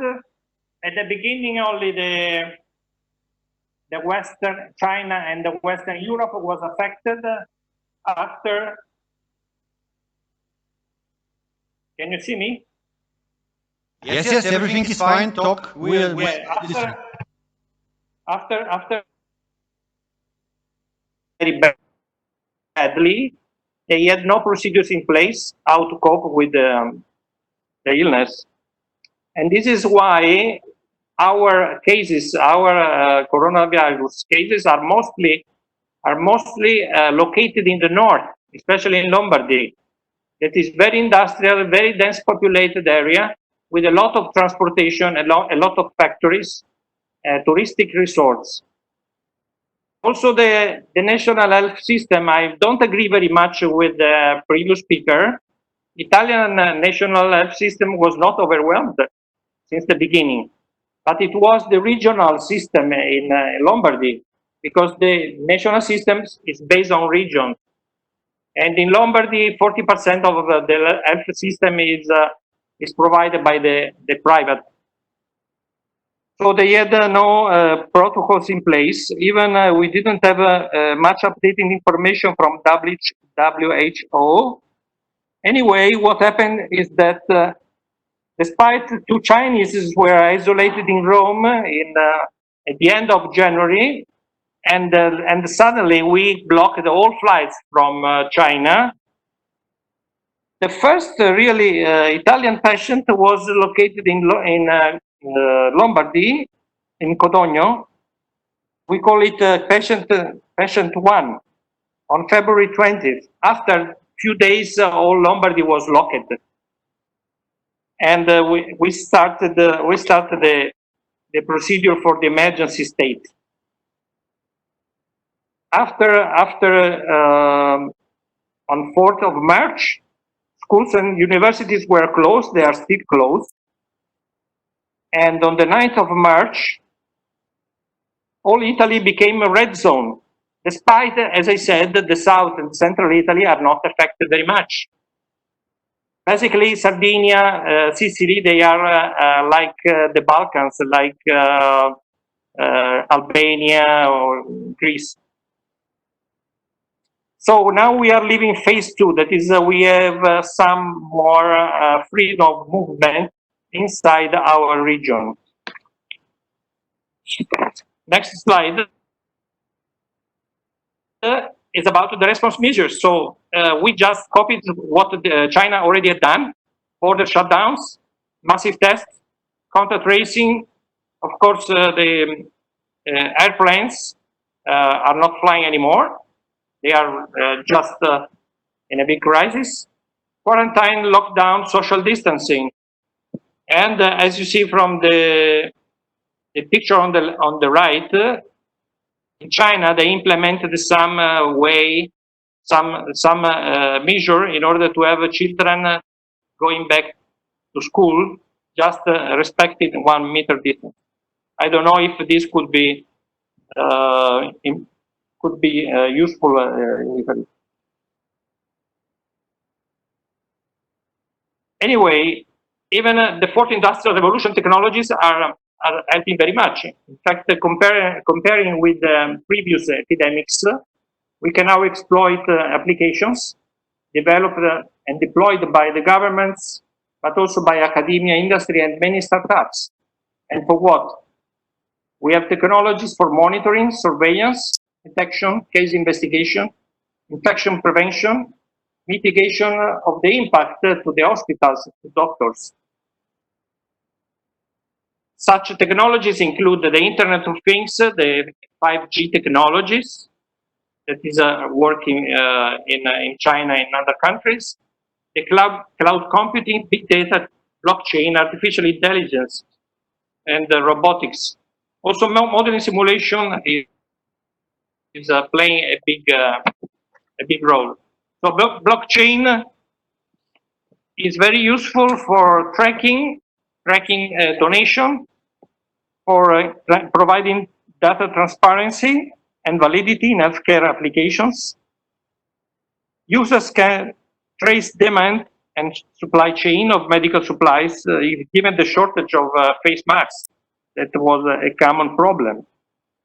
So blockchain can also manage health records securely, ensuring interoperability without compromising security and patient privacy.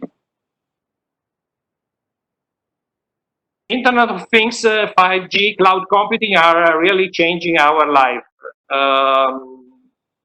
We are actually living a very important experiment, the first remote work from home experiment in the world, with millions of workers now working from their homes. And 5G is also used in telemedicine in order to provide remote locations with specialistic skills of doctors that otherwise they could not afford. Cloud computing is supporting many applications like e-learning for schools, children, for students that can work from home using Classroom, Google Classrooms, and other tools. And also, of course, for workers. Big data, databases for tracking, mobile tracking of high-risk individuals.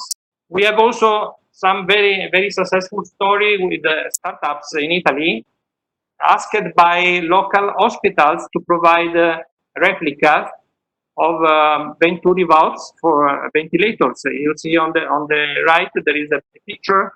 This mask was also adapted by Decathlon, together with this Italian Lombardy Isinova startup, in order to be used in hospitals. Artificial intelligence was used by doctors in especially deep learning algorithms by doctors at the beginning in China, because they realized that analyzing hundreds of thousands of imageries of lungs, CT scans, the imageries coming from patients affected by COVID, they were different from regular imageries of pneumonia or influenza. So this new methodology is providing a supplementary diagnostic method for frontline doctors, for small hospitals, or in case you don't have enough tests or enough time to provide the testing.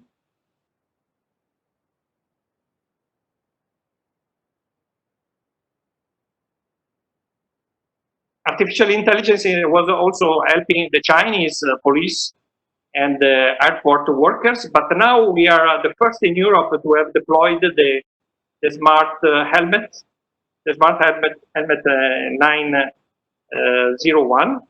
You can find this guy in Fiumicino Airport. The helmet is able to connect to scan people at 7 meters distance and groups of people and to scan their temperature and also to recognize the face. So this in China, this is not in Italy, but in China, this is also crossed with other information that is provided about the name of the patient, about their personal information.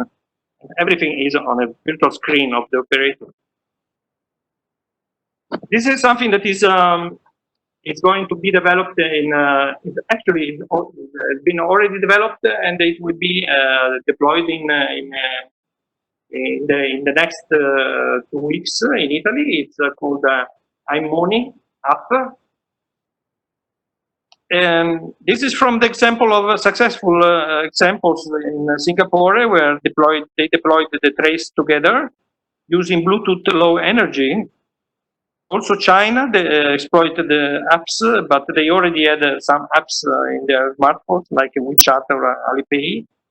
South Korea also, they implemented on a voluntary basis, and they were very successful in limiting the number of coronavirus affected people.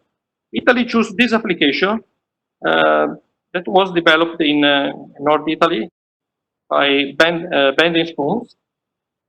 It is. We hope that it will speed up tracking coronavirus contagion. It meets the criteria of the European Union. Actually, it's voluntary, anonymous. It uses Bluetooth technologies instead of a GPS location. And the app can speed up the tracing of contacts, but it's necessary to convince many people to upload the application. So the threshold is about 60% of Italians. So it is not easy, and we have to find a way in order to convince them.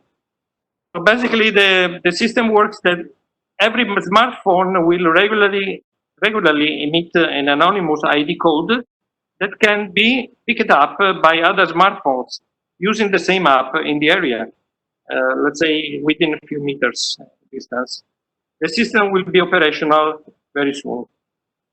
So how is the biggest obstacle, of course, in this case, is to convince people to have more adhesions, and to do something like this, we cannot work like in Singapore or in South Korea, where people is very compliant with the indications from the authorities.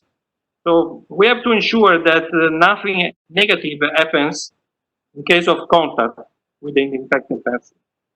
Otherwise, nobody will download it. So once the indication is received that the subject has tested positive, it sends a notification to all the IDs who have been in touch with this guy in the previous 2 weeks. The notification subject is simply put in the condition to know the risk, so the risk for him. It will be up to the citizen, to the user, to voluntarily adopt more precautionary measures. So this is very important in order to get a massive number of users. Otherwise, they will not join. This is something that could be dystopic. It's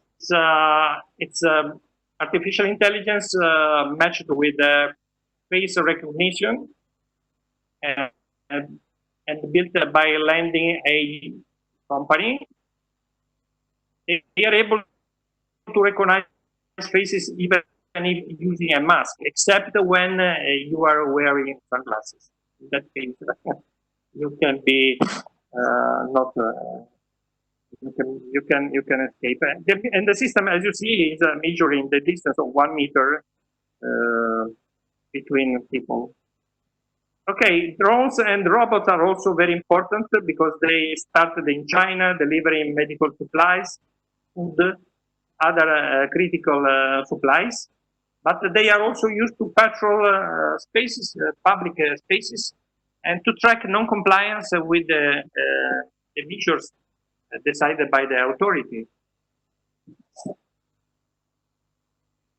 So this is a Rimini beach.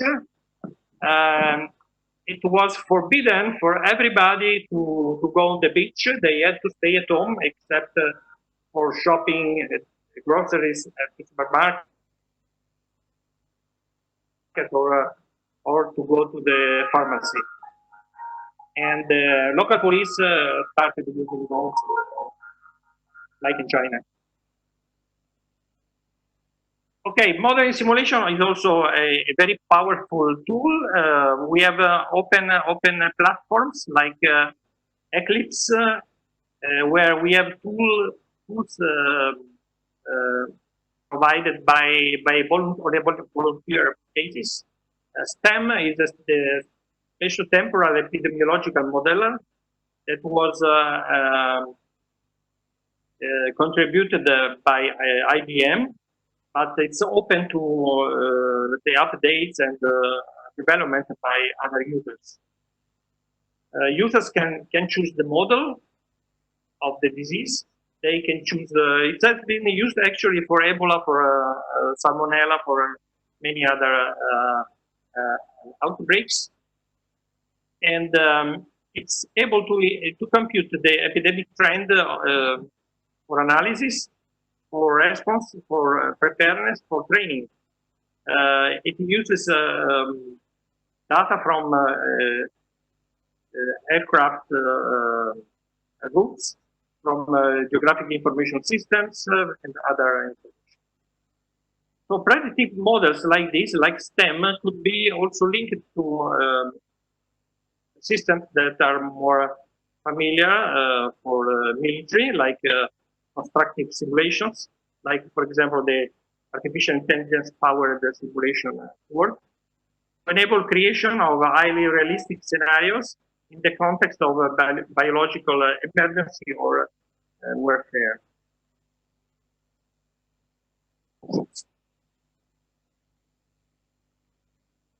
So my conclusions and recommendations, I think that after the pandemic, we will have to implement some very important lessons.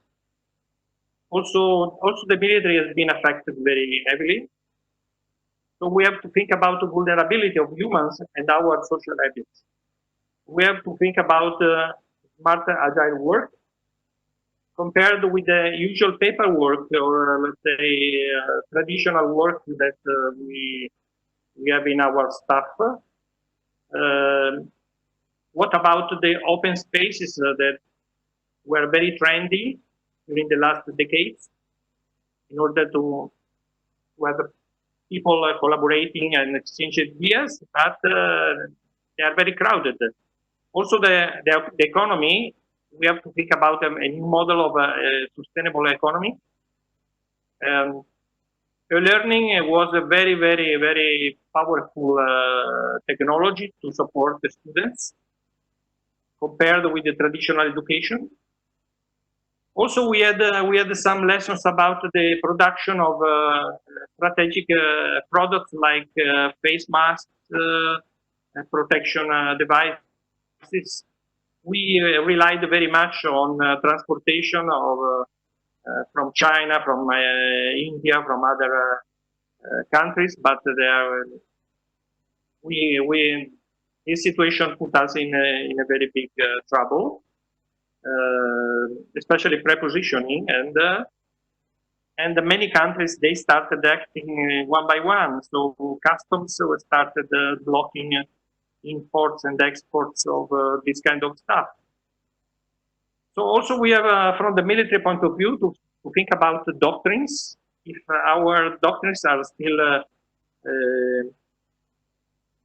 can still work in a post-COVID scenario, or let's say if our weapon systems, you have the example of the air carriers, the French air carrier, the American air carrier, with a lot of people inside, and this kind of a big military environments, they can be very vulnerable. So what we could, so innovative technologies like robotics and autonomous systems to reduce the exposure of humans while achieving operational improvement. Modeling simulation for analysis and training for scenarios, including the ability to react or even to anticipate the unexpected events like the COVID-19, for building a resilience of cities, resilience of communities, and also for the agility of the community. And this concludes my presentation. Thank you. Thank you very much, Walter. Actually, I really sorry for these technical problems. Anyway, we still have a question for you from the website platform. Do you see any opportunities for the US and allies from NATO from this crisis? Can you repeat, please? Do you see any opportunities for the US and allies from NATO from this crisis? Yeah, I think that not only NATO, but all the military now, they should rethink, let's say, about the doctrines and about the role of the robotic autonomous systems. There is a very interesting article written by two Indian generals. I don't remember the name, and it's very, very interesting. So I think it's kind of problems like the COVID pandemics, but also could be also a biological warfare. They showed us how vulnerable we are. So most of the military now, they are at home. So we have military, of course, patrolling roads, provided support to the police, but we have a minimum presence in our barracks, and so this is not very good. Also, yeah, I saw some NATO support with strategic airlift in some countries. Can you hear me, Orlin? Yes, we can hear you.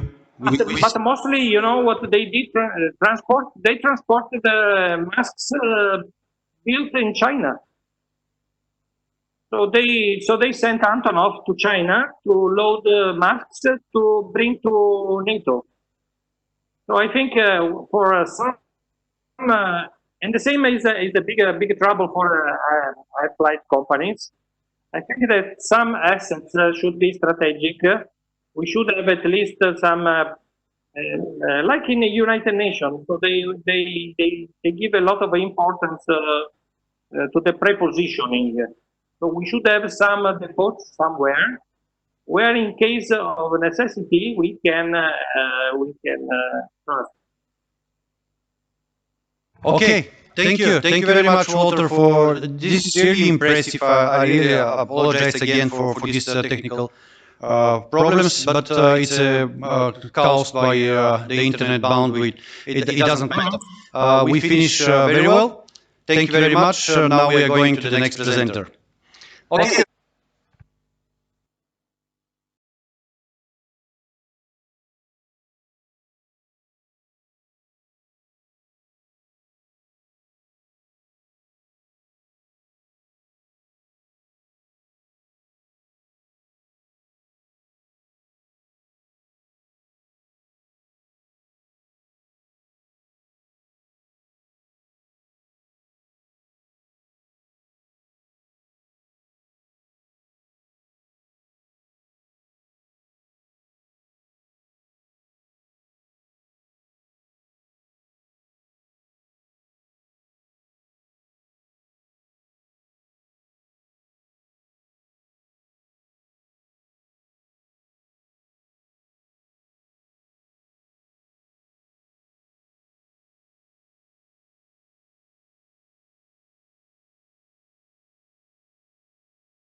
Good afternoon, ladies and gentlemen, once again.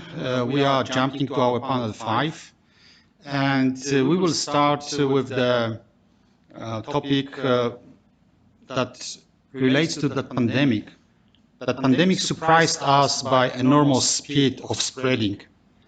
However, some governments neglected initial signs of pandemic, others took it very seriously from the very beginning. We have to take this lesson for future to build up better global preparedness system. And this we are going to discuss with our next briefer. So let me present Mr. Benjamin Tak. Benjamin is an independent consultant and NATO civil expert. Benjamin, it's nice to have you with us. The floor is yours.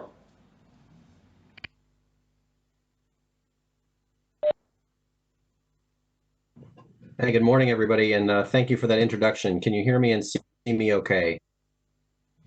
Yes, we have you loud and clear. I'm going to hope that that's the case. We have you loud and clear. We have you loud and clear. Okay, thank you. I'm going to go ahead and pull up my slides.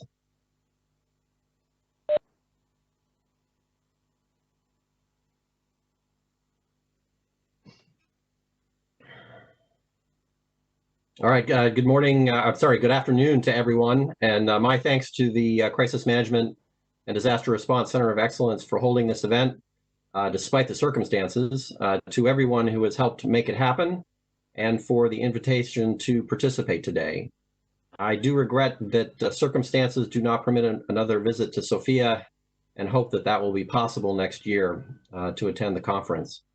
As quick background, I support a Department of Defense program called Civil Military Emergency Preparedness, or CMEP, which was founded back in 1992 and works with and in support of NATO partners in the area of crisis management and civil emergency planning. I've also served as a NATO CEP civil expert in crisis management systems, supporting the Civil Protection Group since 2011. So my topic of my remarks today is COVID-19 implications and opportunities in emergency preparedness cooperation. And from my perspective as someone who has worked with partners in these areas for almost 20 years and supporting NATO as an expert, the last few months have been frankly quite amazing, if rather sobering. So just a few introductory comments to start things off. First, we are still in the midst of a crisis and very much at an early stage. While I think it's fair to say I feel like I've been in my house for a year, it's really only been 2 months. So staying patient under these circumstances is important. I also think it's very unclear how this is going to play out over the coming months and likely into next year. Hopefully things will move in a positive direction. When I use the term emergency preparedness, this is a general term for an approach to national readiness for a full range of emergencies that is made up of 4 components: whole of government and society, all hazards, civil military cooperation, specifically defense support to civil authority in cases such as this one, and the role of importance of emergency management as in terms of being a function of government as well as a capability. To reduce vulnerability to hazards and cope with disasters. These are 4 key and enduring elements of the approach of the program that I support in working with other nations to build national level preparedness and response capacity. And lastly, I need to add the usual disclaimer that I support DoD as a contractor and my remarks are personal in nature and don't constitute US or DoD policy. I'd like to highlight just a few of the observations on this slide. First, this has truly been a global emergency without precedent, with impacts far beyond any previous public health emergency. The 2003 SARS epidemic and the 2014-2016 Ebola outbreaks have provided ample warning of the potential threat posed by such events and the need to enhance preparedness at all levels. I think it's important to note that during the SARS epidemic in 2003, the airlines moved 1.66 billion passengers while in 2018, that figure had risen to almost 4.3 billion passengers. And I would assume that in last year, that figure was even higher. This vast increase in mobility around the world means that the chance of a disease spreading globally would be significantly higher. And I think that that proposition has been borne out. The magnitude of this emergency is quite staggering. And the only recent event that I would argue had a comparable impact and consequences from a global perspective, albeit very different ones, was possibly the end of the Cold War. Indeed, the actions taken in the civilian level of effort by nations to counter COVID-19 bear some similarities to what was envisioned necessary in terms of civilian readiness should major conflict have broken out in that era between the superpowers.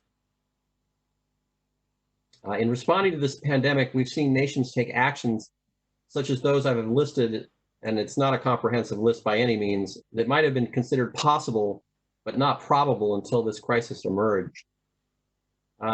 Of those actions, I think that one of the most interesting ones that I've seen is the contributions of national armed forces to support response have been quite notable, and particularly the use of medical capabilities as augmentation for civilian health care systems. Lastly, COVID-19 has exposed significant weaknesses in preparedness and response at national and international levels. To make just a comment about our response here in the United States, I wrote in an article about 14 years ago on US SARS response, in which I noted that the US had demonstrated that the preparations for biological attack in the aftermath of the anthrax attacks had improved the capability of public health to respond to disease outbreaks, that improved coordination and communication between the medical communities and local, state, and federal organizations resulted in the rapid identification of individuals infected, limited the total number of cases, and prevented the disease from becoming a significant problem. Unfortunately, this has not been the case with COVID-19 response here in the US for a wide range of reasons, and we're paying heavily for it.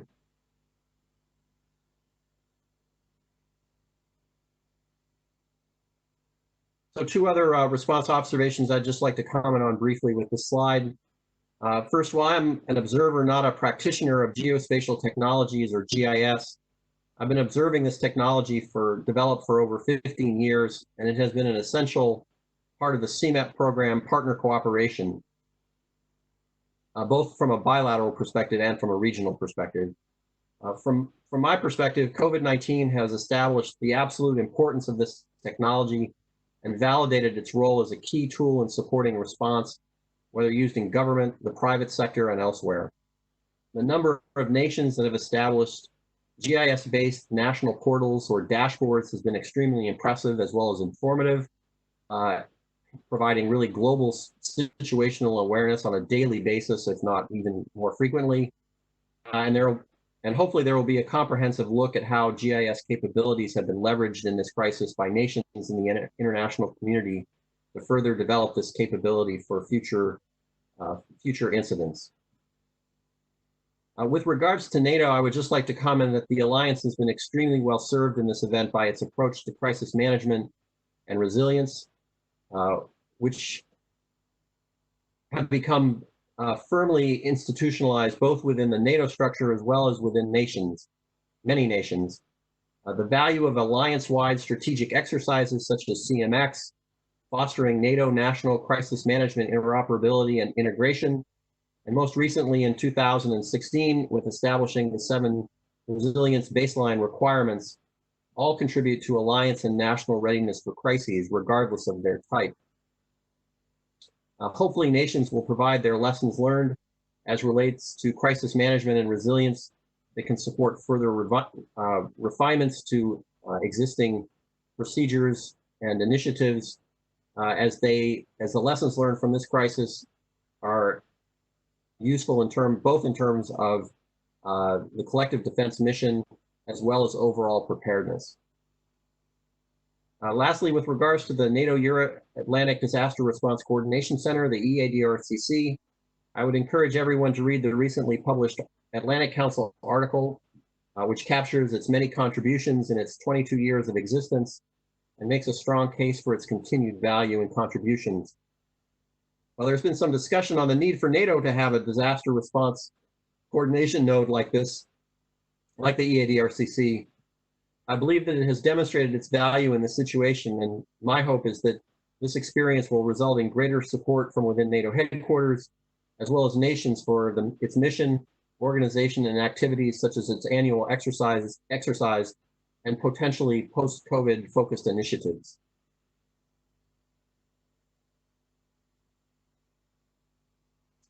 So the bottom line of this slide is that COVID-19 has demonstrated that the threat of a global pandemic is real, and that another one has to be considered as a viable threat. I would just ask everyone to consider the impact if a disease with a much higher death rate managed to spread globally as occurred with COVID-19. To be prepared for a future scenario, there will need to be greater emphasis on international cooperation as well as national level planning. A key aspect of future preparedness will be to gain a more complete picture of the multiple logistical requirements so that shortages in the supply chains that we've witnessed so far are not repeated. These are just a few of what I'm sure are many elements that will need to be considered going forward, both at national and international levels. So this is my final slide, and I'll just highlight a few points. First, capturing lessons learned as well as implementing changes, both in the short and the long term, is essential. One issue the program I support is already examining is supporting nations we work with in the conduct of national level COVID-19 after action workshops. For events such as these, we leverage from the field of emergency management to conduct a robust and thorough after action report or a review that documents key issues, develops recommendations, and implementation of needed actions through the continuous improvement process. Second, preparedness for pandemics has been perceived as largely a health or medical community problem. Going forward, this paradigm or this approach needs to change so that pandemics and their challenges are more fully integrated into national level preparedness efforts and to help ensure their priority. And lastly, U.S. bilateral support to partner capacity building related to preparedness encompasses a broad range of topics such as natural disasters, floods, fires, and earthquakes, CBRN, as well as pandemics, and includes efforts that range from working with nations at the highest level, at the national level, even down to local levels. Bilateral funding and efforts for these is significant and is provided by a wide range of organizations across our government, both civilian and military. An ongoing challenge to these disparate efforts is the lack of an overarching approach with clear objectives supported by unified interagency implementation. There are a lot of reasons why this situation exists, and COVID-19 might provide the opportunity to address them and provide a more rational approach to U.S. support.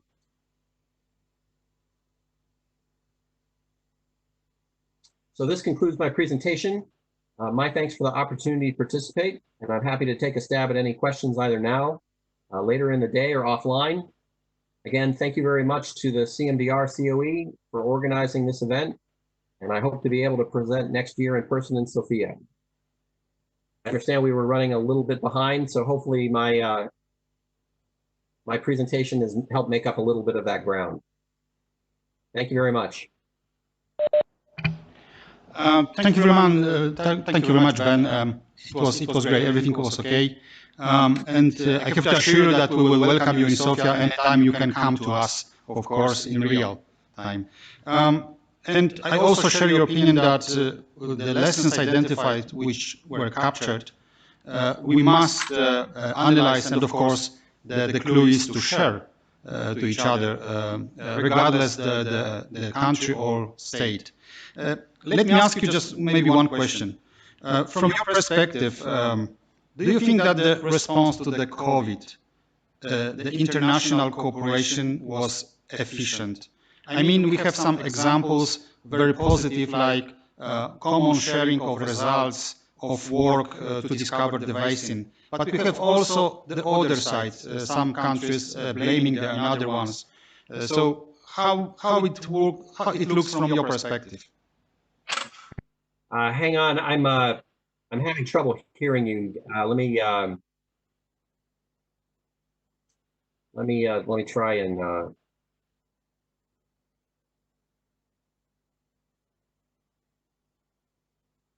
oh.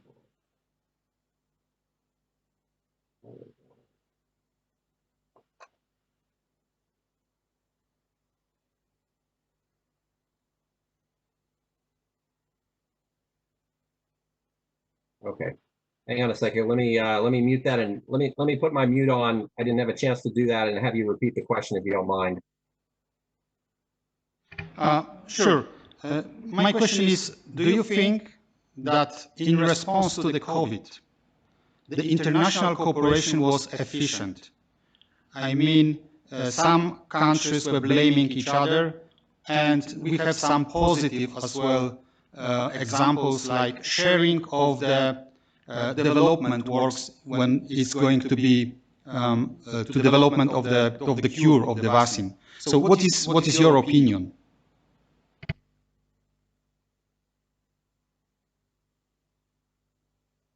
So I'm still having trouble hearing you, but I think your question just relates to international cooperation.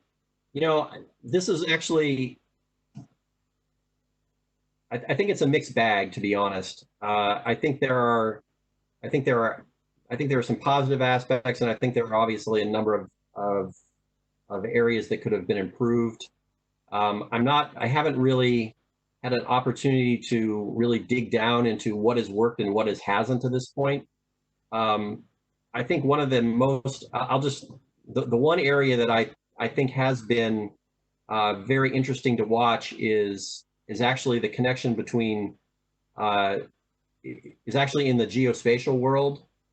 The cooperation between nations and ESRI has been quite amazing, because I believe, my understanding is that ESRI has provided a lot of support to nations in terms of building national portals, and I've been quite that's actually the one area that I really kind of tried to watch, and that's been one of the most impressive areas, I think, coming out of this, is to be able to see really largely in real time nations posting their information, being able to look at the different data sets, and to get a sense of where nations are standing with regards to their response. You know, that's all driven by whether data is accurate or not, but with that caveat, it's still been, that is one area which I think has been really, really positive.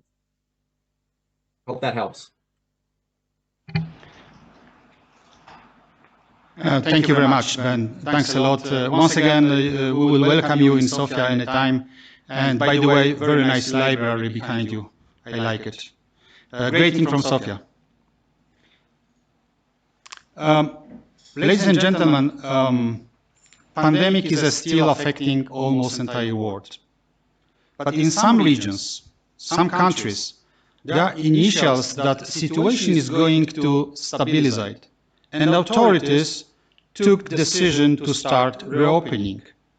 However, this reopening brings new challenges, concerns, and potential problems. Our next two speakers have both been working on the front lines of the COVID-19 response since January this year, and worked together during the repatriation mission for the US citizens from Wuhan to Nebraska for quarantine and isolation for COVID. So let me present Commander Michael Garner. Michael is working in the US Department of Health and Human Services, Office of the Assistant Secretary for the Preparedness and Response. And Mr. Dosefels, who is serving as a program manager for the University of Nebraska Medical Center, Region 7, Disaster Health Response, and plays an integral role in helping to coordinate the state's response to COVID-19. Gentlemen, nice to have you. So the voice is coming over the ocean. It's to you.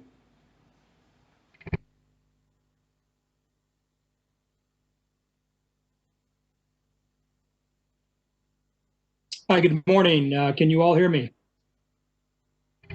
Yes, we can, loud and clear. Very good. The last time I asked. Hey, good morning, everyone, and good afternoon for there on your side. Again, my name is Commander Michael Garner. And first, I'd like to say I hope you and your families are staying healthy. That's a difficult thing to do in this current time. And I know it's a little sentimental, but I don't know if you can see this, but I'd like to share my coffee mug this morning. It's one of my trinkets from Disney World. It's a small world representation. And I share that with you because I do think that we truly are in a small world here, and we are in this fight together. And what I've heard from the previous conference speakers, like Mr. David and others, and the Colonel, is that we are hearing a common message of international cooperation. And so I think that's very, very applicable. So I'm going to go ahead and start sharing my slides, and I'll do a quick introduction of myself and Mr. Feltz, and then we will move forward.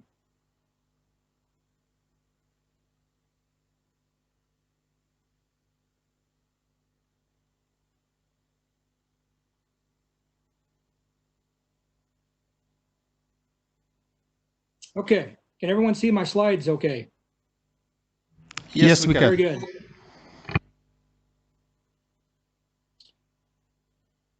All right, good morning again and afternoon. My name is Commander Mike Garner. I represent the United States Department of Health and Human Services, the Assistant Secretary for Preparedness and Response.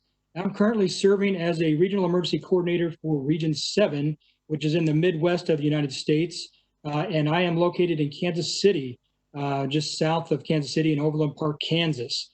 My co-presenter is Mr. Dossie Feltz. He's the Director of Operations for the Global Center for Health Security in Nebraska, in Omaha, Nebraska. Mr. Feltz and I have worked very closely together, as the Colonel mentioned, up in Nebraska earlier in the year on the mission for repatriation of the U.S. citizens from Wuhan, China to Nebraska, to the United States, early on in the grasp of this virus. And so it's very good to be working again with Mr. Feltz, and I look forward to hearing his words here in a few moments. So quickly, I'll just do a quick outline here. I'm going to give a quick overview. Mr. Feltz is going to talk through some of the initial episodes of outbreaks and resurgence, as well as talking through some vulnerable locations and hotspots and outbreak hotspots that we're seeing. I will speak briefly to some intervention tools that we have seen that are working here, and those to combat medical surge capacity. And that is around the concept of alternate care sites. And then I'll speak briefly about testing and contact tracing, and then give a summary and some additional resources. So quickly, here what we're seeing here in the United States is that positive cases are decreasing, which is a great thing. Our hospital visits are for COVID-like symptoms are declining. It's been nearly 2 months more than 2 months now, since the first stay-at-home orders were issued here in the United States amid the coronavirus pandemic. It's ravaged this country with more than 1.2 million known cases, and of course these numbers fluctuate, daily, with more than 80,000 deaths here in the United States. And so now I think this morning, I think we're more than 84,000 deaths. So nearly 2 months since the social distancing measures began, more than 35 states have begun to reopen their economies. And social distancing, which is something that Mr. Feltz will speak to, continues to be an important part of that reopening. Another aspect of reopening is the resurgence of hotspots and vulnerable populations, which continue to be a concern for us here. And indeed, the response and mitigation tools will continue to be an important aspect in reopening strategies. So with that said, what I'm going to do is I'm going to turn this over to Mr. Feltz. I'm going to discontinue sharing. I'll let him bring up his slides. He'll go through his, and then we'll pitch it back over to me. Hello, everyone, and thank you, Commander Garner, for that very kind introduction. I do miss our time working together here as we were going through the repatriation efforts of those individuals from Wuhan, China. It was probably one of the most rewarding missions of my entire career thus far. And thank you to the crisis management and disaster response team for allowing me the opportunity to come here and speak to you, to this group of individuals today. I appreciate the opportunity. Sorry, I think I've got the wrong, there we go. Hopefully you're seeing the full screen and not the presenter view now. Yeah, but I appreciate the opportunity to come talk to you. You know, a little bit of what we do every day here in the Global Center centers around looking at what's going on through the entire world, even though, you know, a lot of our operations are focused around what's going on in Nebraska and within our central region. So you kind of see some common trends and themes, looking at the data every day that is reporting throughout the country through the WHO's websites and through the Johns Hopkins websites. But you're also noticing some of the different challenges that countries are going through as they transition from a non-quarantine to quarantine, or excuse me, to social distancing type setting. And then now as we're trying to figure out how do we come out of that social distancing mindset. I found it interesting, the WHO has, number one, determined that the term physical distancing is more appropriate than social distancing. Social distancing being the idea that we are emotionally disconnecting from everybody, whereas what we're actually doing is just physically separating ourselves from other people within the population. So I learned that during doing some of this research for this presentation.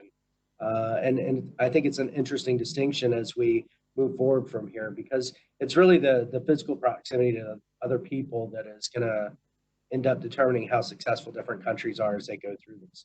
So I pulled the WHO's criteria. I thought that was a good starting place. As you look through the world and how different countries are approaching physical distancing and then relaxing those standards, we're seeing some common themes, and they're kind of outlined here in what the WHO has. Every country has a different opinion of how they implemented these physical distancing rules, but also how they're relaxing them and in what order. And we'll come back to this. The one specific thing I do want to point out is down here at the bottom. You know, this is definitely what we see in the current events that are going on in the world.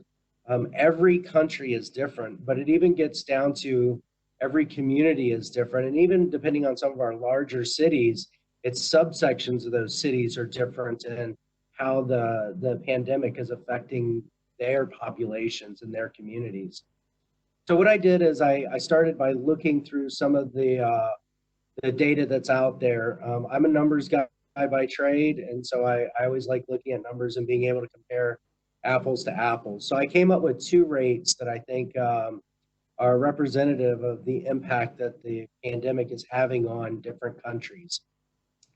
The first is our cumulative community attack rate. So, you know, like your normal attack rate, this is just our infected population divided by our total population. That's going to give us a number.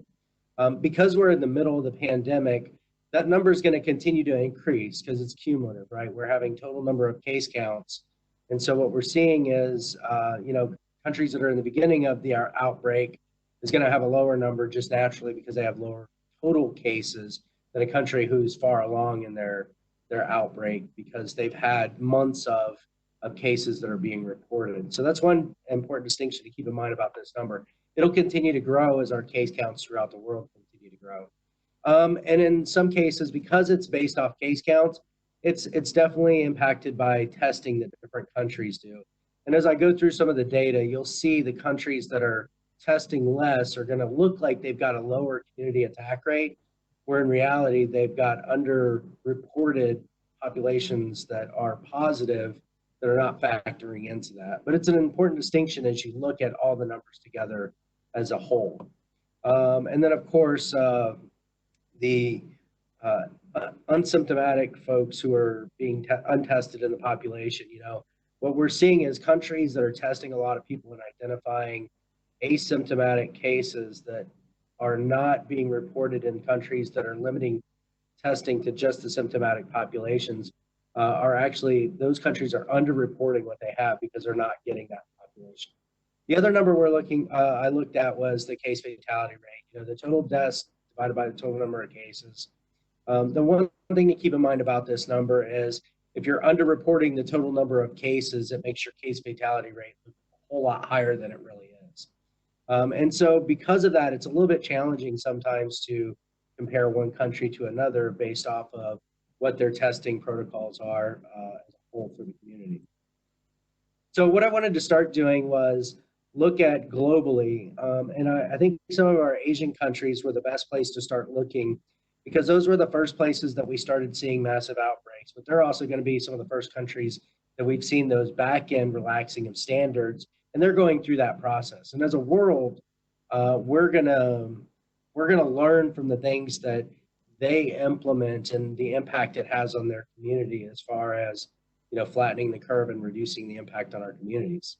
I just picked 3 based off of some of the news that's out there about these. I realize that the references that I have here are based off news articles, but in lack of perfect data out there for us to be able to examine scientifically, I think just those anecdotal news articles are a good way for us to see some of the things that are happening within our communities. A little bit of information about the graph on the right and some of the data that's listed.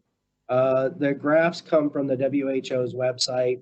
You can actually go in there and click on it by country, and it'll give you the individual numbers for each of the countries.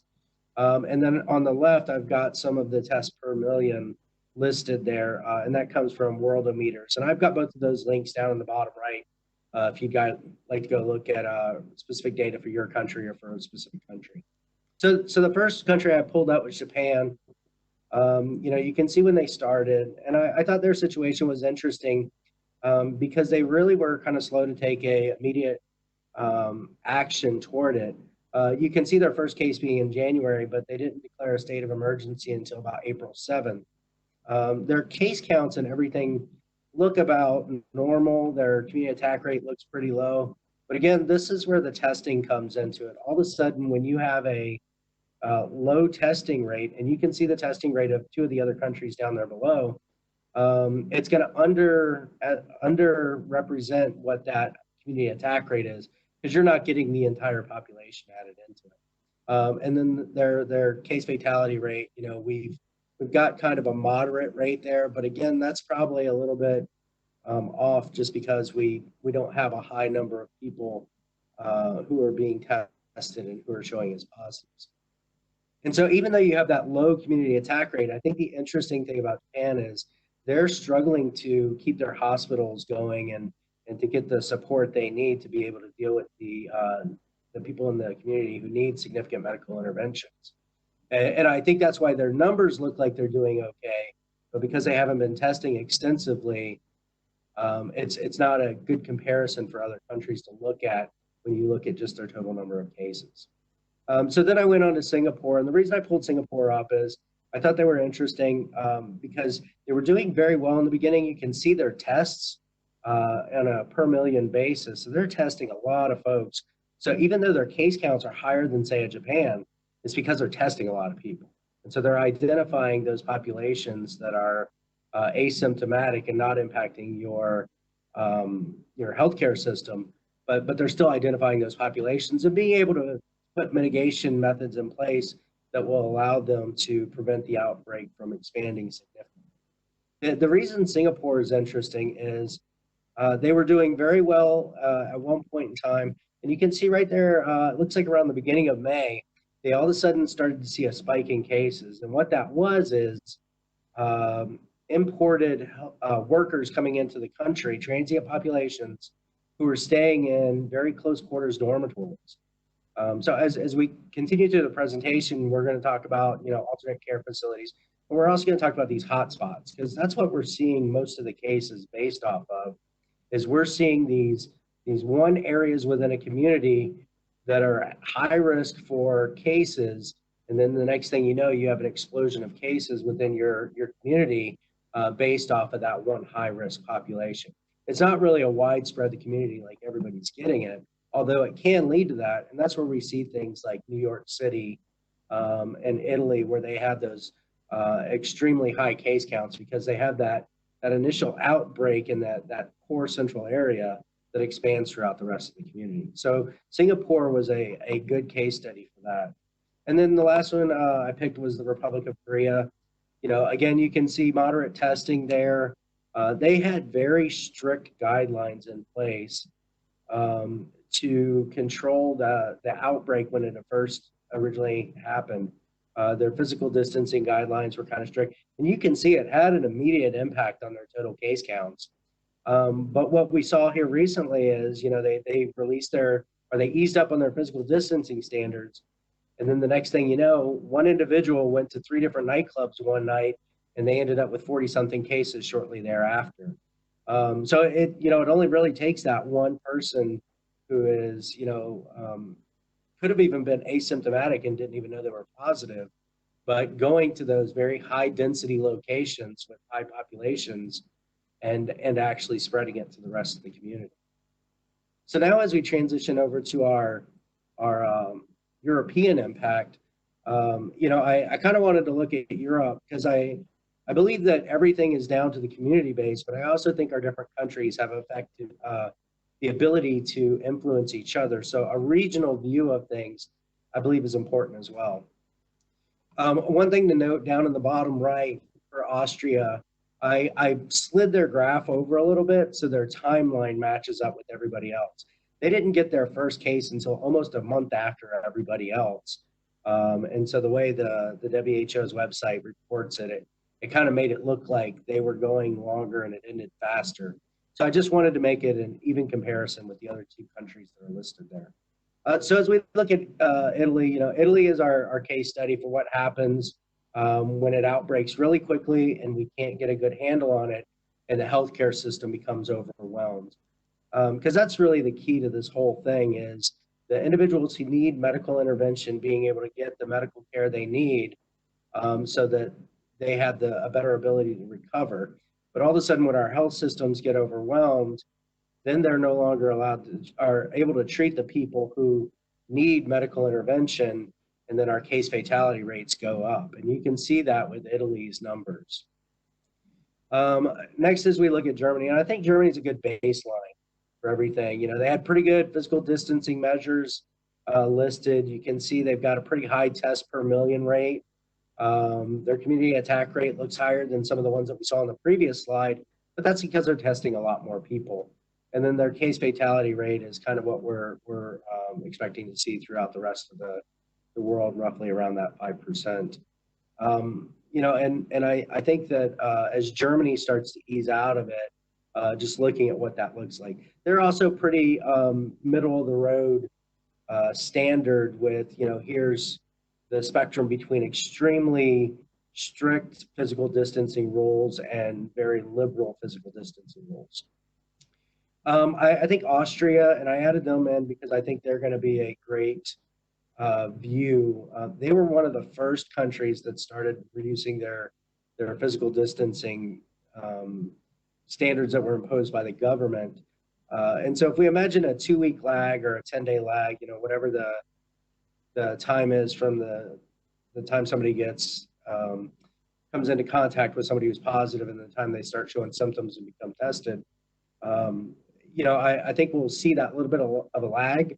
And so I think they're going to be one of our first indicators of what's it going to look like for countries to start reducing these standards and going back to life as normal. All right, so, you know, I brought this back up, the WHO criteria, because this is what Commander Garner is going to start talking about here in a minute. The one I highlighted in the middle identifies that high-risk population that we're talking about. I don't necessarily mean like our elderly population being high risk of having detrimental medical effects. I'm talking high risk within the community where these are the settings that are going to cause those resurgence within a community and potential a high number of increased case counts based off of how we mitigate those risks. And Commander Gardner will go into that here in a minute.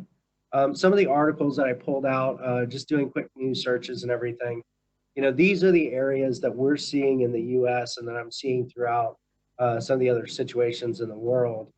These are the locations that are going to have the highest potential to impact these standards as we start to ease them up throughout the course of the next month or two. feel free to click on all the links. They should work and take you to where we're looking to go. So with that, I thank you for the time you've allotted me today, and I will turn it over to Commander Garner. Hold on a second, I'll unshare my screen.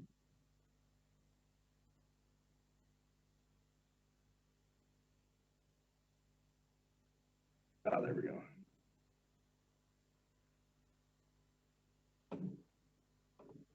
Oh, great. Thank you, Dossie. That was an excellent discussion on the reopening and impacts. Really appreciate your words and wisdom on that. We're going to shift gears now and look at intervention tools. And I know we're running a little bit shy on time here, so I'll easily be able to finish this in 5 minutes. There won't be a problem. I'm going to go ahead and share my screen again.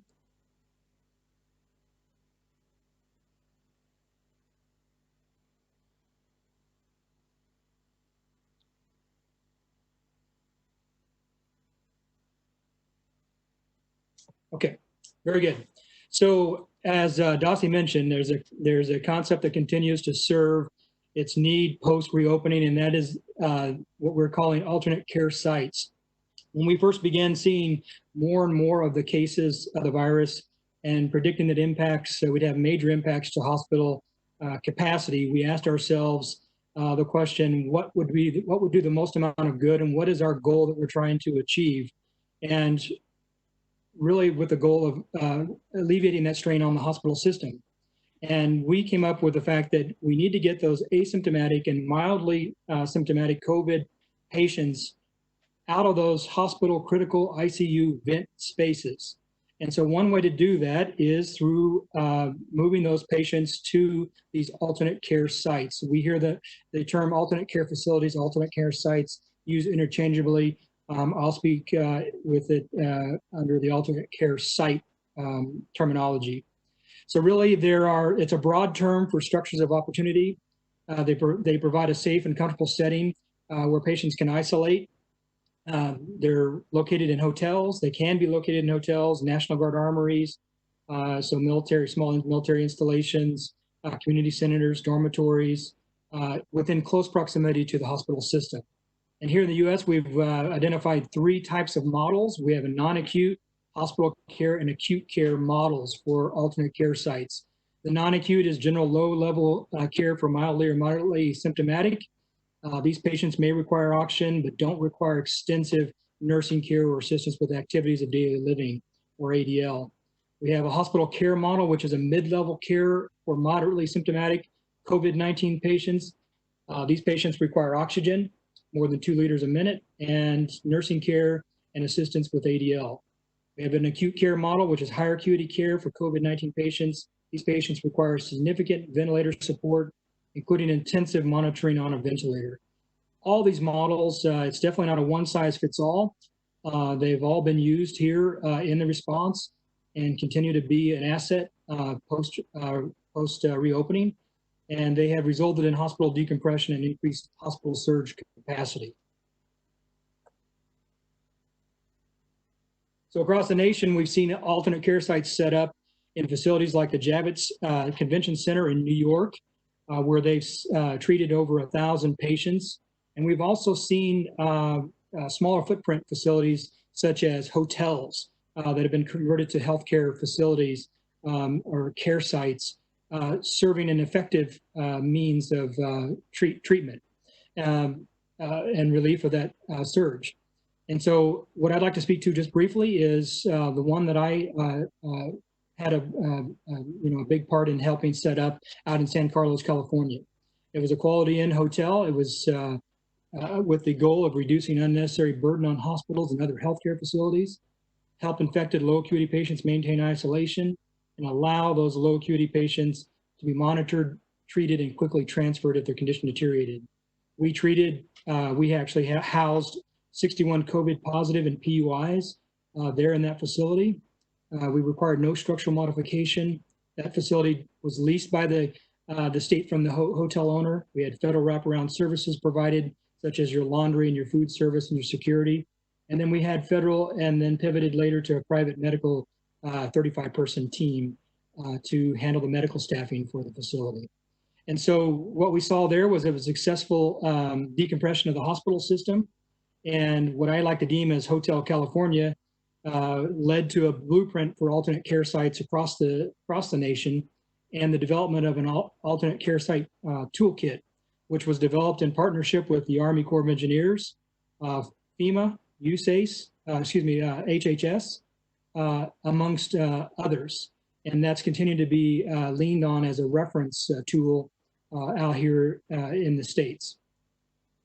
And so the ACS concept, whether it's the large convention center model or this non-acute care hotel healthcare model, remains a viable tool for possible resurgence of COVID. So we continue to keep some of these sites warm here as we start to reopen, looking at potential for resurgence.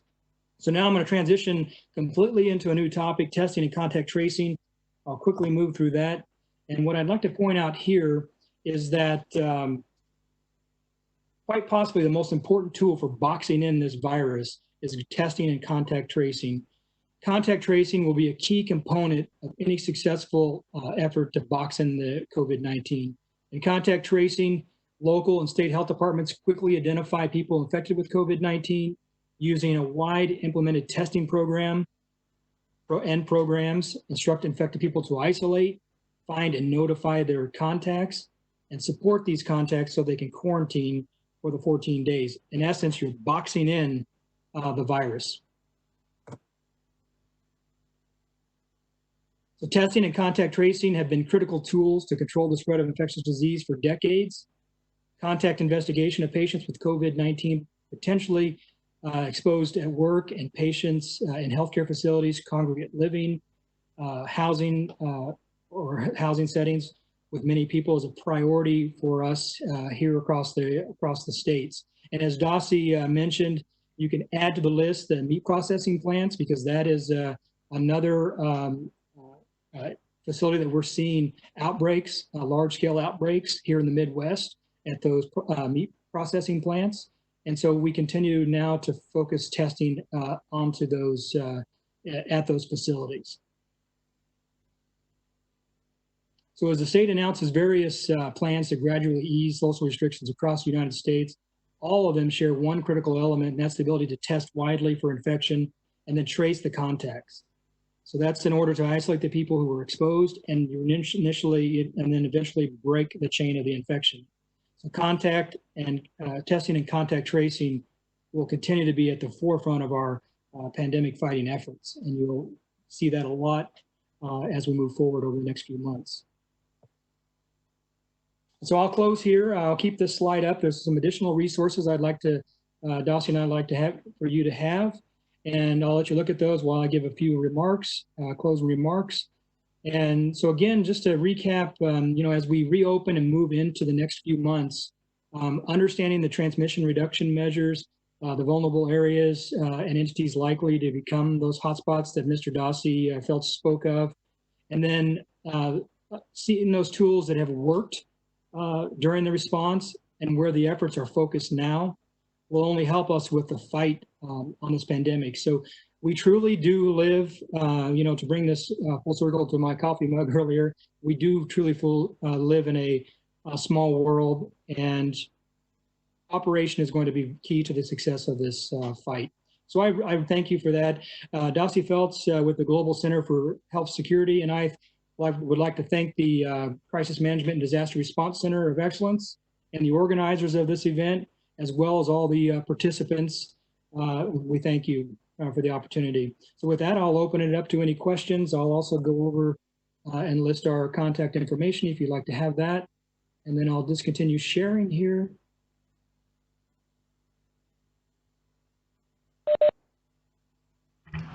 Thank you very much, gents, for this very comprehensive and informative presentation. There was a lot of information. I wouldn't say that we are overwhelmed by that, but that was great. Thank you very much.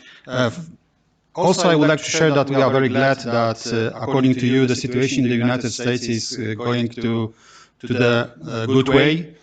However, what I understood from your presentation, you are still preparing to mitigate eventual infections or spread out of infections, especially to keep transmission reduced. You mentioned that one of the factor could you use it is this CCAR based like on the other countries. But can you tell us how you are going to assure that the information you are getting are reliable, they are valuable, they are not false, they will not make a false picture? Can you ask for that?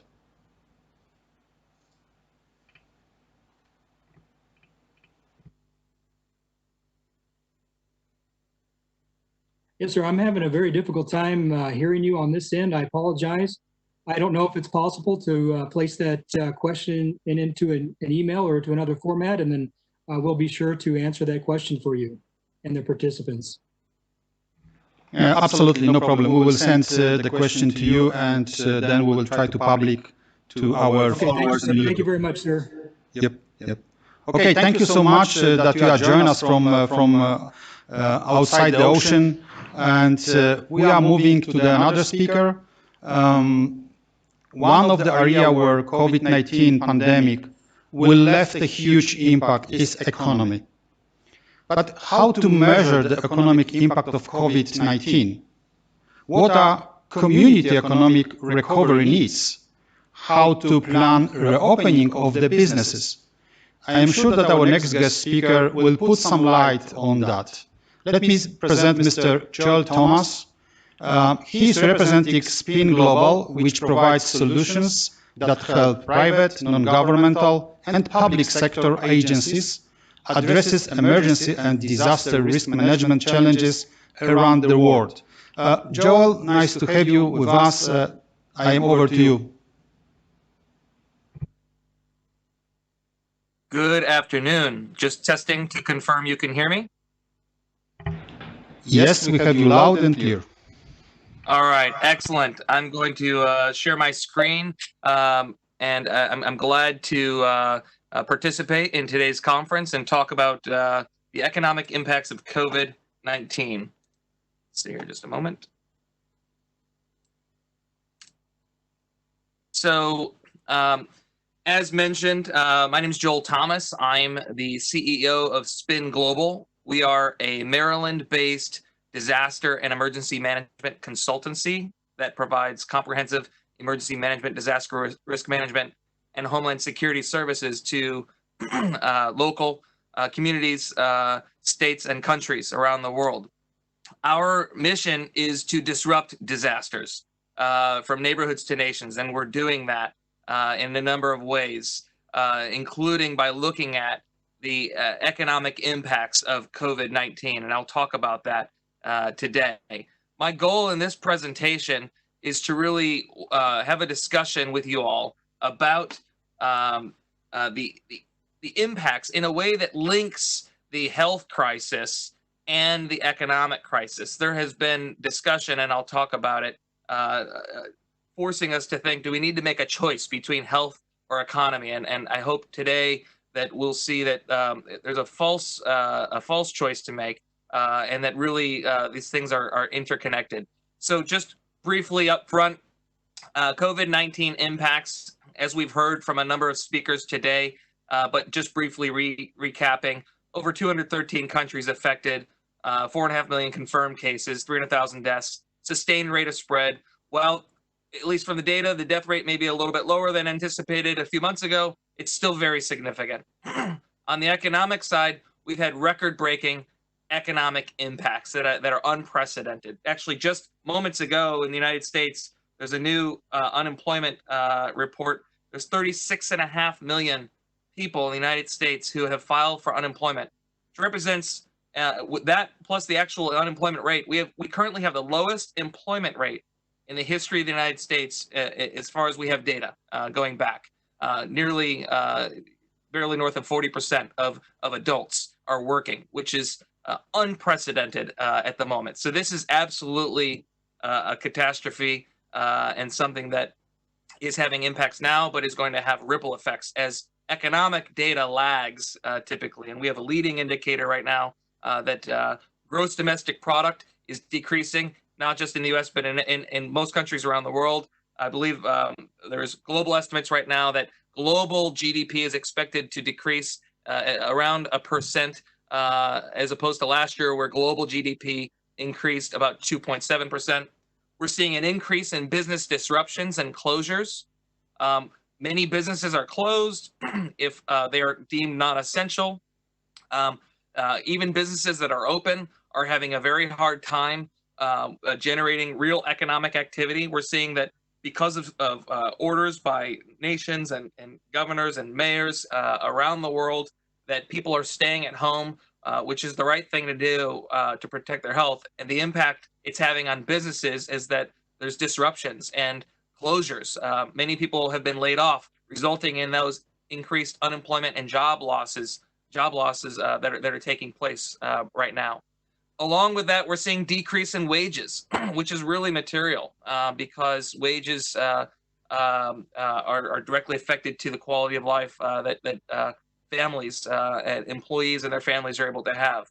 We have seen in many countries, notwithstanding, I'll talk mostly about the U.S. as I've been advising the U.S. government on these matters.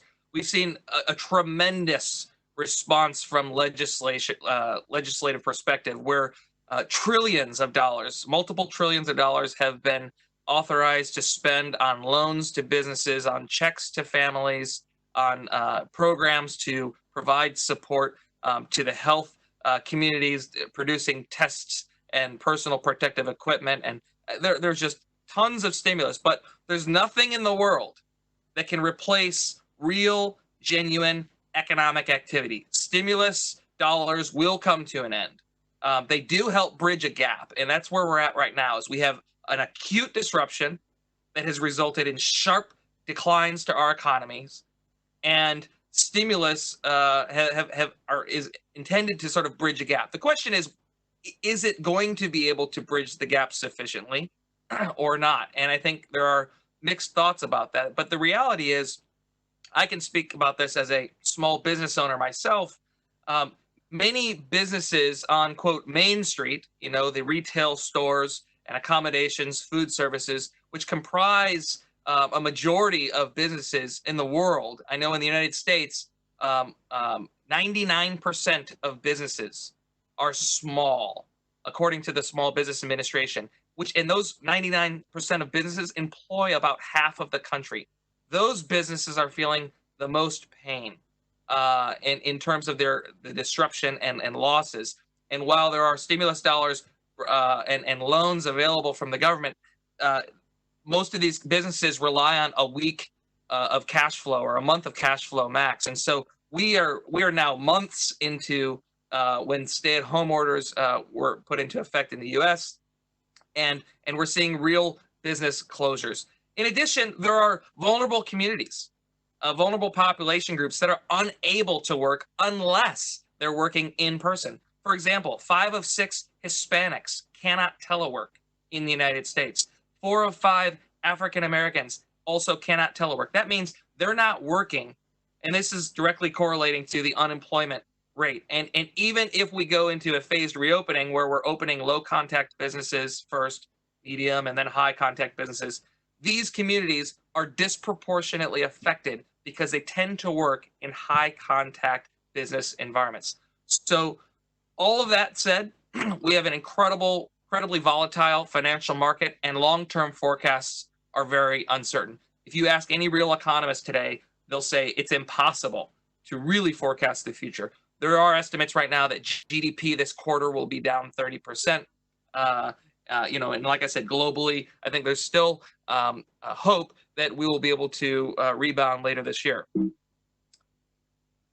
So the task, what is the task right now that we have globally? Really, it's a twofold task. It's safeguarding lives and livelihoods. And I spoke in my opening comments about this tension that exists. And it's this tension between managing the disaster of COVID-19 and moving to a place where we're managing the risk of living with COVID-19. All of the friends of mine who are health experts that I talk to around the world, believe that COVID-19 is going to be with us for a very long time. Bubonic plague happened hundreds of years ago, and there's still people who die from that, even in the modern times. And in the same way, we should expect that COVID-19 will be with us. And so how are we going to migrate from managing the disaster to managing living with risk? Some would prefer not to manage the disaster. Let's just live with risk right now. And others would prefer that we manage the disaster and get it under control. And there are ways to do this, to manage this tension. And I'll talk about that a little bit today. First, as you've heard, from health experts who preceded me, increasing physical distancing, testing, personal protective equipment, healthcare capacity is a critical measure to managing the disaster, to increase our absorptive capacity. Because when we reopen businesses, inevitably, the numbers are going to increase. We will have more cases reported. So let's just plan for that appropriately and make sure that we're responsibly handling that in our communities. And when we talk about managing the risk of living with COVID, really the role of mitigation is essential here, in terms of opening businesses in a safe and responsible way, educating employees, business owners, customers of these businesses to interact, whether it's wearing masks or having, hand sanitation, et cetera, that's going on. So this is our collective task. There is a tension, and we heard a lot about for months about flattening the curve. And I don't need to tell this audience what that means, but you sort of see the original flattening the curve diagram on the top left. I created on the bottom left what it might look like if you use the same approach to flattening the economic curve. So just to go over that, as you have, increase in cases, without protective measures, you're going to exceed capacity of the healthcare system without protective measures on the top. Well, as we have, the time since COVID-19 disruption is going to result in future losses to sales, jobs, and GDP. And sales and job loss without protective measures is going to result in zero or low flow of customers. But if we have protective measures in place, we can have a moderate flow of customers and reduce the peak sales and job losses that would inevitably take place if we never figured out a way to manage the risk of living with COVID. And so the capacity of businesses and industry to absorb losses is very limited. That capacity has been increased through government stimulus in some cases, but in other cases, it's not been enough, and there have been deaths, business deaths. On the right side, you see a graphic that McKinsey put together that essentially is the same concept that you see on the left here, but taking a true health curve and a true economic curve, which GDP, goes up and then it drops and hopefully goes back up eventually. But the idea on top is we want to suppress the virus as fast as possible, expand treatment and testing, and find better treatment and drugs over time, to safeguard lives.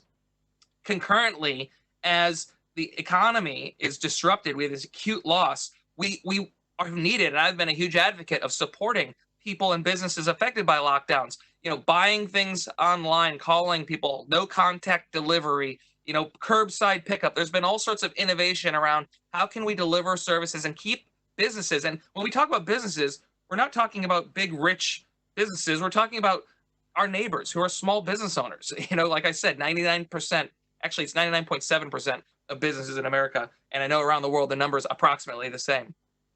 And, McKinsey said, hey, we need to be prepared to absorb an 8 to 13% economic shock. The numbers now are looking far more dire than that. But this gives you an idea that this is there's a dualistic path here, and both of them can get flattened at the same time by looking and smartly addressing the challenges of our time through mitigation. So I mentioned I advised the U.S. government and also states and local communities around the country around an economic response framework. In emergency management and crisis management, there's really not a lot of literature on how to manage an economic response through the lens of our community of practice. And so we've developed over the past several months, and actually over the past several years, I've been involved in developing a national economic response framework in the U.S. And as it relates to COVID, there's sort of a five-tiered approach here that I'll walk you through. And that sort of phase 0 is containing the spread. In many communities, the genie has already left the bottle. we're not containing the spread anymore. We're managing the disaster and trying to slow the spread. However, we see in cases like in New Zealand and some other parts, I think Taiwan, there's some other areas where they're actually at a point where they can actually go back to phase 0, contain the spread. But most of the world is in the phase of managing the disaster and slowing the spread. That's where we've been for the last couple months, looking toward how do we safely and responsibly reopen communities that meet gating criteria. When I talk about gating criteria, as many of you are probably aware, the White House published a 3-phased approach to reopening the economy.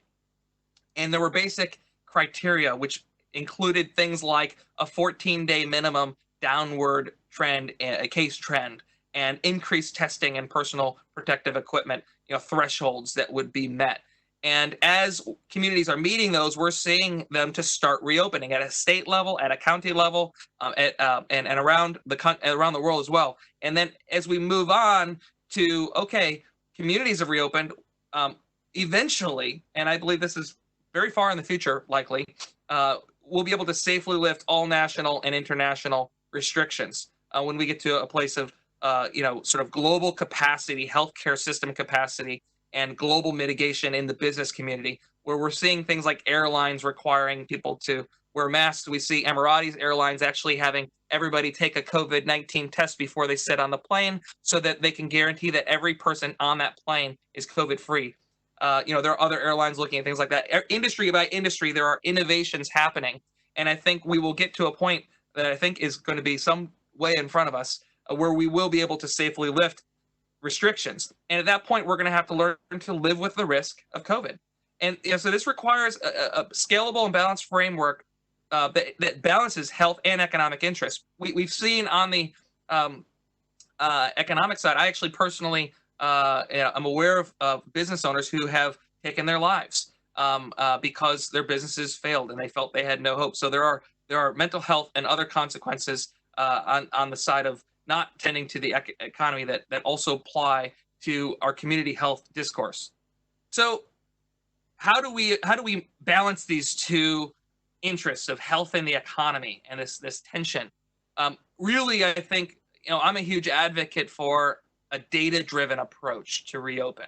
We need to embrace the fact that we must reopen, but we must not do so in an irresponsible manner. And so we need to actually monitor health and economic impacts. And we've heard from some of the presenters already about several of the indicators and thresholds. And I have, if anybody's interested, we can talk offline, pages and pages of community health indicators and thresholds, economic health indicators, some of which I talked about earlier on my slides, business and industry capacity indicators, et cetera. So we're looking at things through the lens of low contact, medium or moderate contact, and high contact industries. And as we look at reopening, we can actually calculate the impacts of reopening. And some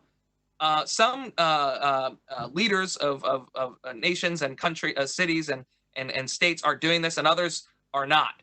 But I'm advocating, and I think we should calculate the impact of opening by looking at, for each industry that we're looking to reopen, what would be the increased contact rate? You can do that by looking at the number of employees by industry, looking at the contact rates per industry based upon the number of customers and patrons that come into a shop or not. If you're dealing with manufacturing and production, it's going to be very different contact rates than in a retail grocery store.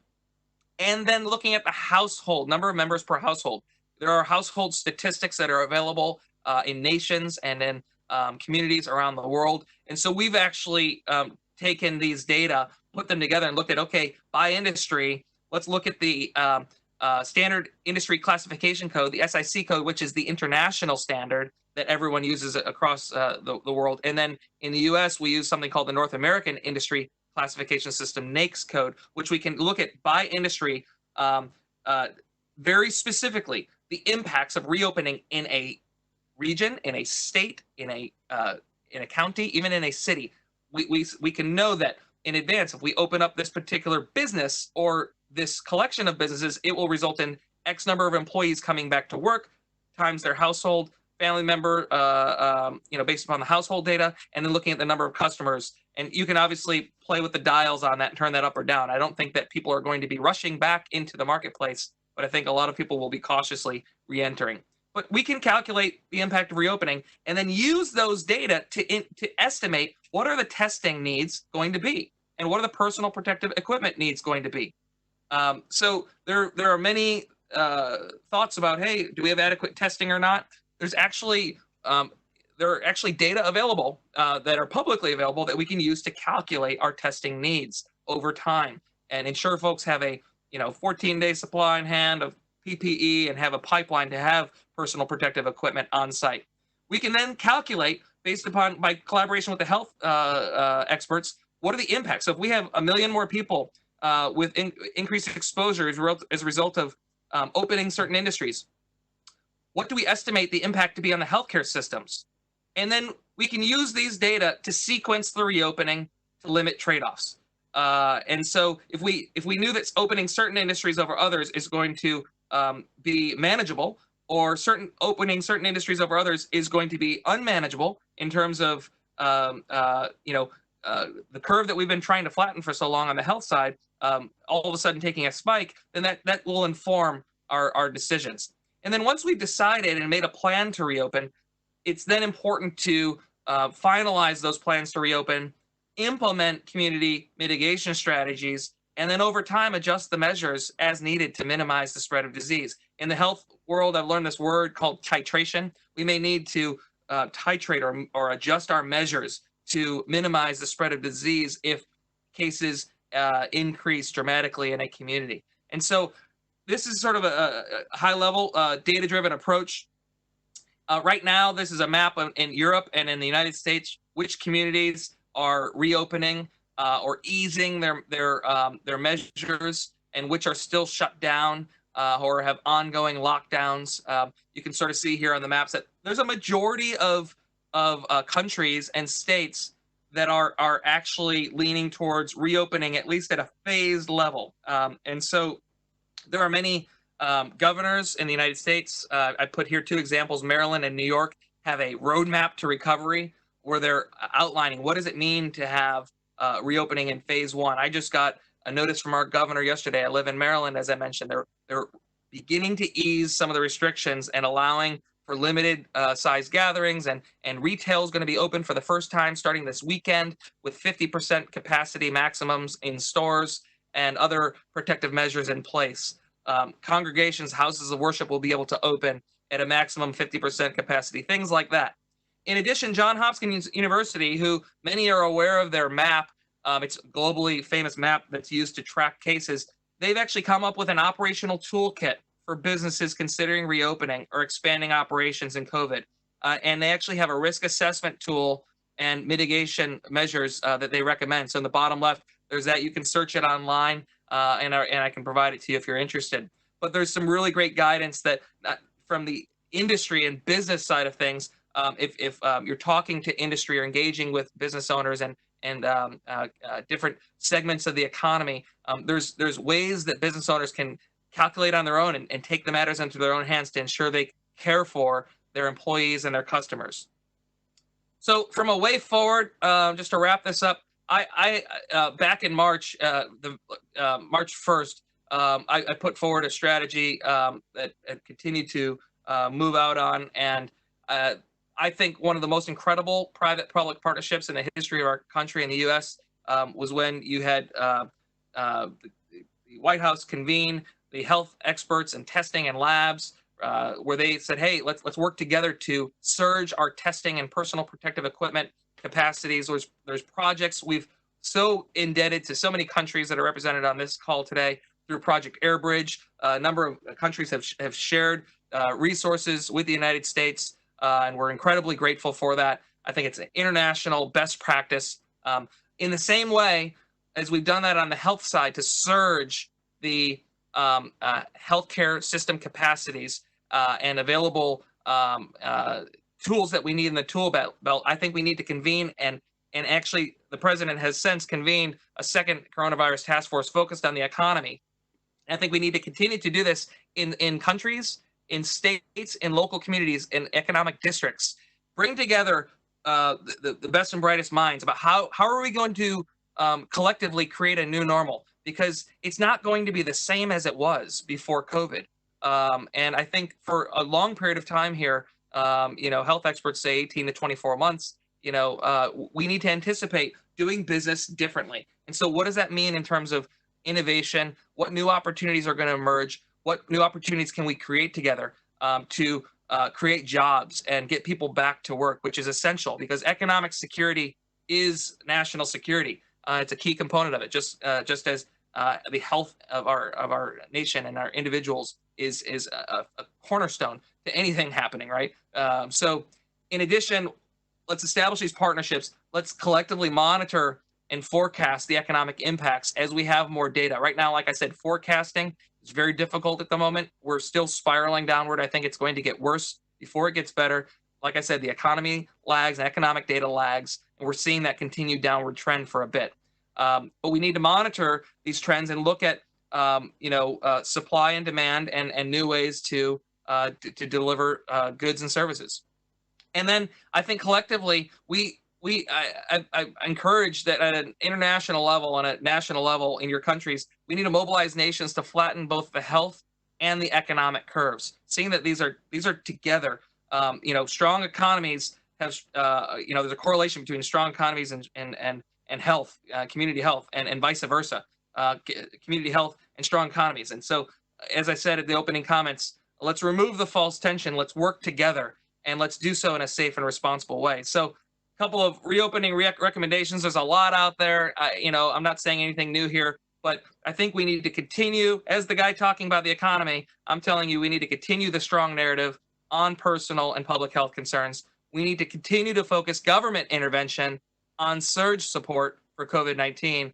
I think we need to work with industry to develop and communicate data-driven plans to reopen businesses in safe and responsible ways at the appropriate times, realizing this is going to be a phased approach. We might have some stumbling points. We might have to, we're going to learn as we go, but we can do so at a minimum by looking at low, medium, and high contact businesses. And by all means, in my opinion, every low contact business, there's no reason why, if available PPE and testing is available, they shouldn't be open. Same thing for medium contact businesses who are able to mitigate and have on-site measures in place. I think it's going to be some time. Obviously, if there's a community where there's an outbreak, it's less advisable to open up medium or high contact businesses. But for those communities where there's been very little impact, known impact, and over time, if we see a continued trend of low impact, obviously I understand that if there's not testing, we can't really know. Nevertheless, let's open in safe and responsible ways that account for whether we have testing in place or not. Let's have personal protective equipment and good hygiene in place. And then last, this is going to be one of the most, I think that the fallout from this is yet to be seen. It's already unprecedented on a global scale in the United States where I live. We're going to have to assess the economic recovery needs, and I think it's going to require private-public partnerships to pave the way forward. As we saw, the benefit in meeting the economic response through partnership with the private sector, and we're continuing to see that globally. I think the innovations about the new normal of how we do business is going to come through collaboration, community-based discussions, and I think we need to start those partnerships now in every country around the world and at the local levels, as I said. So with that, I have a few other resources I'll leave you with. I've written about how to navigate the financial stress of COVID, was featured in Psychology Today. Some frequently asked questions for business executives have been sent to several tens of thousands of CEOs around the world. I was able to talk about the economy and emergency management on a EM Weekly podcast, and several other resources, including PSA, public service announcement for residents, and some other writings and webinars. So I'll leave that with you. And with that, I'd be happy to engage with anybody who'd like to discuss more about economic impacts of COVID-19 in the future. And with that, I'll turn it over for any questions. Thank you very much, Joel, for this very comprehensive and full of information presentation. excuse me, I will not ask you any question because we are almost half an hour behind the schedule. However, all of the questions will send it to you, and when you will be so pleased to answer them, we will publish them later on our webpage. I am fully sharing your opinion that we should work together in this reopening period. And also I share the opinion that it would be not easy, and maybe we will face the impact of COVID on the economy. It is in front of us. We will see just what will be this impact. And what you said, I took it very important that the state or the country which will find the balance for the community health and the economic interest, this state or country will win this war. I'm pretty sure, and I hope this will be the case though for the United States and for the other countries all over the world. Thank you very much, Joel. Thank you to all panelists, which will be a member of this panel, of the fifth one. I invite you for the short technical break, and we will then continue with the summary of our conference. Thank you very much. Yeah, and you can include in the panel 6 also, just to finish the conference, and we have two more lectures, and we will finish. Just follow the next link if you want to participate in the closing remarks by WebEx. Thank you very much, and see you after a few minutes.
Good afternoon again with the last panel.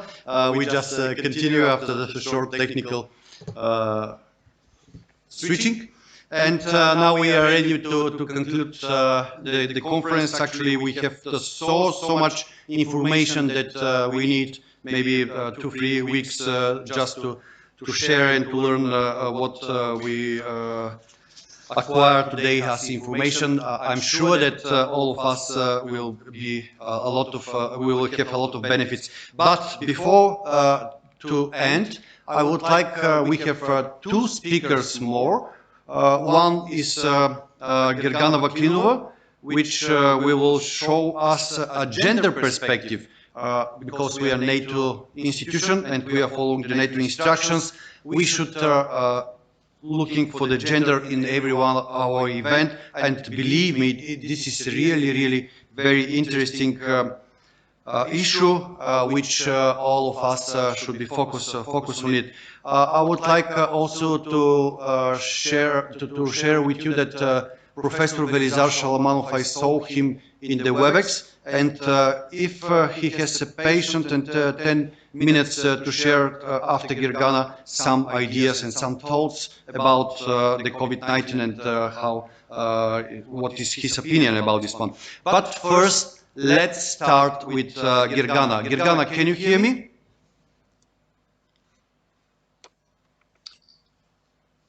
Good afternoon, sir. Good afternoon, everybody. Yes, I can hear you loud and clear. Thank you. Thank you very much. Gergana has a solid academic and professional background in international relations, European studies and international security. She joined actually CMDR COE in 2016 as a document and standardization expert, and after a successful first term was reappointed as a head of concept and experimentation section, while also serving as the center's gender advisor. Ms. Vaklinova is certified gender trainer and has experience in education and training, specifically in training needs analysis and program development. Ms. Vaklinova will address COVID-19 from a gender perspective, looking into the impact of the pandemic on women and girls. Please, Gergana, the floor is yours. Yeah, thank you, sir, for this most kind introduction. I would like to share with everybody that I'm very pleased to be speaking alongside very knowledgeable experts. And without further ado, I will now share my presentation with you. Yeah, just let me know if everything is okay and up and running. Shall I continue? Everything is fine. Yeah, everything is fine. Yeah. Okay, thank you.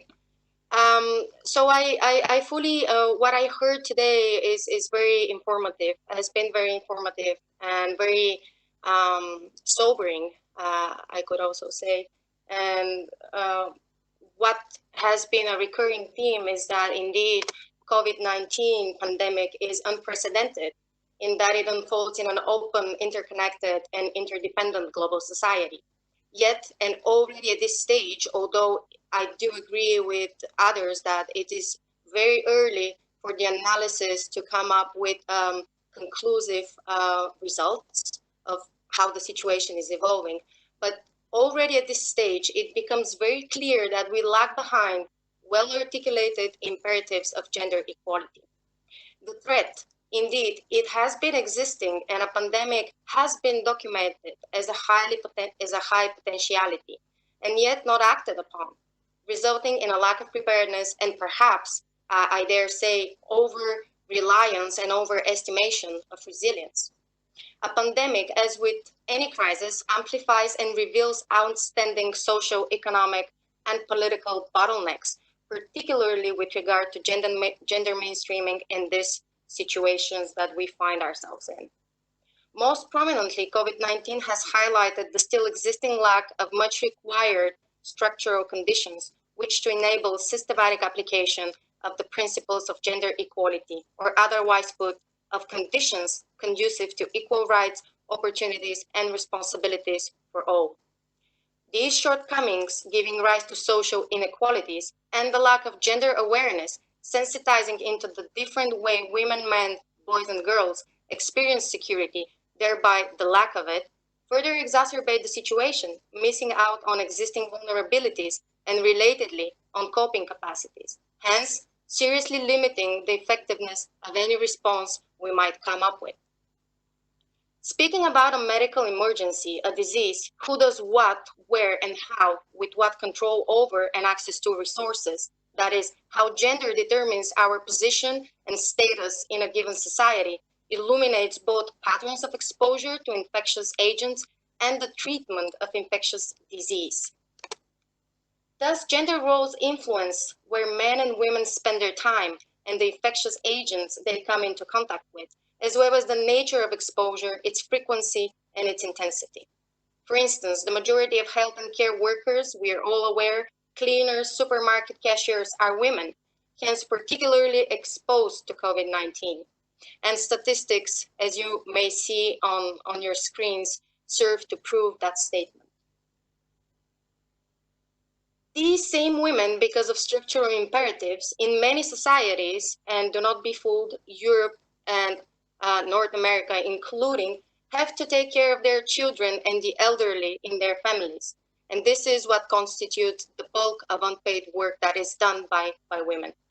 The burden placed on women further exacerbates their already strained psychological situation, something we heard about earlier today. So a very interesting thing for me to observe, and here I should make the caveat that my specialty is gender in military operations, but certainly different aspects of gender mainstreaming and gender equality also concern my research interests. So what it was very, very interesting for me was to observe how actually groups at risk were identified. And it's interesting that usually that is done based on looking at vulnerabilities. And by and large, elderly people fall in this group, fall in the realm of risk groups, not only because of decreasing immune system response, that is generally because of age, but also and very importantly because of poor socioeconomic status, which may lead to poor nutrition status, poor housing, and poor access to healthcare, all of which logically increase vulnerability to infectious diseases. Now, why am I mentioning this here? Because women outnumber men in the older age groups in both developed and developing countries. Women often lack the legal rights to family inheritance, and even in some societies, they may be resented by their in-laws and those with whom they live, even forcibly evicted. During an outbreak, the outbreak control teams should be aware of such peculiarities and specifics of different groups and their implications in terms of, for example, in the situation that we find ourselves in, an infectious disease transmission. Importantly, awareness does not mean stereotyping, and this is a very critical point because what has been observed is that in some countries, a specific focus on certain ethnic groups is actually bordering discrimination per se. Reported data should be desegregated by sex.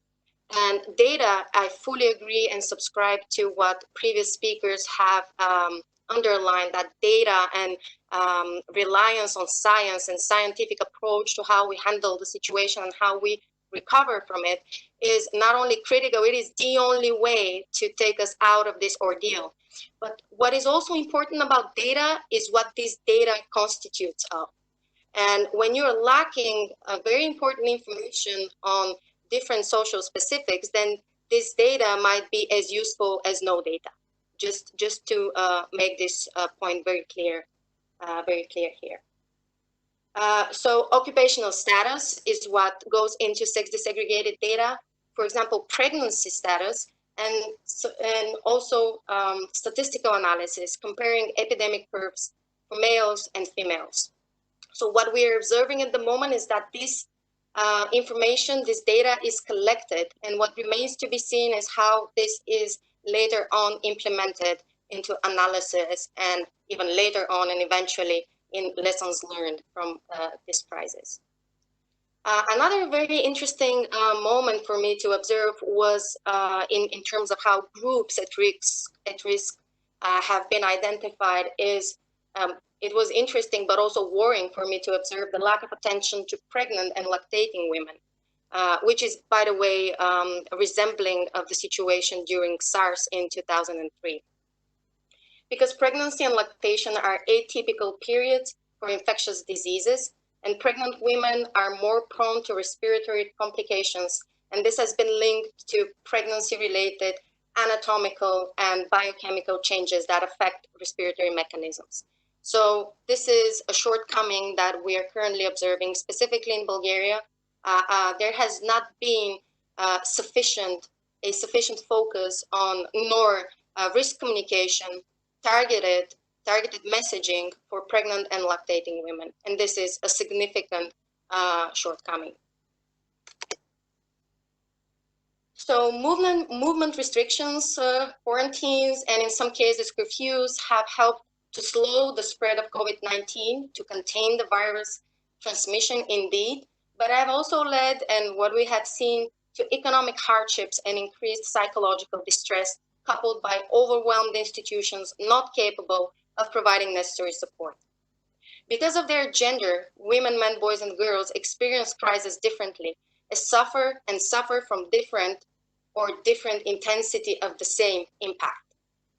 And the local and the social, and economic consequences of an ailment are often different for males and females. So the compounded economic impacts are felt especially by women and girls who are generally earning less, who are generally saving less, and holding insecure jobs or living close to poverty. Therefore, and logically, their capacity to face and recover from shocks will be severely and is severely impaired. In many countries, the first round of layoffs has been particularly acute in the service sector, including in Bulgaria, which includes retail, hospitality, and tourism, where women are overrepresented.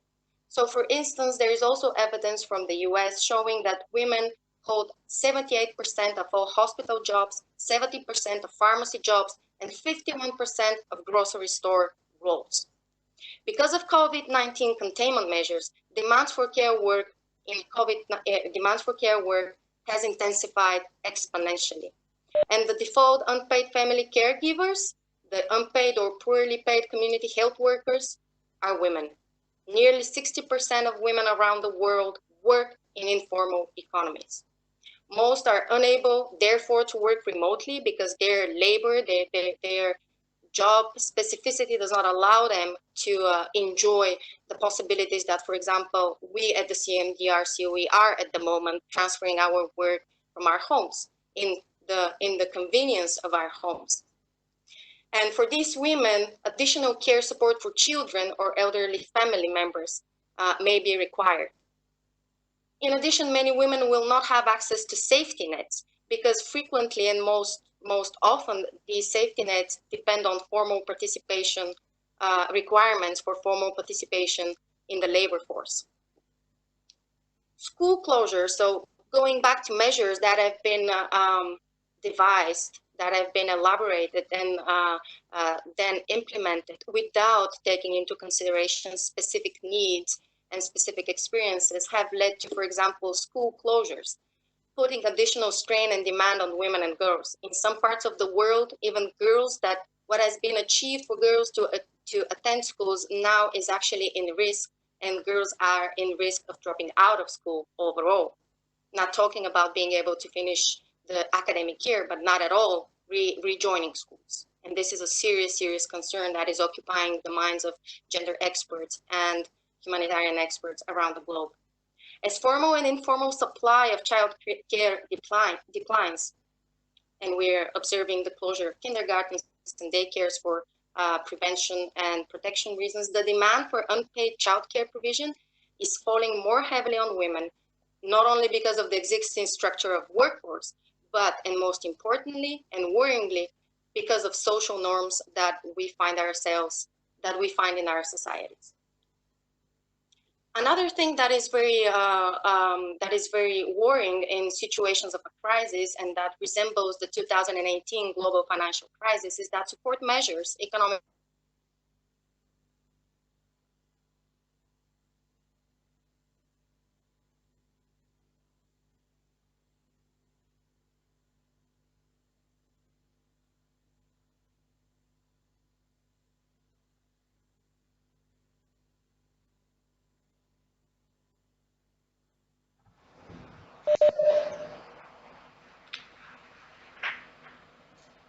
Girgan, I'm really sorry, something happened with the connection.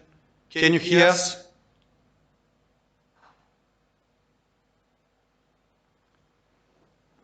Girgana, can you hear us?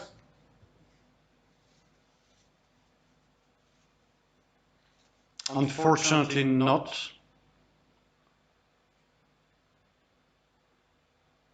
Hope that the technical problem is not from our side.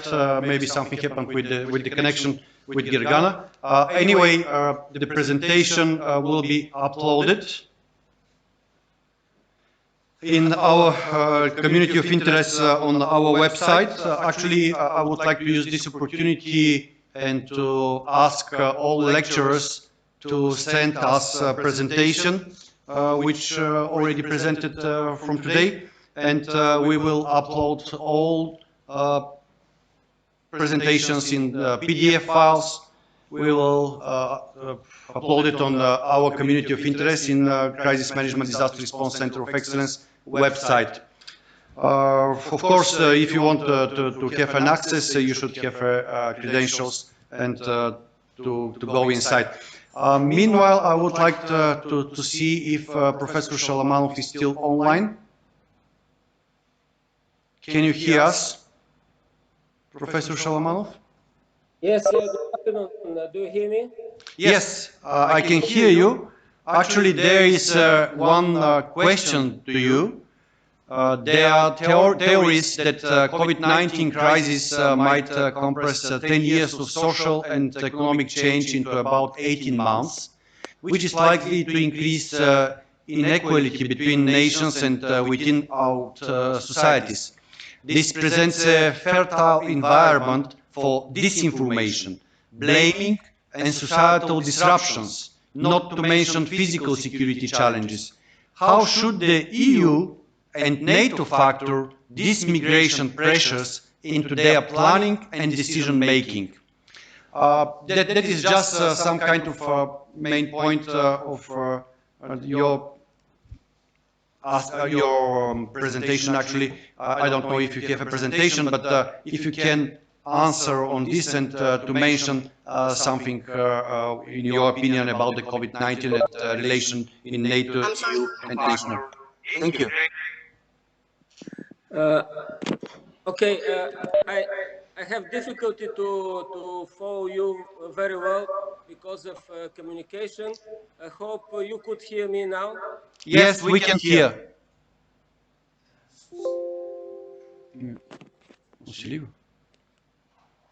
Yes, we can hear.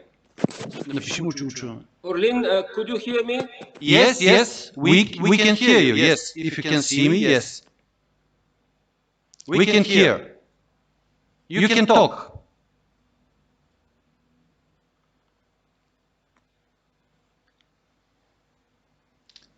Orlin, could you hear me? Yes, yes. Yes, we can hear you. We can hear you. Okay, so obviously communication is not the best, but actually this is one of the challenges we have for quite some time. Actually, with the transition to the new building of the headquarters, it was very popular in NATO to talk about new way of working, really supported by information technologies, having opportunity for teleworking, for teleconferences, limiting travel, and having better opportunities for distributed decision making. Now with COVID-19 environment, we have a real test of all these arrangements. Actually, I think as you mentioned, in EU, we have to start, and already discussion today was addressing this, we have to start thinking about a new way of living where technologies will play even greater role in order to maintain the level of economic activity and to preserve our health.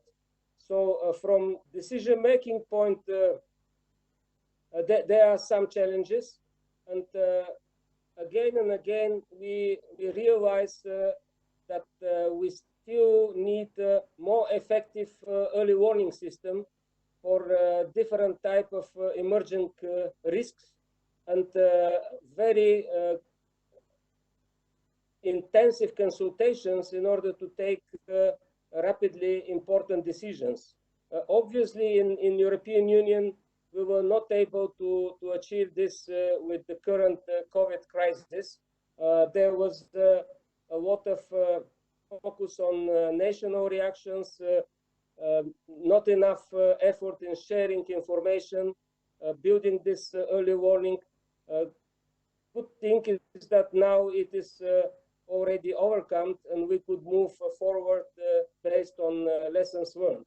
So talking about this new way of living, we are now conducting study in the area of cybersecurity networks, and it was clear that what we really need is implementing this concept of collaborative network organizations. And in order such type of organizations to be effective, we identified with this study that there is consensus on importance of trust, competence, and shared funds. So this is what we need to build as a new way of working, and this could help us to improve early warning decision making based on data. And what is important, it was mentioned in many of the presentations today as well, we need to think about network-based response to these emerging challenges, because individual response by separate countries or regions is effective only to a certain extent. So the network approach to the response as well, in addition to early warning and decision making, is more and more important. And the third element that I want to stress on is that yes, we could learn a lot from NATO for totally different reasons. As you know, in NATO there is ongoing functional review about improving the processes in the headquarters. After London summit, Secretary General Stoltenberg started consultations on the reflection process for decision making in NATO. Already the group of 10 wise men and women are invited to review the process of consultations and decision making. There is an ongoing process of NATO command structure adaptation, and now with the COVID, we have really strong motivation to consider this new way of working on all these different levels, on political level, on administrative level, and on command structure, on military operational level as well. And last but not least is understanding that information and communication technologies will play a greater role to respond effectively to this challenge. There is a process in NATO of establishing a chief information officer function in order to achieve coherence, a greater level of interoperability, and of course cybersecurity in this environment where we have to exercise more effective early warning, distributed consultations process, and decision making. What is really important to learn from this is, of course, what will be developed in NATO will be focused on defense and security, but many of the approaches, the framework for addressing the challenge of early warning decision making and effective command and control management of the operations, to a certain extent, is definitely applicable in other areas, including, as you mentioned in the beginning, addressing the issues in European Union, simply because yes, most probably we will be able to address medical aspects, we will be able to address security aspects, but this is really comprehensive issue, and it was very interesting to hear about the approaches in recovery of economy and all other aspects of life, including gender issues. So I will finish with this. We need to think about new way of living. We definitely have to improve our way of working. And first and foremost, again, I see there is opportunity to really progress faster in this area when it comes to security and defense in NATO framework, and to draft lessons that through such type of events, through centers of excellence, could be transferred in many other areas of our everyday life in order to benefit from the network of centers of excellence and to benefit of the achievements made in the context of NATO continuous adaptation and improvement. So thank you very much for this opportunity, and yeah, I congratulate you with the topic technology environment use. We see it is not easy. There are so many different platforms, all of them with problems, with vulnerabilities. So we have to come up with something that will help us to continue even more successfully closer together. Over. Thank you, Professor Sholomanov. Actually, that is our idea. This is the first online conference which we conducted. We saw a lot of benefits. We saw what we should improve. Actually, the technical requirements obviously are on the first place when we conducted such of this event. But we promise that for the next conference or next event online, we will not have such of that problem. Actually, I would like to ask you just to stay 1 minute online, just to restart the WebEx again, because we lost the signal. But good was that we had audio signal. 1 minute, and we continue with closing remark. Thank you. Thank you very much.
Okay, we back online. Hope that you're still online, and I see that in YouTube, we lost around 30%, but hope that they will reconnect soon with that interruption.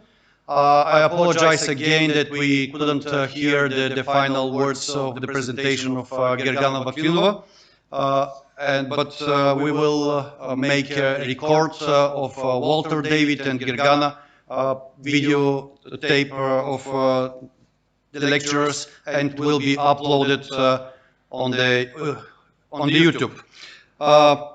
With this one, I would like to thank you to all lecturers till now, and would like to use the opportunity and to give the floor of Colonel Yaroslav Mokrzyczki, Director of Doctrine and Training Center. Colonel, can you hear me?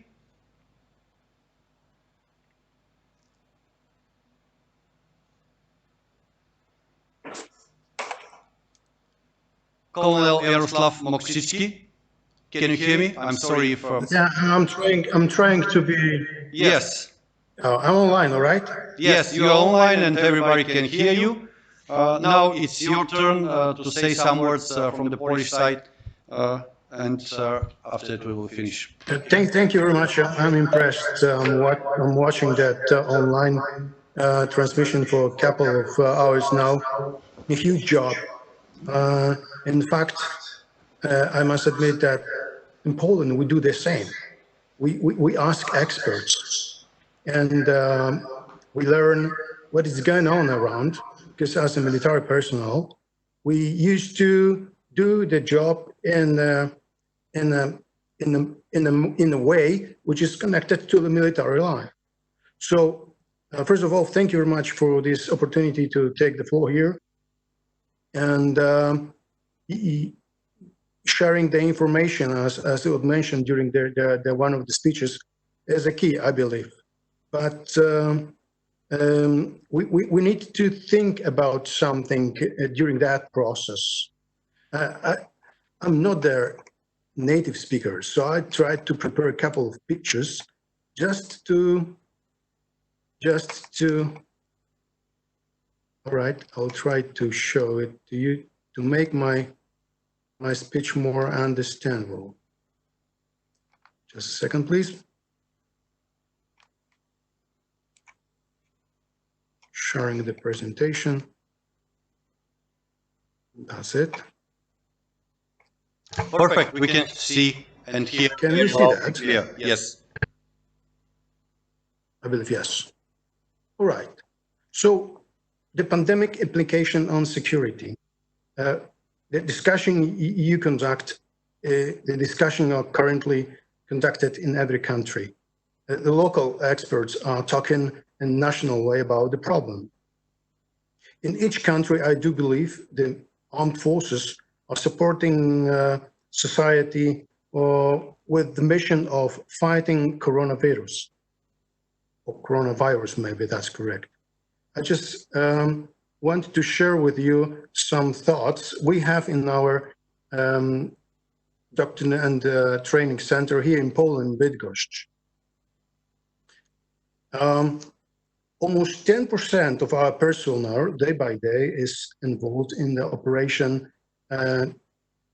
together with border guard, patrolling streets with police, transporting food, personal protection equipment, carrying documentation and evacuation of the population at risk, and providing the medical personnel, equipment, infrastructure to the public.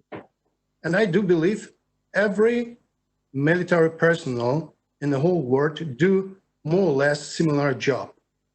So there is a great opportunity to gather lessons, to gather some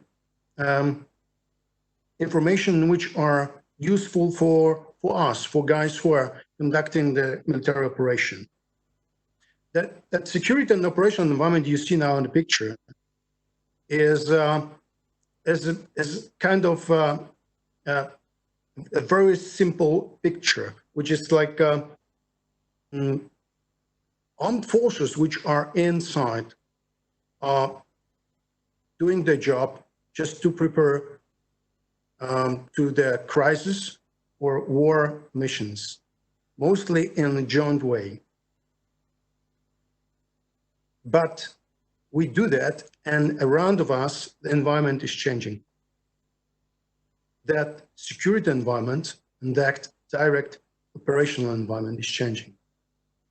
What we see now is that in our documents, in our heads, in our thoughts, those lines between operational environment and security environment, they are clear. It's everything okay in the paper. But once we are trying to focus on the issue, like a crisis, coronavirus crisis, we see that the line is not clear, is blurred, and even is not a circle. So we need to conduct some operational research to understand how to behave in such environment. In fact, what we propose is nothing new. ACT is currently doing the project of strategic foresight analysis. What they do, they look forward. They take the lessons, they look into the geopolitics, economics, technology, organization, society, environment, and then they try to focus on what may happen. In that way, we did the job last year as well, focusing on that, what is the environment now. As you see, the holistic environment where the armed forces are doing the job is wider now, much wider than during the Second World War. Maybe not, maybe it's totally the same. And we are focusing only on some aspects which are close to the military life and to our tasks. Our proposition is to go a little bit wider and use the VUCA to understand what's going on and to prepare ourselves for the future. So we did the same this year, checking the area, geopolitics, natural environment, society, which happens today, asking our experts if the coronavirus, if the SARS-CoV-2 has influence and what can be the effects of that process to their security environment, and now close to the guys who are usually wearing the uniforms and really experts who wants to do once again in operational environment. So what we found? We found that, of course, it is not the black swan. We were in the past doing the same job, and we were preparing ourselves as a nation, and suddenly, once it started, our law was not exactly ready to deal with the crisis. And then we started to dig into our doctrinal documents. And then we suddenly discovered there is some job to do here as well. Why the doctrinal documents are for us so important? Because they show us how to conduct the operation, humanitarian assistance, crisis response operations, civil-military cooperation, military police operation mentioned today, force protection, medical support. There is a lot to do and a lot to research. So, thank you very much, because what you do is part of the discussion we need. So we decided to organize in the very end of the year, in the last days of the November, a short conference, very similar to yours, to collect some insights. But we want to have it more connected to the security environment and to their operational environment and to the way we, military, we're supposed to conduct help for the society and do our operations. In those short words, I would like you to invite to take part in that conference. Also, just today, we just we put the pandemic outbreak and lockdown phase as our Polish perspective for the problem you just discussed. So the Polish Armed Forces response to the COVID, in a couple of words, with not the huge number of numbers, not the huge amount of numbers, is in that paper, which is on our website. Finishing, I think we need to understand our role. I mean, the guys in the uniforms who are trying to conduct their appropriate way analysis and then prepare some concepts. This is opportunity. This is the only moment we can do that in the correct way, because there is a lot of all the aspects which were discussed today: the society, the economy, the politics, which are not so much connected to our military life. I would like to ask you to follow to that direction: environment, security environment, and environment, operational environment analysis and concepts for the future. With that words, thank you very much once again for having the opportunity to talk to you, and once again for their hosts, great job.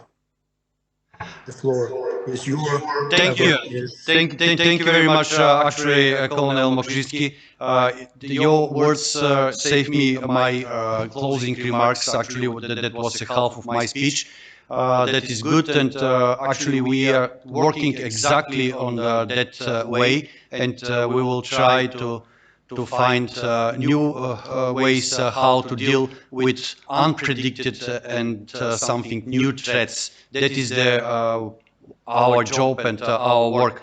Another point good which you mentioned is you explained very well the place of military in such of this crisis. Even it's not military crisis, but military has our place over there. With that words, actually we have only 10 minutes for broadcasting, and I would like to give the floor to Colonel Dr. Attila Lengyel, Deputy Director of Military Medical Center of Excellence, for closing remarks. Dr. Lengyel, can you hear me? Yes, I can. Can you see me? Can you hear me? Just give me a feedback first. Perfect. Yes, we can see you, we can hear you. Thank you very much. So, first of all, after having listened to most of the speakers of today's conference, I need to express my warmest appreciation toward the organizers of this conference.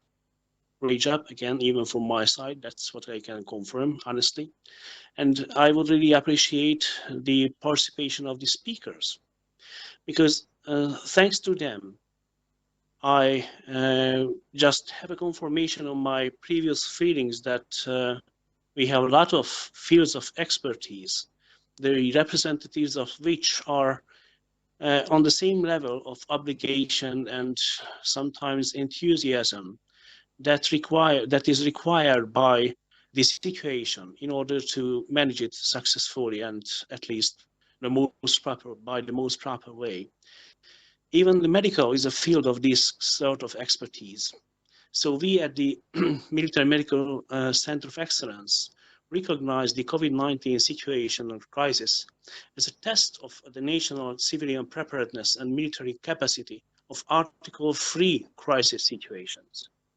It has revealed key areas for future prioritization, such as the realignment of supply chains, protection of critical infrastructure, and scientific innovation. Both of these fields are even represented in our Center of Excellence. None of these threats can be successfully managed by any single entity. We got a lot of proofs even today, even during the conference of today. And it will require a multinational civil, military, and whole of government engagement. Our actions in the short term can better inform the battle space in the years ahead. I believe that the COEs working with the ACT, NATO ACT, and national representatives in forums such as this conference is the first and critical step in ensuring that the alliance is ready, resilient, and responsive to the needs of our nations and the security of our people. So at last but not at least, again, I would just really express my appreciation toward you and congratulations for the conference. I think and I believe that we have a lot of takeaway messages and information which we can use even in our COEs, in even our communities of different expertise. So thank you again for the conference. It was a pleasure and an honor, even from our side.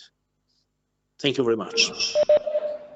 Thank you very much, Dr. Attila Lenguel, Deputy Director of MILMED Center of Excellence.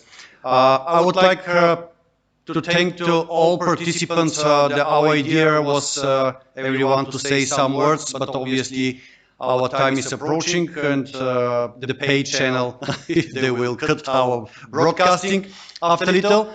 Just before to say goodbye, I would like to pass the floor to Colonel Dariusz Dobron as a co-moderator and co-organizer, and to give the floor to him to say some words. Thank you, sir. It's certainly that we got today a lot of inputs from many areas. We were acquainted with how NATO is dealing with the pandemic, what can be implications of this pandemic for the economy. We also heard about how the e-learning or distributed learning can help or not for the teaching our pupils. And we touched also the area where the military, how they can or they should react on this pandemic. All those lessons identified, including the conference itself, we will keep for our next work. This is not the end. In fact, this is start for us. And I also would like to thank you very much for those speakers, which I have a pleasure to moderate. And I hope all you will be safe and we can see each other in the reality, not through the TV. Thank you very much. Thank you, Colonel Dobron. And now it's my turn to say my gratitude to all of you. Actually, on that point of the conference, I should give you some pins, some coins, and some awards. Unfortunately, you can receive it only virtually. But anyway, I'm sure that we'll continue to collaborate together, and I'm sure that we'll see you in October on our next event live. Hope that the second wave will not come, and we will going on the third variant, not on the first or second, only with one wave. But anyway, we are ready to conduct another conference in October. It doesn't matter if it's live or online, and hope that we'll see you again. If I can say some final words, this is our consideration on all participants. We should learn, train, exercise, and evaluate and put on paper. Thank you very much for your patience. Please excuse us for our first some mistakes maybe in our broadcasting. I'm sure that we will improve everything, and we'll stay in touch. Thank you, and goodbye. See you next time. Just Walter and Gergana, please stay online. Thank you. Thank you to all of you. Bye-bye.